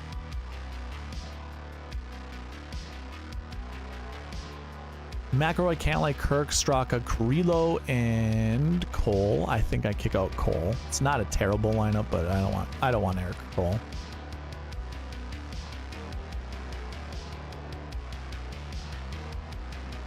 McIlroy, Cantlay, Moore, Taylor Moore that is, Sepp Straka, Grillo, and Grayson Murray. Yeah, I don't think so. That was lineup number 4. Actually, we'll call it 3. McIlroy, Cantlay, Benny Ann, Taylor Moore, Van Rooyen, and Nick Taylor. Yeah, sign me up. That's a good one. Here comes lineup 5. McIlroy, Cantlay, JT Poston, Davis, Straka, and Eckroat. Don't mind that one either. That one's a good one.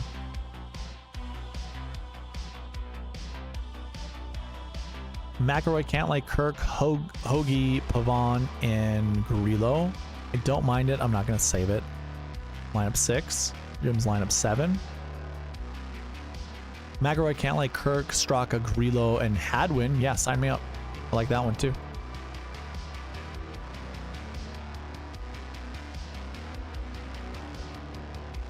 And then it breaks. Okay. You know what? I'm going to just do this off the bat because we're going to have to change these to 100%. We want to build Scottie lineups until it breaks. So that is what we will do. I'm going to build 2 more lineups for Philip. McIlroy, Cantlay, Harmon, Shank, Grillo, and Glover. Yeah, sign me up. That's a great lineup. And one more good one. McIlroy, Cantlay, Davis, Sungjae, Grillo, Glover. And I'm cool with that one too. All right. So now we run Scottie till it breaks. I am going to change some things in here.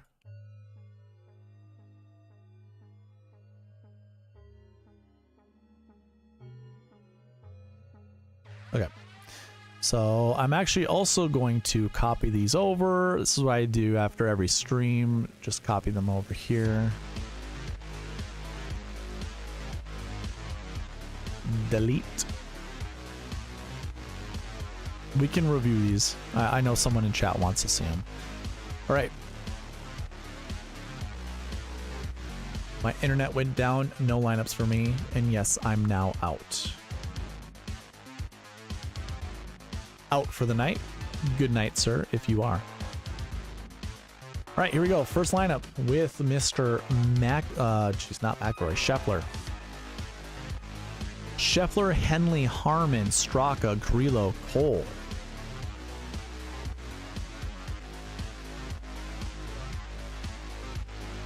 Scheffler, Young, Harmon, Davis, Fowler, Garnett. Scheffler, Finau, Harmon, Davis, Fowler, Power. Fowler, Power. That's so weird to say. Fowler, Power. It's like flower power.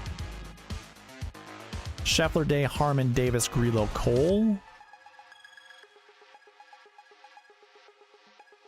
Scheffler, Connors, Harmon, Davis, Fowler, Eckroat.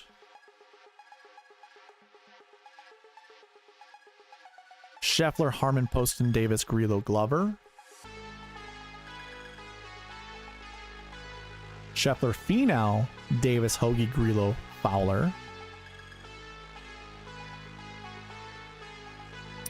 Scheffler, Day, Harmon, Davis, Grillo, Hadwin. Scheffler, Thomas, Harmon, Davis, Fowler, Hodges.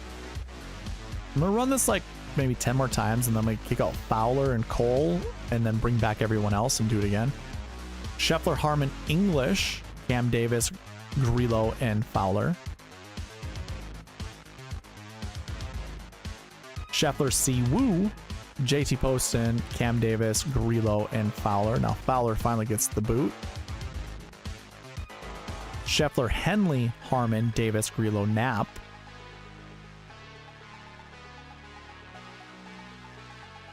We add Putnam to that. We take Knapp out and add Putnam, which is a pretty solid lineup still. Okay, here's a core. Henley, Harmon, Davis, Grillo to go with Scheffler. Don't really mind this one.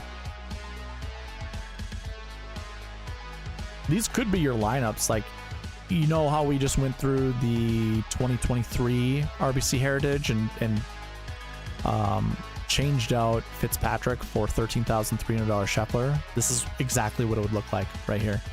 Like, these last few lineups we built is exactly what it would look like.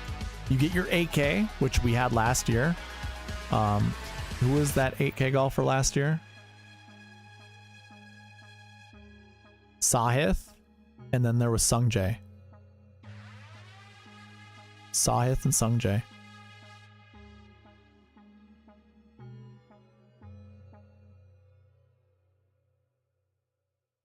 Scheffler, Henley, Harmon, Davis, Grillo, Grayson, Murray. Nah, we don't care about that.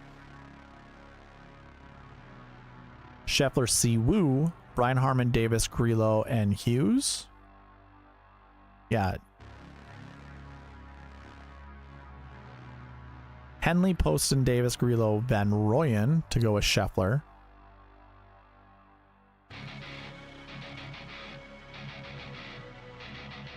Henley, Harmon, Davis, Grillo, and Nick Dunlap.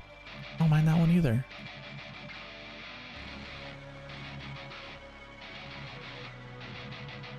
We bring Svensson in for this one. You know, some of these I might just go back and save. Like, Henley, Harmon doesn't seem like a bad combo to start with. We get Davis, Bradley, Pavon, Grillo with this one. That seems solid. But a lot of these lineups that start with Scottie are going down to the 8K range. Like 881 and 8,000. Very not many are actually starting like 87, 85, 86, nothing like that. We did have Justin Thomas once. Ooh, Malnati. Yikes.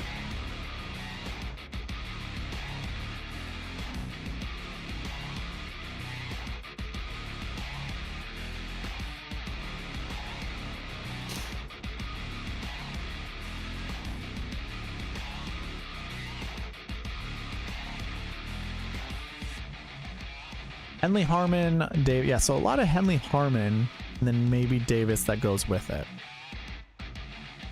All right, so I'm gonna bring back everybody, and I'm actually gonna kick out some people, like golfers I would never play. Like I'm not gonna do Kisner, not gonna do Malnati or Hodges, not gonna do Grayson Murray. Not going to do Eric Cole or Fowler. We said we're going to kick out Fowler. So yeah, we'll see what happens with these now.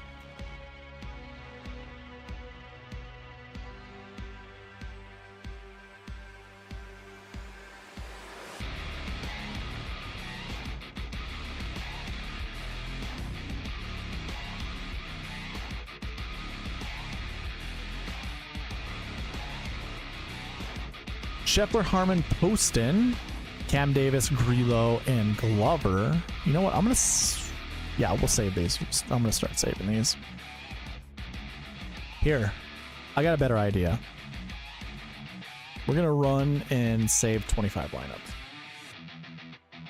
Haven't used this functionality in forever, but it's not going to break anything. And it's just going to run in the background, copying and saving these lineups. We can see what they look like afterwards. I know it's going to look messy.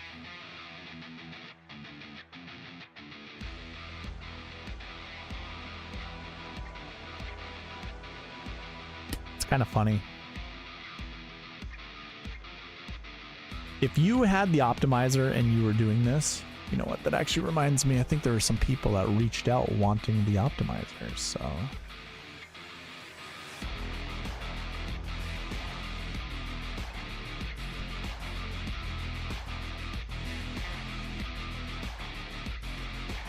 Watching the macros work. Macro power.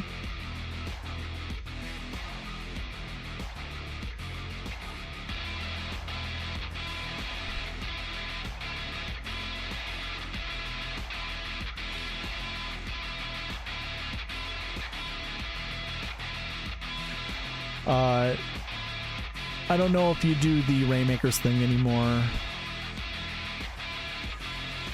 This is like porn to me. Porn, I should say, right? I'll get kicked off of YouTube for saying that word. I don't know if you're doing the Rainmakers thing anymore, but I crafted a Sahith Theegala Elite card. And I'm a firm believer you sell as quick as possible. I know with this music going on, if I had my light switches right here, I'd flick the light switches on and off to make it even more epilepsy driven.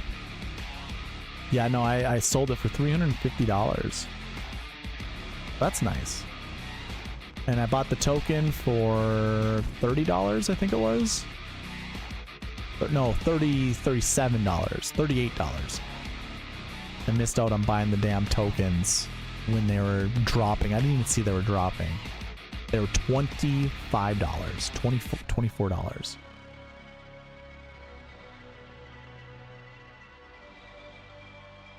Yeah, so I knew, like, because those tokens, the longer someone holds on to them, the more expensive they get.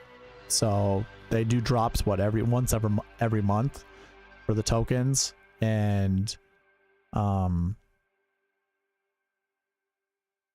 after this week, those tokens will go up to $50. So I missed out. I didn't even see they were dropping. I think I probably missed out by an hour.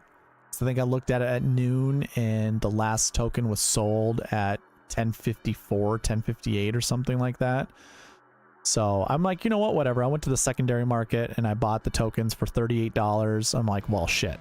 You know, in about a week, they're going to go up to 50. So I can buy 2 tokens right now for the price of 1, essentially. And I was like, I'll buy a 3rd token if I need to.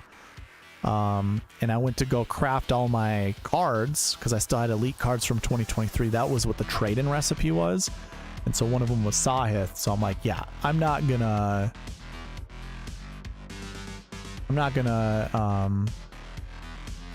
pass up trying to sell Sahith, you know, right now, because I didn't have enough elite cards to play this week. And I'm not going to go out and, you know, spend $160 to $200 trying to get another filler card. Because I think my only other card is Matthew Pavon. And it's like, I'm not doing Matthew Pavon and Sahith in a lineup with, say, like Chris Kirk or... Nah, I would probably have to go like Grayson Murray. That's like $60 or something like that. Just to put in a lineup to see it not make any money. So I didn't really care to. Hold on. So that is exactly what pissed me off about Rainmakers. Yeah. Don't you need a specific pass for those early drops? No, not for the token drops, but for the event boosters or any kind of booster pack. Yeah, you needed a specific pass for those early drops. You still get the drops, you know, like they're still selling some that were only, or that were held off, or what's the word I'm looking for, that had early access to. They're still selling those right now, and now the public has access to it. So not a big deal. They actually kind of curtail how many you can buy. You can buy 1 right away, and then you can buy up to 5 after a specific time, and then you can buy up to 25 the next day. So they actually curtail it, which is whatever. I got 2 Scottie Scheffler rare cards like last month that were worth $100 each out of some of those packs. So I've been keeping track of how much I've spent on Rainmakers, and I don't think I'm going to buy any more packs. But there's also now a drop leaderboard. So depending on how many event boosters you buy, you get put on another leaderboard. So I got $50 from that other leaderboard. From last month's leaderboard, because I think it was the Genesis Invitational that those event boosters had all the best golfers in it. It's like, yeah, I'm gonna keep buying boosters out of this one, and that's how I got my 2 rare Scottie Schefflers. So I'm probably gonna put more money into it now that I sold this Sahith. I mean, I think this probably puts me $800 down for the year on Rainmakers, just going through this. Still waiting for that big win, you know, on the contest selections. But here are the lineups that were just built. Scottie, Harmon, Poston, Davis, Grillo, Glover. It's not terrible. Scheffler, Henley, Harmon. So it looks like Henley, Harmon a ton. Here, I'll just select all the Henley Harmons.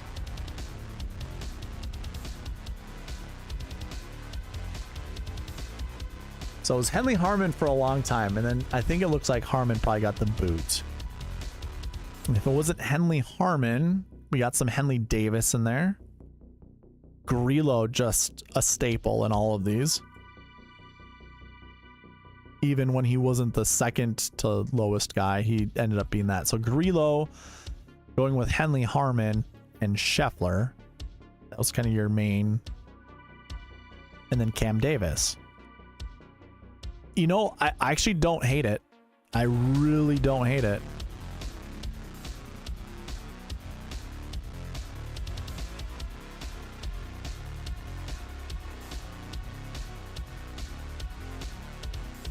Henley, Harmon, Davis, Grillo. You got that mixed up in 4, 5, 6, 7, 8, 9, 10, 11 lineups. 11 of 25.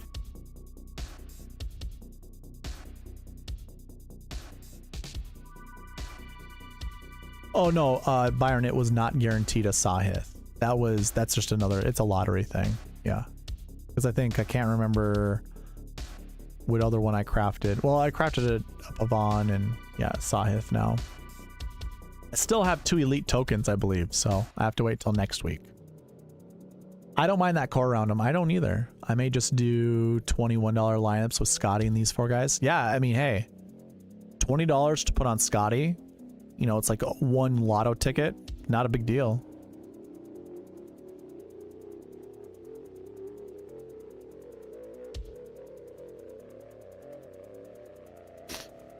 Another thing that I like to, so take a screenshot of this if you want. Just screenshot it right now on the screen. Put me to full screen and then screenshot it. Actually, pause the video right now if you haven't, and then screenshot it, then hit play, and then hit live, and come back to me. Baby, come back. But here's what I'm kind of interested in doing. So I'm gonna kick out those guys yet again. I don't want certain guys of these, or certain of these guys. Those aren't words, but we'll pretend they are.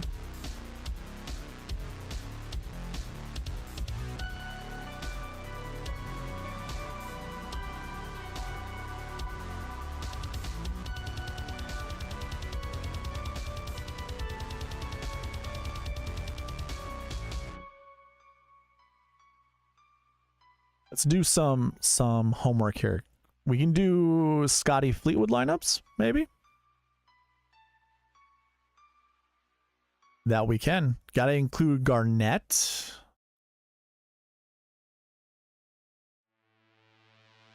Pavon, and yeah, we built this one I think for Joanne.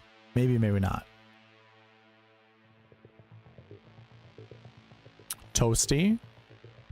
So Bradley kind of, and Hoagie, like obviously I do want Hoagie in my lineups. He's in the 7K combo buckets. So like, I don't mind this. So Bradley, Hoagie.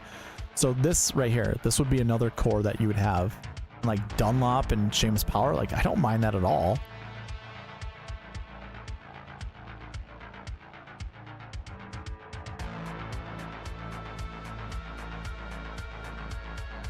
I take so many screenshots of you. I do that too whenever I see something I like. It's like, why not? I think one optimal play is Young or Grillo in optimal tee times. That a combo I want to break your rule though. Okay.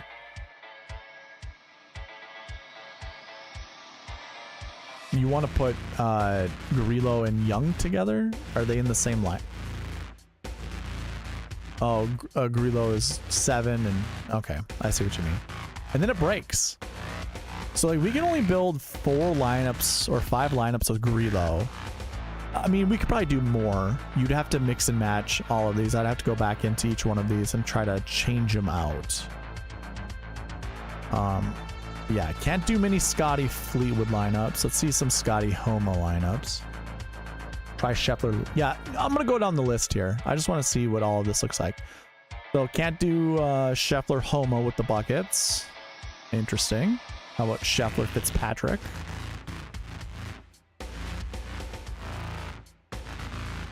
That we can. It's probably gonna be somewhat similar to Fleetwood, I imagine. A lot of the same dudes. Ooh. Yeah, sign me up, man. Scheffler, Fitzpatrick, Shank, Hoagie, Grillo, Power. I'm gonna save that twice and then just delete this row. Easy way of just copying and pasting down. Yeah, I like that lineup a lot. Clark works. Okay. Scheffler, Patrick, Davis, Hoagie, Knapp, Woodland. Yeah, I don't mind that. If like I was higher on Woodland, I got no issue, but Woodland did not look good last week. Not saying you can't do, yeah. Straka, Knapp. I don't mind this one.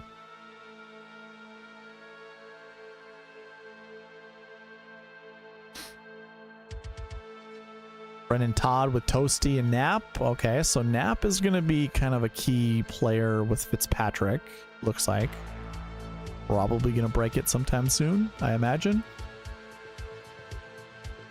You know what? I think I'm going to rerun these and kick out Knapp. Ooh. God, these look sexy. don't mind it. But it seems like Nap is a glue piece, and I don't know if I like that. Okay, so it breaks. Perfect. All right, so I'm going to kick out Nap, and we're going to see what else the optimizer can do with the other golfers that I don't mind playing.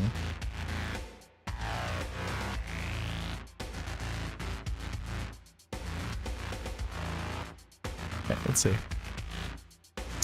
By the way, Nap top 5 is 28 to 1. Do you like that kind of thing? I don't mind it. I think if I were to ever get into betting top 10s, top 20s, since I keep track of all that stuff, is probably where I'd want to go. I think I might have to backpedal on the Scottie take. Doing a Scottie with a 9K. Well, we haven't really got through a lot of these options, but yeah, a lot of them aren't really looking super great, but there have been some that have caught my attention. Anytime Hoagie and Shank gets put together, like, I love it. Obviously, we already saved this lineup.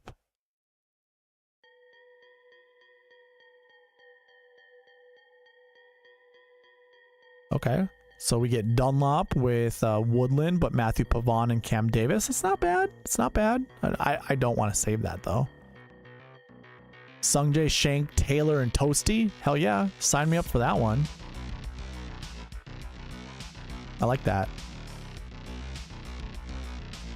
Scheffler, Fitzpatrick, Im, Shank, Fenroyan, and Chandler Phillips. Yeah, sign me up for that one too, man. It's a sexy lineup. Dude, that would be a great part of betting for you to get into. I think you would be really good at betting placements. Yeah, I mean, I've thought about it, and I've even set out to all my friends that know that I'm building a website and putting all of these reports together. Byron, I kid you not, man. I know you're going to be someone that's going to be super excited about the website. Like, when I get those reports put together, they're going to show you, like, what I have it currently, what I'm building so far. I can show you average finishing position after round 2 positions, round 3 positions, what a average weekend score is, their birdies that they do after, let's say if they did 7 birdies one round, what's the likelihood they get 5 or more the next round. I'll show you what that looks like. All the scoring reports you could possibly think of,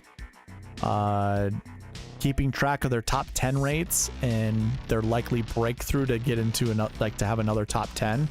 So imagine you see, like, Peter Malnati is a perfect example. You know, he gets a top 10, skips, there's like 3 weeks he goes without getting another top 10. Top 10's that 4th week after that first top 10, and it goes 28 weeks without top 10ing again. You compare that to, like, your average golfer in his, see, I would put him into a classification, because it's Peter Malnati, you know, like, I'd put him into a short ball hitter, by C tier short ball hitter, and I would compare him against all the other C tier short ball hitters and just see what their top 10 rates are, you know, and just basically average them out and show, like, okay, what's the likelihood that he breaks through in top 10s. Oh yeah, no, I think my website will be very pivotal for showdowns. Like, like, dude, the database I'm building, like, I've already built my database, but the fact that I want to do so much more to it, I've kind of put it off linking it to my website because I want more, which is my issue in life, is I always want more and it always delays things. But yeah, no, you'll love it.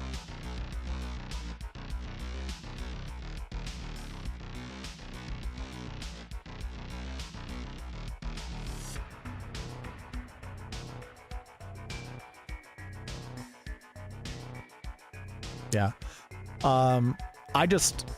I've actually, oh my God, Byron, I found a sweet ass, let me see if I can find it.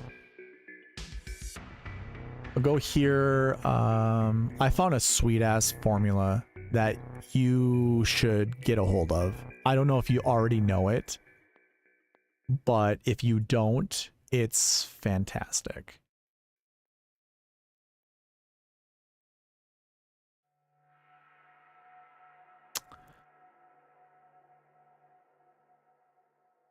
This one?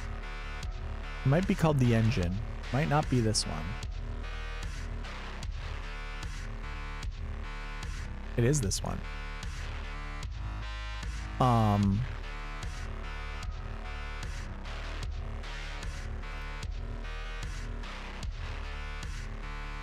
So I think I gotta scroll all the way down.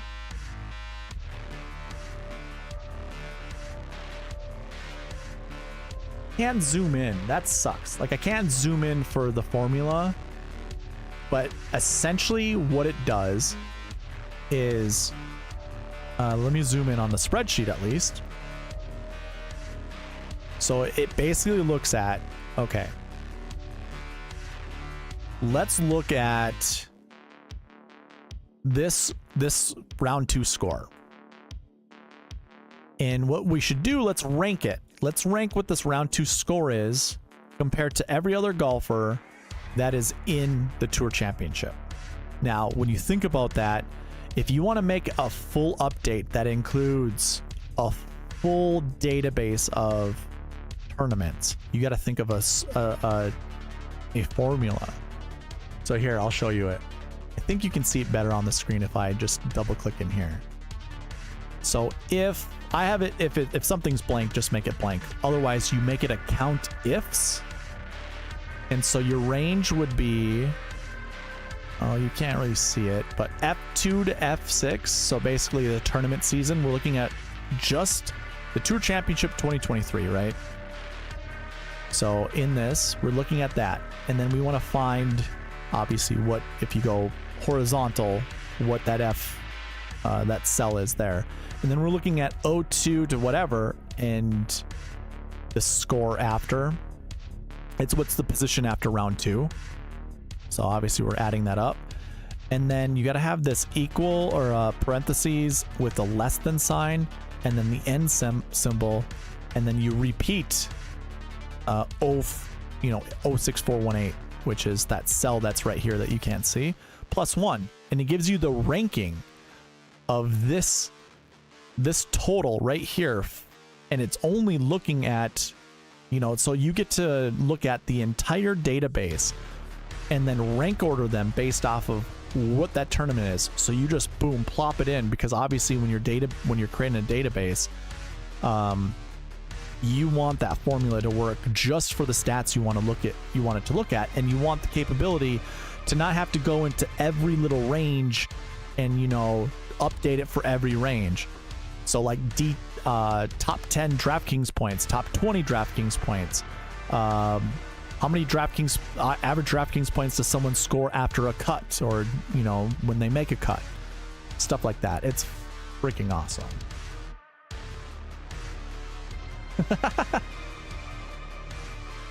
Full disclosure, have not watched a second of your Red Step stuff, but seems legit, dude. Mrs. Bagnet Bets, why are you looking at the computer like Yeah, here, I'll show you that formula again. It's like, so I have position after round 1, position after round 2, and position after round 3, and really just totaling those things up. This line, I think what I looked at is how to find a rank of a subset of data in a larger range of data, something like that. I googled something like that and came across this one, but it was like the opposite. It was the greater sign versus the less than sign, and so it was doing things in the opposite way. So the highest total was ranked 1, whereas I wanted the lowest total ranked 1. It was nuts. But once I figured that out, I'm like, oh my god, like I can do so much with this formula. It's a, and obviously if you have round 1 score, round 2 score, round 3 score, round 4 score, you can add them up differently however you want. So yeah, that was a godsend to find that. And then I also have fantasy stats, which I have a different formula with a different sheet that I do for updating. So I'm keeping track of DK top 10, DK top 20, but quite frankly, I'll be able to do that for DK optimal lineup. So I'll be able to update this is my scoring sheet that I've been using to update my spreadsheets forever. So I'll be able to do that just by looking at the DK points because I have them all saved. DK points, whatever their salaries were, I have all that, so I can update this when I go, and then I'll just copy this over to the spreadsheet I was just showing you. I keep all the strokes gain stats from Data Golf here.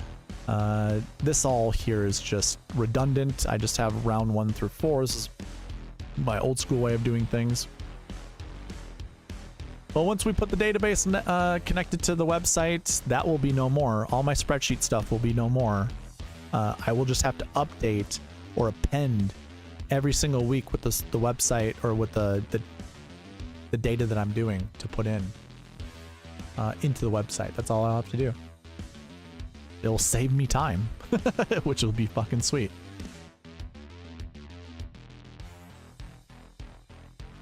Is this gonna be free, or what's your plan with this thing? It's sick. So I'm obviously gonna have like partnership deals. Those that, you know, have helped me in this space, I have no problem giving free access to. So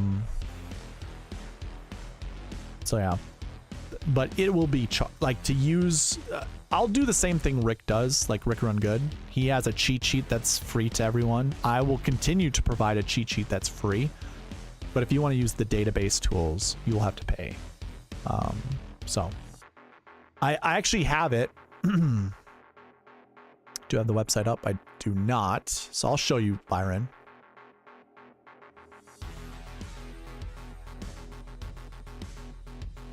So I've got the weekly, $4.99 a week so far. Monthly is $19.96 a week. You got your yearly, that's $199.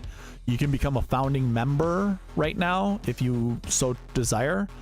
The guy who won $50,000 2 weeks ago that followed Lucas Glover and Denny McCarthy to the promised land, he said, hey, I wouldn't have won this if it wasn't for you. So he's the only one to have bought a founding member subscription, and this is lifetime access for the same price that Ship It gives you a yearly membership to. So yeah, I honestly don't see my website being worse than anyone else's, and I actually probably think my website's going to be better than most people's. So yeah, it just takes time. We'll get there.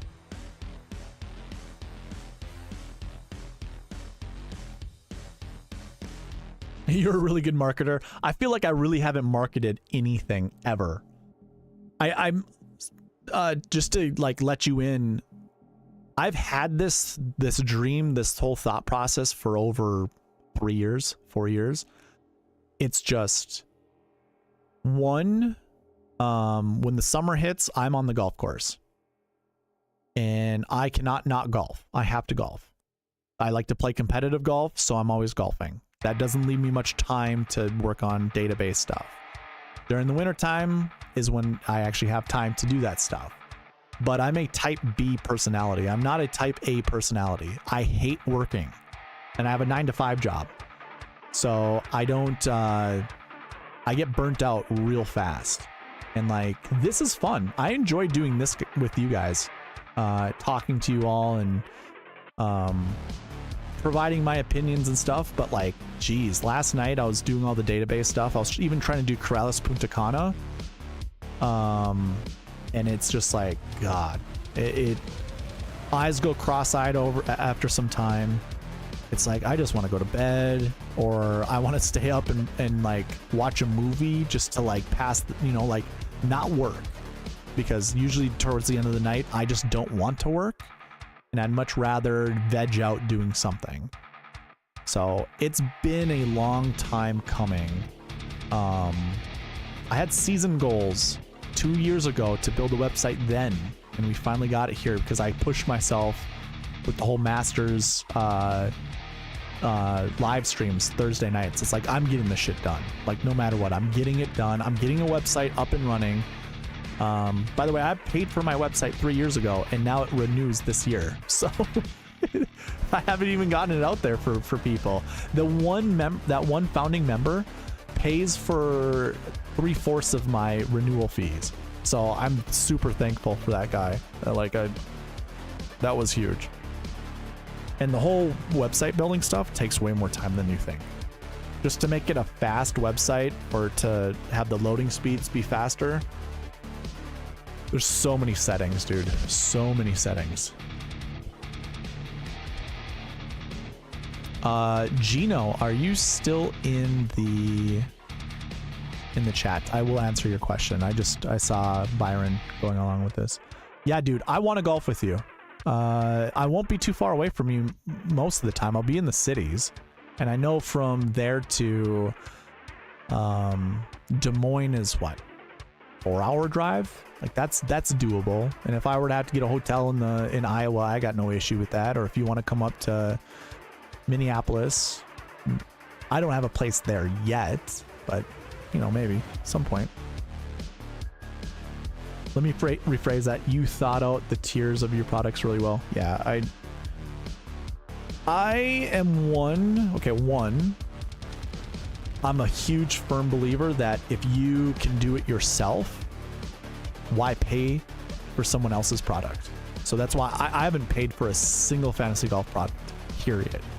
Because one, I don't think a lot of the stuff out there is good to pay for. Not saying that there aren't good stuff to do. But I feel like I can do it myself. So I'm going to do it myself. Two, for the longest time, I couldn't afford a lot.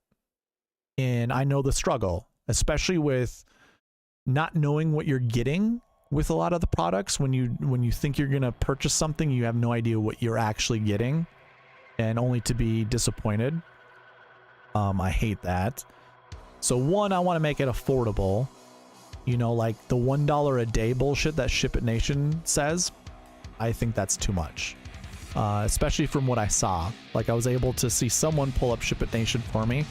It's not all that impressive. But it's paying for the people that are a part of it. I get that part of it. But I literally, just like Rick, Run Good, I just want my site to be a database thing that you go to for fantasy golf.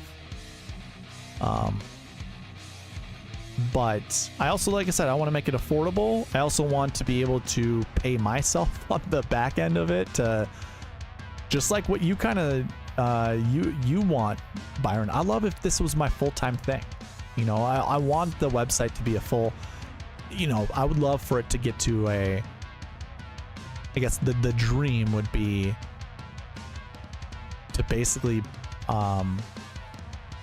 yeah, I don't know. I'm trying to think of a realistic dream, but the dream would be like it would pay the bills.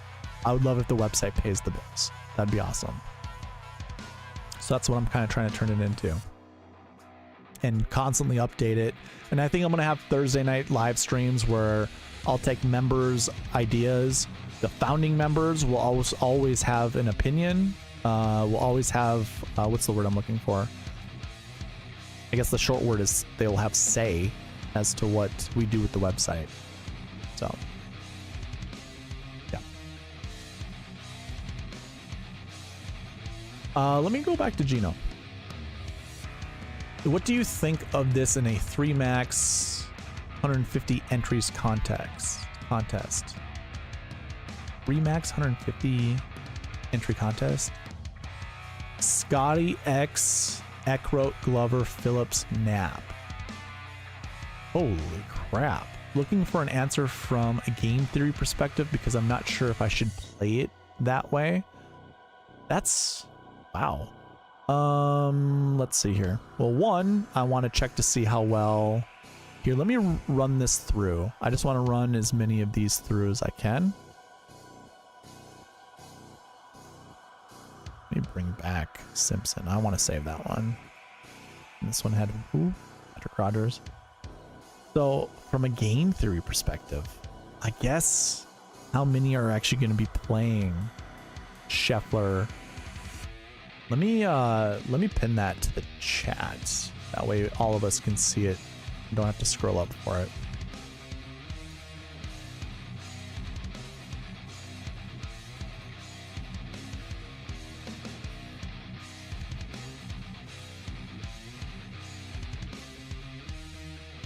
Yeah, I was confused by the 3 entry, like 3 max or 50 150 max. Yeah, that's 4.6K, guys. I think it has to be 4.6K, guys. Let's see here. So Scheffler, yeah, I want to save that one.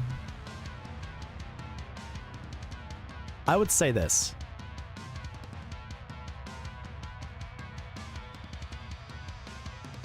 I think one of those great things that, you know, like the Tambos say and everyone else when it comes to building lineups. So if we're thinking from a game theorist perspective, how many different lineups can you build starting with Scheffler and Xander? And obviously it's limited.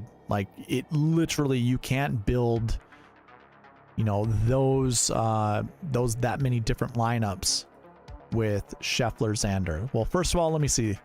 I'm gonna put Scheffler and Xander together. And then I'm gonna switch out this to be a 0.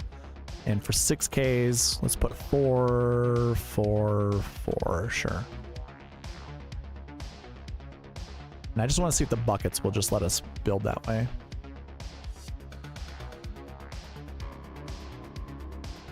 Well, I can build a lineup with the buckets, just ignoring the salary cap stuff or the salaries come with it. So you wanted Eckroat, Glover, Phillips, and Knapp. Okay, let's just put those guys in. Eckroat, Phillips.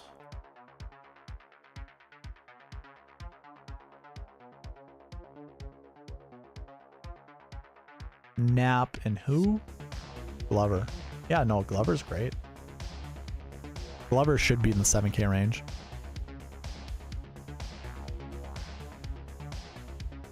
All right.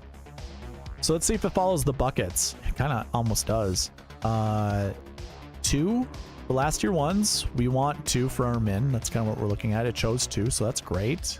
We did go over last year's 6s, so golfers who have not played this event. So it already breaks 1 bucket, which is fine. It's fine. We can break buckets. We got that. We want 2. We want 1 here. We have 0, so we break 2 buckets. Course history 2, we want 1 there. We break 3 buckets. We're not breaking. Oh, we break course history 6s. So golfers who've never played here before, we don't want more than 2, but we have 3. So now we break 4 buckets. We want 1. We want 1. We got that. We don't want more than 2. We got that. We want 1 here. We got that. No more than 3. Got that. Perfect. Don't care about our salaries, and we have our anchor buckets. So we break 4 buckets, but it does build the lineup. It looks good. Like, it is... I mean... When I think of, like, free agency when it comes to football, or, like, the draft, the NFL draft, I think you've got, like, high upside with these guys. Like, I feel like this is the Oakland Raiders trying to build a team together with around 2 studs. It's like, hey, let's go ahead and sign in our veteran max, or a veteran player that's on free agency. We'll sign him to a deal, and then these 3 guys, let's go ahead and trade away the farm to go ahead and try to get the explosive receiver, the maybe this is the old veteran hands player, you know, like a Chris Carter type in his twilight years. And then you've got another we call this like a slot receiver. That's like your Wes Welker or even Julian Edelman. So it's got, I mean, it has potential. Don't get me wrong, it's got potential.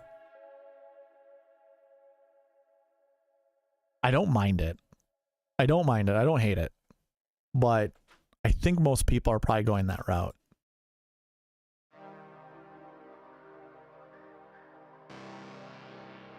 John Bizzle, what's going on, man?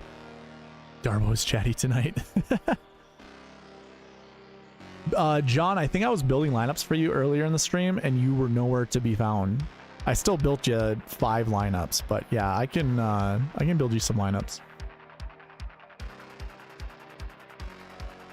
Yeah, who's Bennett? I don't get who Bennett is. That's right, we were trying to build you lineups. Who's Bennett?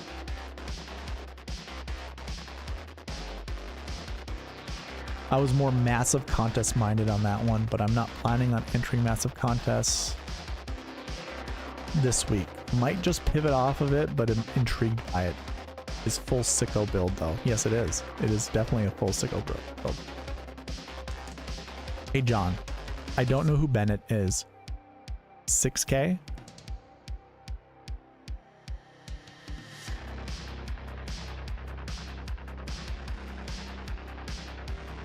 Are you talking about Garnett?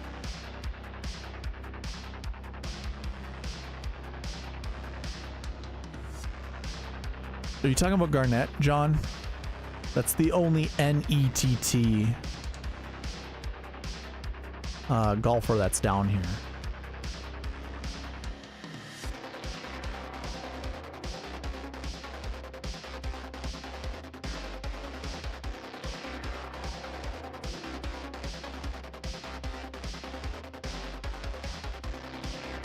Yeah, my bad. Okay. Byron, let me see. So, John, just so you know, this doesn't work. We tried building lineups with Scheffler and Oberg. It doesn't work.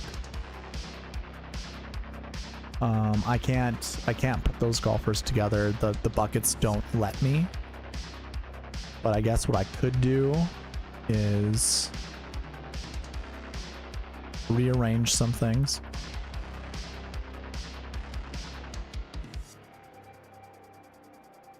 Here, hold on. John, I will build you those lineups, but I was actually talking to Gino first. Let me see what I can do with some of these.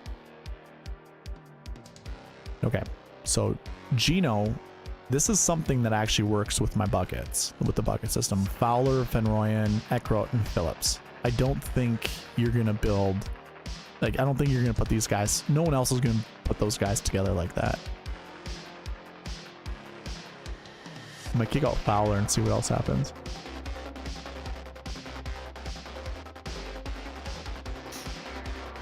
Here's another one. You can actually include a 7K golfer to go with Scottie and Xander. Egan Bradley, Eckroat, Simpson, and Phillips. I don't mind that one.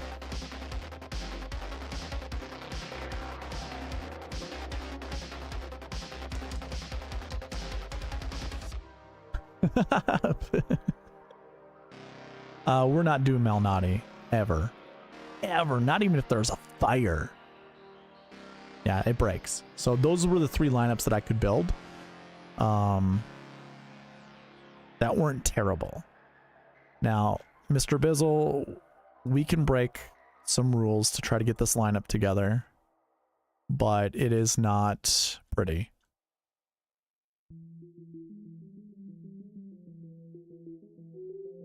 I'm going to copy this over to my defaults. I feel like I'm going to have to change these all to zeros.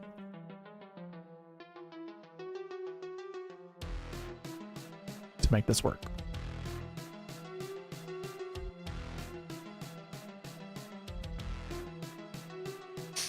And it still breaks.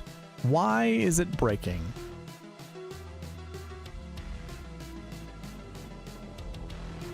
Here, let's try one thing. I want to not have a minimum salary of 50,000 and then just see what's going on.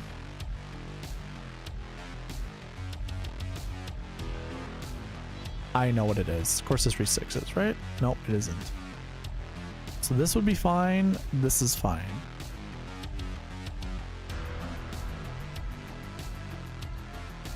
$56,900. Jesus. How about 54,000?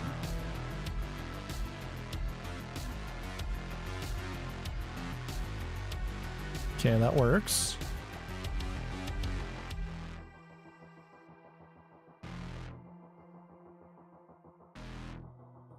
How about 52,000? No, I didn't mean to save it. Damn it.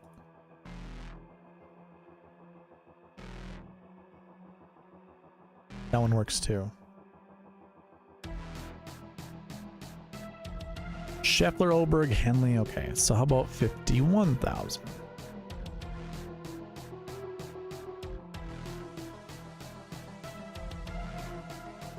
That works too. Okay, 50,500. Fowler, Hoagie. Oh, no, never mind. This works as well. 50,200.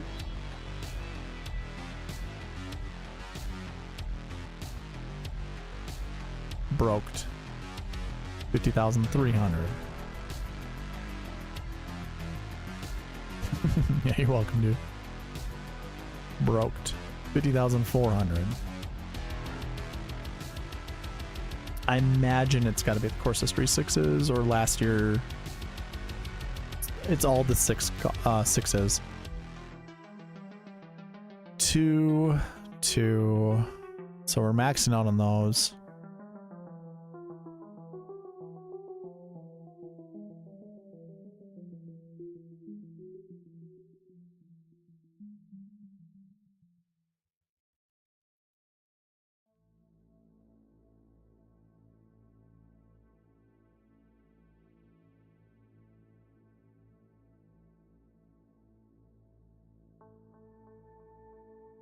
Okay, let's change these to threes.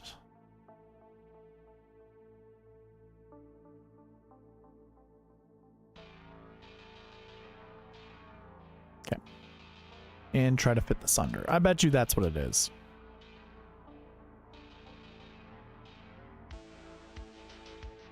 Still wrong. Okay. I give up.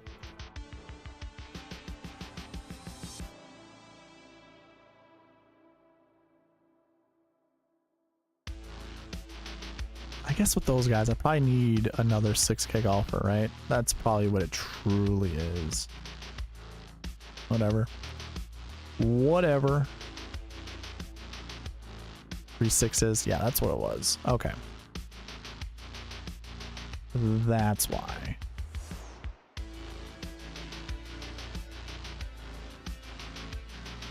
Let's see. So chose 1, so can't do 2 last year 5 or 2 last year 1s. It chose 3 last year 6s.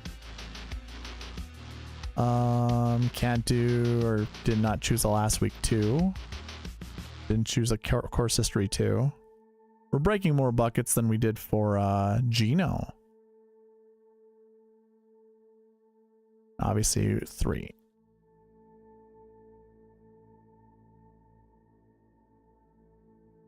Can I actually build a lineup this way? Maybe. Probably not. Oh, we can. There you go.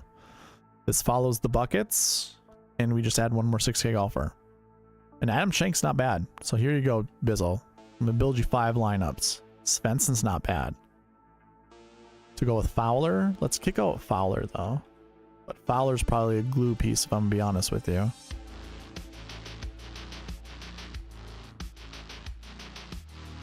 Yep. Fowler's a glue piece.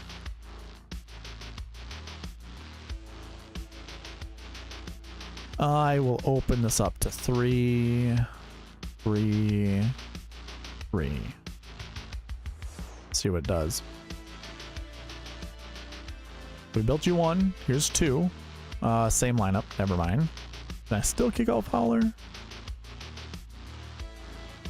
This might be your only lineup. Fowler with Jesus Christ. Ugh.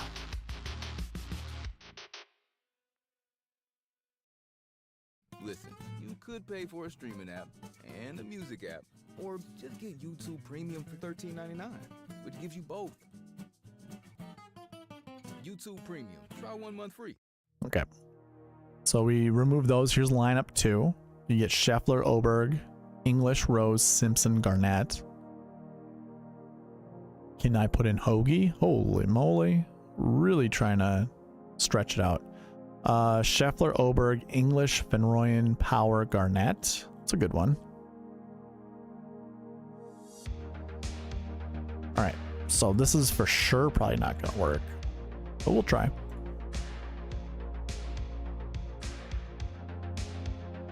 Yeah, it breaks. I'm going to remove Garnett and see what it does with just Hoagie. Maybe we'll find some different 6K golfers. No. Nope. John, at this point, I think it's probably just best if you want to put those golfers together to build a lineup that you like. Put in the golfers that you want. It's just not going to follow the sweet spot process.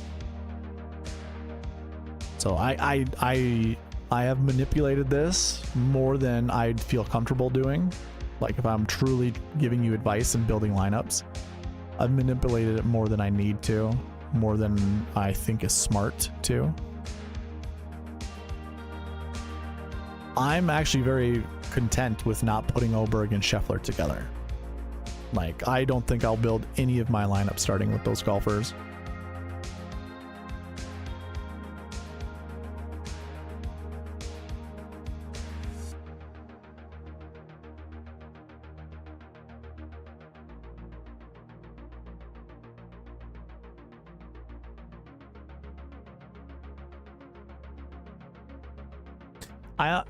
I think, I mean, we did talk about Scheffler, putting Scheffler in a lineup. We kind of did the breakdown of it. I don't know, like, so what we were doing right before you jumped in is we were trying to build as many like Scheffler, Xander. Actually, I was going down the line. I was trying to build like super expensive Scheffler lineups. So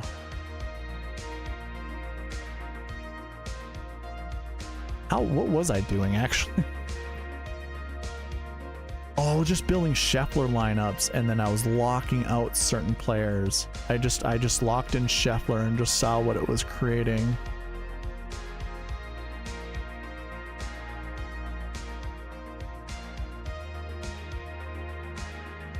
I thought that's what I was doing at least. Oh yeah. We did Scheffler Fleetwood, and then I was at Fitzpatrick. We couldn't do any Scheffler Homa. Scheffler and Spieth we can't do, they're paired up together, so then it would be Scheffler Clark. Nick, you still in the chat, by the way? I think you're the guy that brought this up. So John, what I'm trying to do is seeing how many different Scheffler lineups we can build with some of the top price guys, just to see what they look like and if they follow the sweet spot process. But I am kicking out golfers I just don't want to play. I don't know why I did that with Simpson.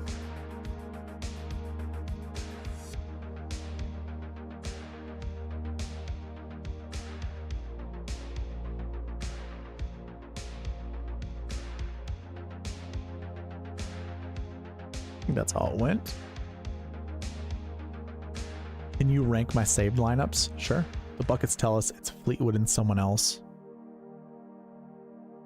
Yeah, you're talking about the anchor buckets. All right, so we have, okay, so Nick already ran some Scheffler Clark lineups. I think he said some of these were good. Let's double check. So that's not terrible. I don't mind that. Scheffler, Clark, Poston, Davis, Knapp, Garnett. I'm not going to save it. I'll save this one though. Clark, Cam Davis, Bradley, Van Rooyen, and Seamus. Fleetwood and Clark are the best two I could find. Okay. Scheffler, Clark, Poston, Cam Davis, Knapp, and Phillips. Yeah, put Knapp and Phillips together for me, and I'm happy. JT and Cam Davis, though, that's pretty good too. Scheffler, Clark, Poston, Pavon, Cole, and Patrick Rogers. Yeah. Okay, I'll save it. I don't mind it. I'm actually gonna kick out Cole and bring back Rogers.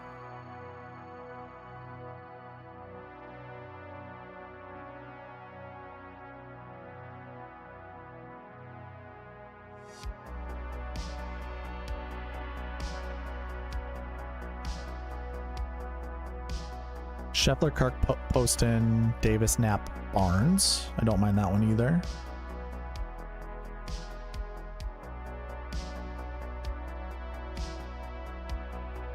Scheffler, Clark, Davis, Tom Kim, Knapp, and Simpson. Sure. Why not?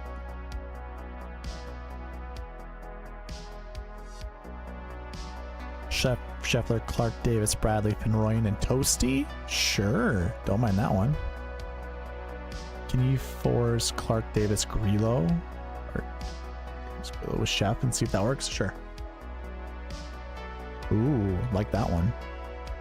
Okay.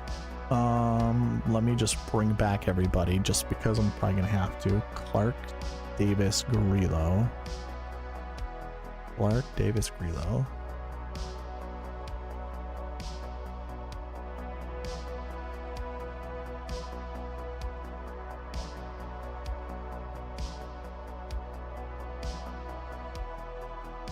Well, I saw Davis already and Grillo. I think it works, right?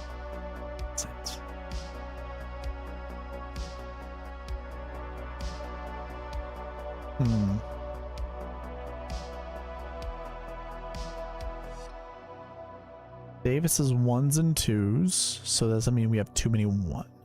That can't be. Scheffler's 1s and 2s. Clark 1s and 2s. Last week 5s, is that why? Clark and Grillo. Okay, oh, that's set at 3, so never mind. I don't know what causes that one to not work. Could just be Grillo, because well, never mind.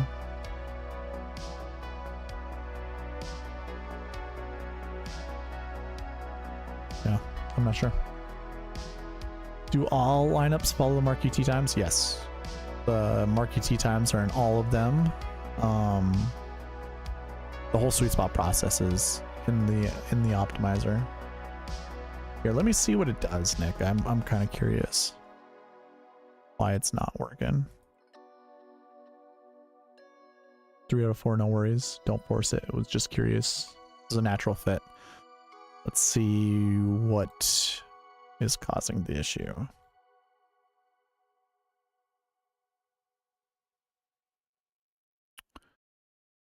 This works.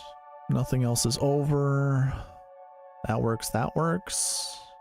Nothing else is over. Nothing's over. Work, work, work, work, work. Oh, that works. Strokes gain 2. That works. That works. Oh, it's the 6Ks. I have 2 set as my 6Ks. I think that's it. That was probably it, man. So in order to make it work, you do have to, well, you don't have to drop down in the 6s, but to make all the other buckets work, this is what you'd be stuck with. Let's see. I bet you need Fowler. You probably need Fowler with a lot of these builds.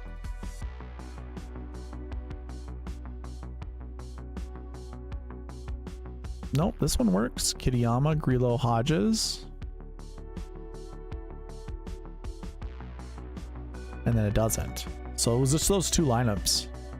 Well, I guess if I bring back Fowler, I'm sure we'll see some Fowler lineups.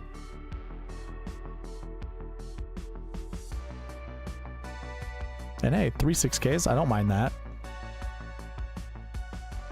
I like Akbro, but obviously you can't take Fowler out. Putnam then also gets added into this, so Grillo, Fowler.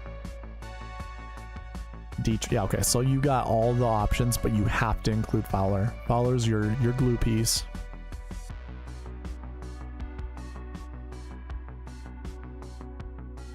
Yeah, these are all pretty good. You just have to accept Fowler. If you like Fowler, then they all work out well. When you rank your save lineup, is it based on the metric? Yes. Yes, it is. So it's also looking at the metrics just to see which golfer to select. But in all honesty, you giving me 2 to 4 golfers to build lineups around just ignores this anyways. And it's really just finding value plays down here, which most of these golfers are pretty closely ranked to each other. There's not huge gaps.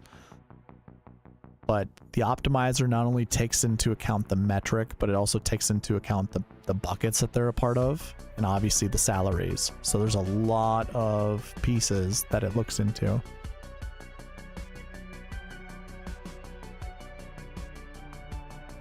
You're welcome, Nick.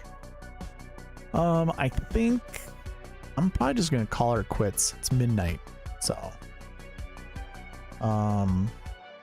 as much as I want to continue building more Scheffler lineups, I am a bit tired. I'm a bit tired.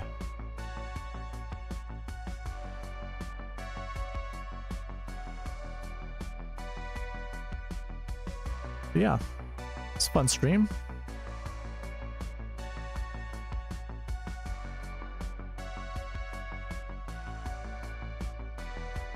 Oh, I'll rank those lineups for you. I forgot. Bizzle. There were 3 lineups that I liked. Xander, Will Zalatoris, Sahith, JT Postum, Shank, and Rose. I also like Xander, Cantlay, Justin Thomas, Cameron Davis, Shank, and Power. I guess there's a couple more. Xander, Patrick Cantlay, Cam Young, Brendan Todd, Lucas Glover, Austin Eckroat. Xander, Patrick Cantlay, Cameron Young, JT Poston, Nick Taylor, and Seamus Power. So those were 4 lineups I like, and they all started with Xander. And a different one down here was Colin Morikawa, Cam Young, Corey Connors, Russell Henley, JT Poston, and Sung JM. So I would say those are probably my favorite lineups. We did build a bunch of interesting lineups. We did have some Scottie lineups that we tried building. Scottie, Tommy Fleetwood lineups. That's where we kind of just figured out what was going to work. We also had some Scottie with... Who was the other guy?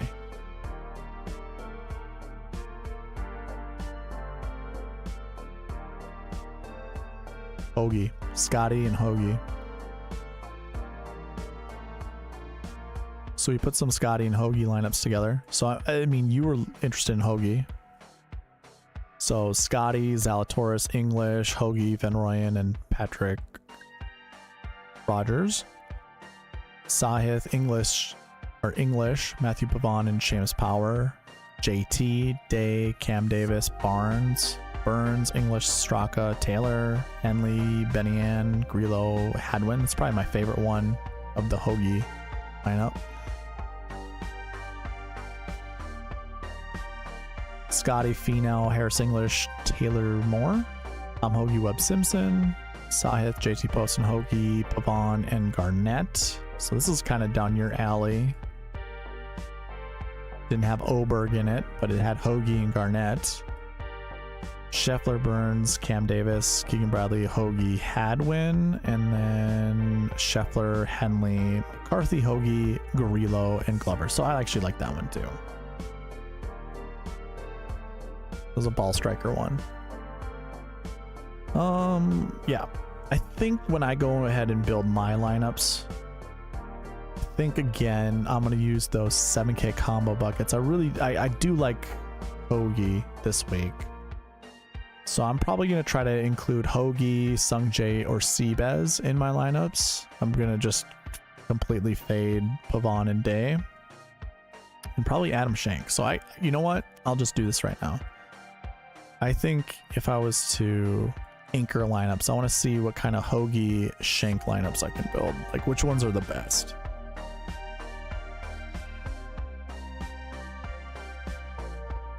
The higher the metric, the better the saved lineup. Not necessarily. It's just the optimizer uses the metrics to figure out the best optimal lineup for the golfers that were selected. So it takes account that metric. The metric is the driving force behind it. Doesn't mean the lineup's better. It's just because the metric is based off of my model, and I'm not saying my model's perfect. It isn't. But if you lock in certain golfers, it limits the type of golfers you can select on because it also incorporates the bucket system. So good night, Byron. Good night, AJ Love. SweetSpotDFS golf trip. That sounds like fun. Thank you, brother. So the higher, okay, yeah, we're good. I think this is where I would start my lineups and then kind of build from here. So McIlroy, Cam Young, and Henley. Yeah, I don't mind that. So this lineup right away appeals to me, but maybe I don't want Rory. Kick him out. Let's see what else it builds me. Brings in Xander. Okay, well, maybe I don't like Brian Harmon.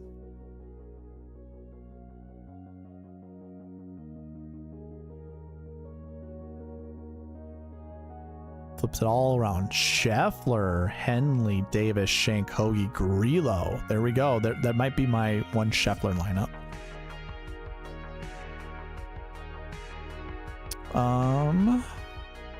Let's say I don't like Davis that much. Maybe I think Davis is gonna not live up to the hype. Xander, Thigala, Young, Bradley. I don't like Bradley, so I probably wouldn't save this one, but it's not a terrible one. This is how I build lineups, by the way.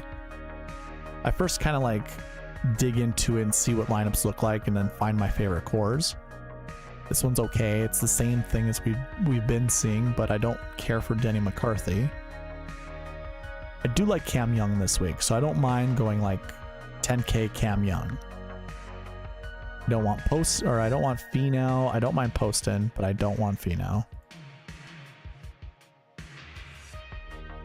I might bring back Rory just to see what lineups I can get with Rory. So we get Scheffler, Henley, Poston, whatever. I don't care. I'm gonna kick out Henley now, which is scary because it might break certain builds. Xander can't look at that. 2 10K golfers with an AK. So like this is a sexy lineup. I like that lineup a lot. Let's see here. I'm gonna kick out Siwoo, I think. Good on Pete Dye courses, but hasn't really had a good track record here. I don't care for Garnett. Like I don't mind playing him here and there, but nah, I'd rather not. Hey, I don't mind going to Shane Lowry. I know Byron doesn't like playing him, but I don't mind playing him. That'd be like my one lineup that I would do Shane Lowry in, but I'd probably kick him out and bring back Eckroat. Good night. Wow, you are still on live. Yes, I am. I was just actually signing off, but then I started building lineups, so for myself instead of other people. Kind of just curious to see what these look like anyways.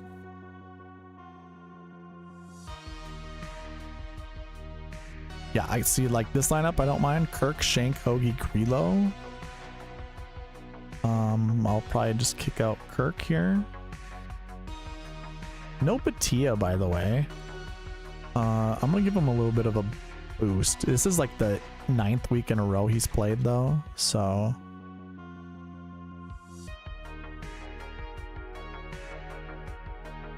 For what it's worth, I am playing Lowry this week. Fair enough. There we go. We get a little Batia in there because I had to boost up his points. Sure, sign me up. This is the point where I'd probably want to start saying, like, locking out Emiliano Grillo, like not playing him, because I want to see different lineup builds. Here we go. Perfect. We get Seabez in there. I do not mind that at all. Your Masters was lackluster. Yeah, same here.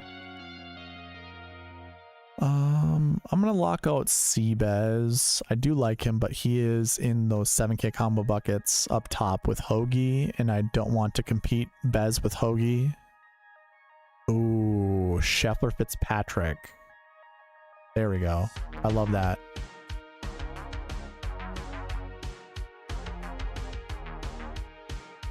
See what else I can get. Thigala, Small Hands, Tom Kim. I don't like Lee Hodges though, so I'll skip that out or kick that out. Yeah, one of the Fitzpatrick lineups we duped. Cantley, Young, Clark, Im, Shank, Hoagie. Yeah, sign me up. That's a hell of a lineup. Let's see here. Probably kick out Sungjae. As much as I kind of like seeing him in lineups, we still have to remember he's a bum. He's been a bum the last couple months, last 3 months. 4 months, 5 months, pretty damn close to 5 months. Cantley, Thigala, Young. Yeah, I'm not doing Day. Fuck that. I don't think Benny Ann was really chosen much this night.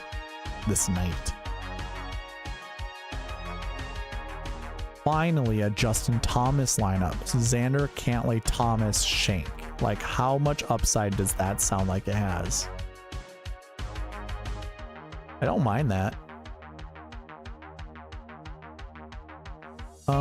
Okay. I like Eckroat. We'll see what this does. Small Hands Tompkin blessing the 16th and 17th of April. Xander, Cantley, Thomas, Shank, Hoagie, and Knapp. Sure. It's the same lineup. We just sub out Eckroat and bring in Knapp. Thomas Dietrich, sure. We can. I don't mind doing this core at all.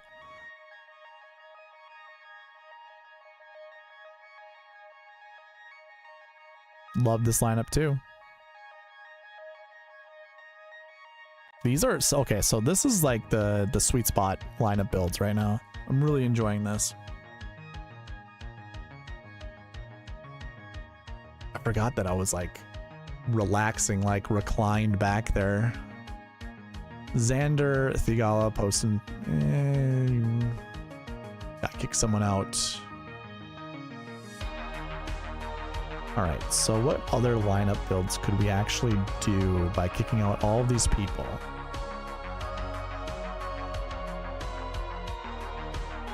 Cantley, Fleetwood, Young, yeah, sign me up for that one too. That's a good lineup.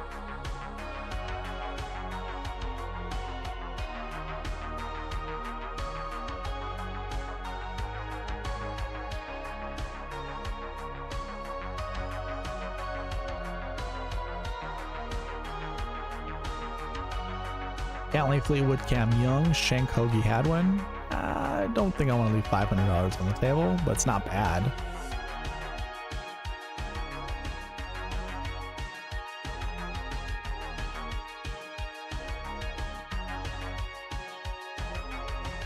$5 hours, buddy, for the... Yeah, it just happens.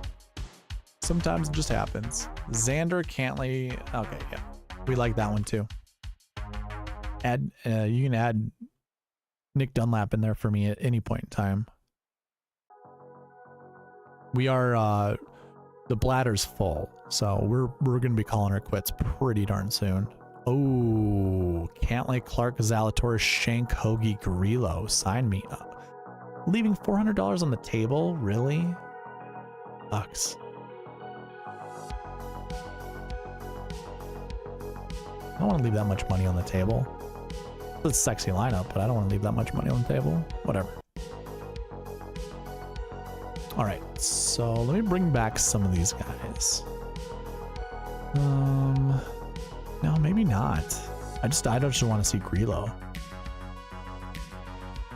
I don't care for Grillo. I don't care for Kitayama. Hadwin, nah. I'll bring back him, bring back him, bring back him, and him.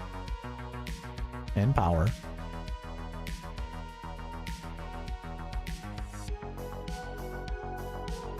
I would bring back him. I'm gonna say no to Cantley. I just don't want to see Cantley in lineups. See what happens.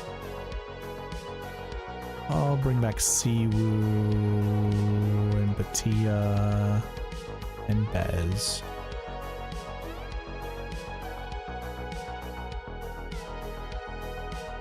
So we had Xander, Fleetwood, Siwoo, Shank, Todd, and Hoagie. That's fine. I personally don't like price tags that are the same, so we say nay. We say nay to that. Shoffley, Fitzpatrick, Cam Young, Shank, Hoagie, Van Ryan. Yeah, sign me the hell up for that one. Love that lineup. Let's see here. Shank, Hoagie, Van Ryan. Van Ryan's getting the boot, so whatever.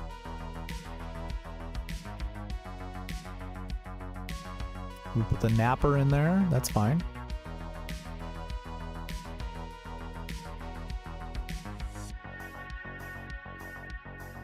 Xander, Fleetwood, Siwoo, Shank with Pavon. We're not doing Pavon.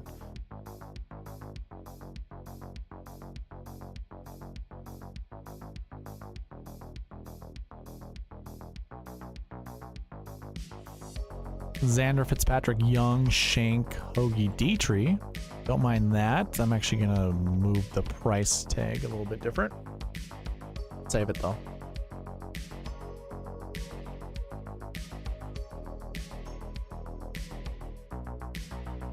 Xander, Jordan, Spieth. Finally a Spieth lineup. Taylor Moore in there with him. I'm gonna kick Siwoo out.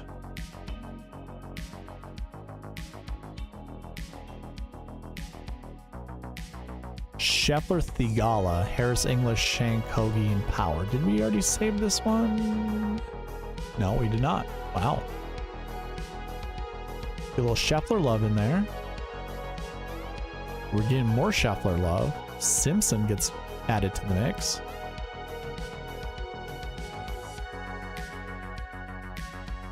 Xander, Fitzpatrick, Zalatoris, Shank, Hoagie, Eckroat. Yeah, sign me the hell up for that one too. It's a sexy ass lineup.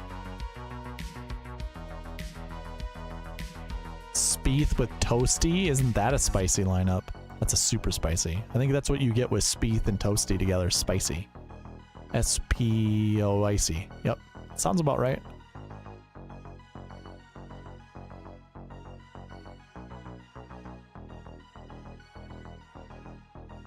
All your Svensson lovers out there, what a lineup. Shoffley, Fitzpatrick, Zalatoris, Shank, Hoagie, and Svensson. This is like the third wind of lineup building.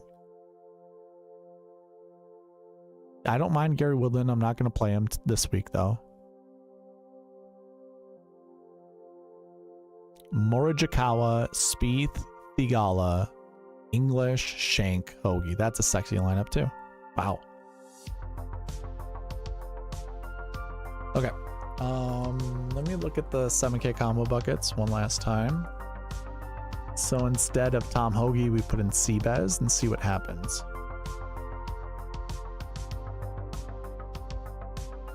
Just gonna build a few more and then I'm out. I'm actually out. Out.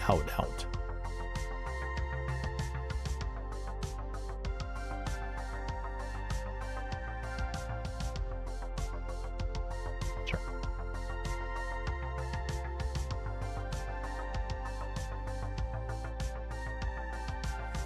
Harmon, Henley, oh God.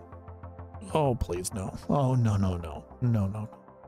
We don't put Finau. No, I would never put Finau. Well, Finau Harmon sounds like a good lineup to put together, but I can't. There we go. Corey Connors, sure. I think I'm gonna probably remove Harmon. Just don't care enough for Harmon. Xander showing up a lot though. Let me bring back Rory. I should have done that before. We probably would see a lot more Rory lineups. Xander, Cam Young, Henley, Bezzy. We don't like price tags that are together. Unless I see the data that tells me otherwise, I just don't want to. I think the SweetSpot Optimal had 2 price tags that were the same last week, but I choose to ignore that. And I can't do Keegan Bradley either.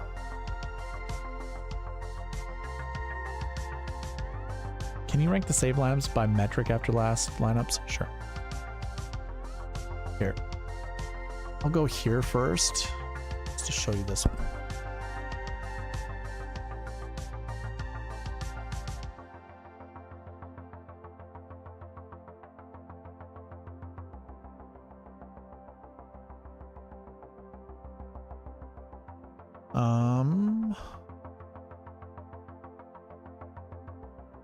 Rory, Wyndham, Brian, Harmon, Chris Kirk, Cam Davis, Eric Cole was your top one. Then it was Xander, Fleetwood, Harmon, Poston, Cam Davis, Eckroat is your second one. Xander, Clark, Henley, Harmon, Grillo, Glover. Xander, Cam Young, Russell Henley, Poston, Davis, Tom Kim. Small hands Tom Kim, that is. McIlroy, Cantlay, Davis, Sung JM, Grillo, and Glover. Cantlay, Wyndham, Clark, Young, Denny McCarthy, Davis, Eckroat. Cantlay, Clark, Young, Brian Harmon, Shank, Fowler. Xander, Young, Henley, Day, Cam Davis, Hoagie. Rory, Cantlay, Harmon, Shank, Grillo, and Glover. Take a screenshot. Take a look at that. I'm not gonna rank order these ones because these are ones that I'm probably gonna look over and save myself. Xander, Zalatoris, Henley, Bezzy, Davis, and Shank. Yeah, I like that lineup.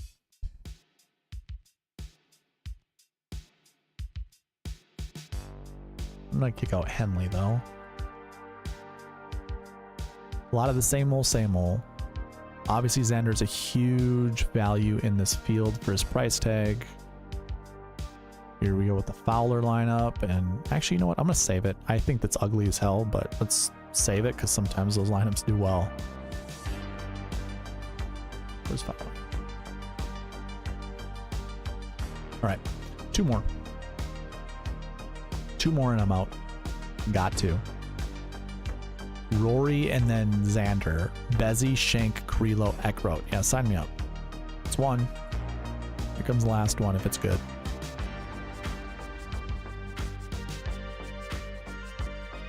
In which it was, except for Cole. I do like that though.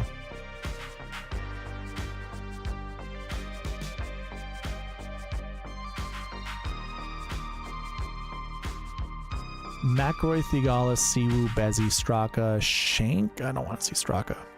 Not terrible though. Honestly, that lineup was not terrible. Just not going to be the last one for me. McIlroy, Clark, and Bezzy, Shank, Grillo. That's the last one for me. That was a good one. All right, ladies and germs, I'm out. Appreciate you all. Have a good night. Hopefully you guys saw some lineups worth remembering or worth using. Where am I? There we go. All right. Good week, or good luck this week. Thank you for all for watching. Please leave a like on your way out, comment, subscribe, all that good stuff, and I'll see you in the next one. All right, bye.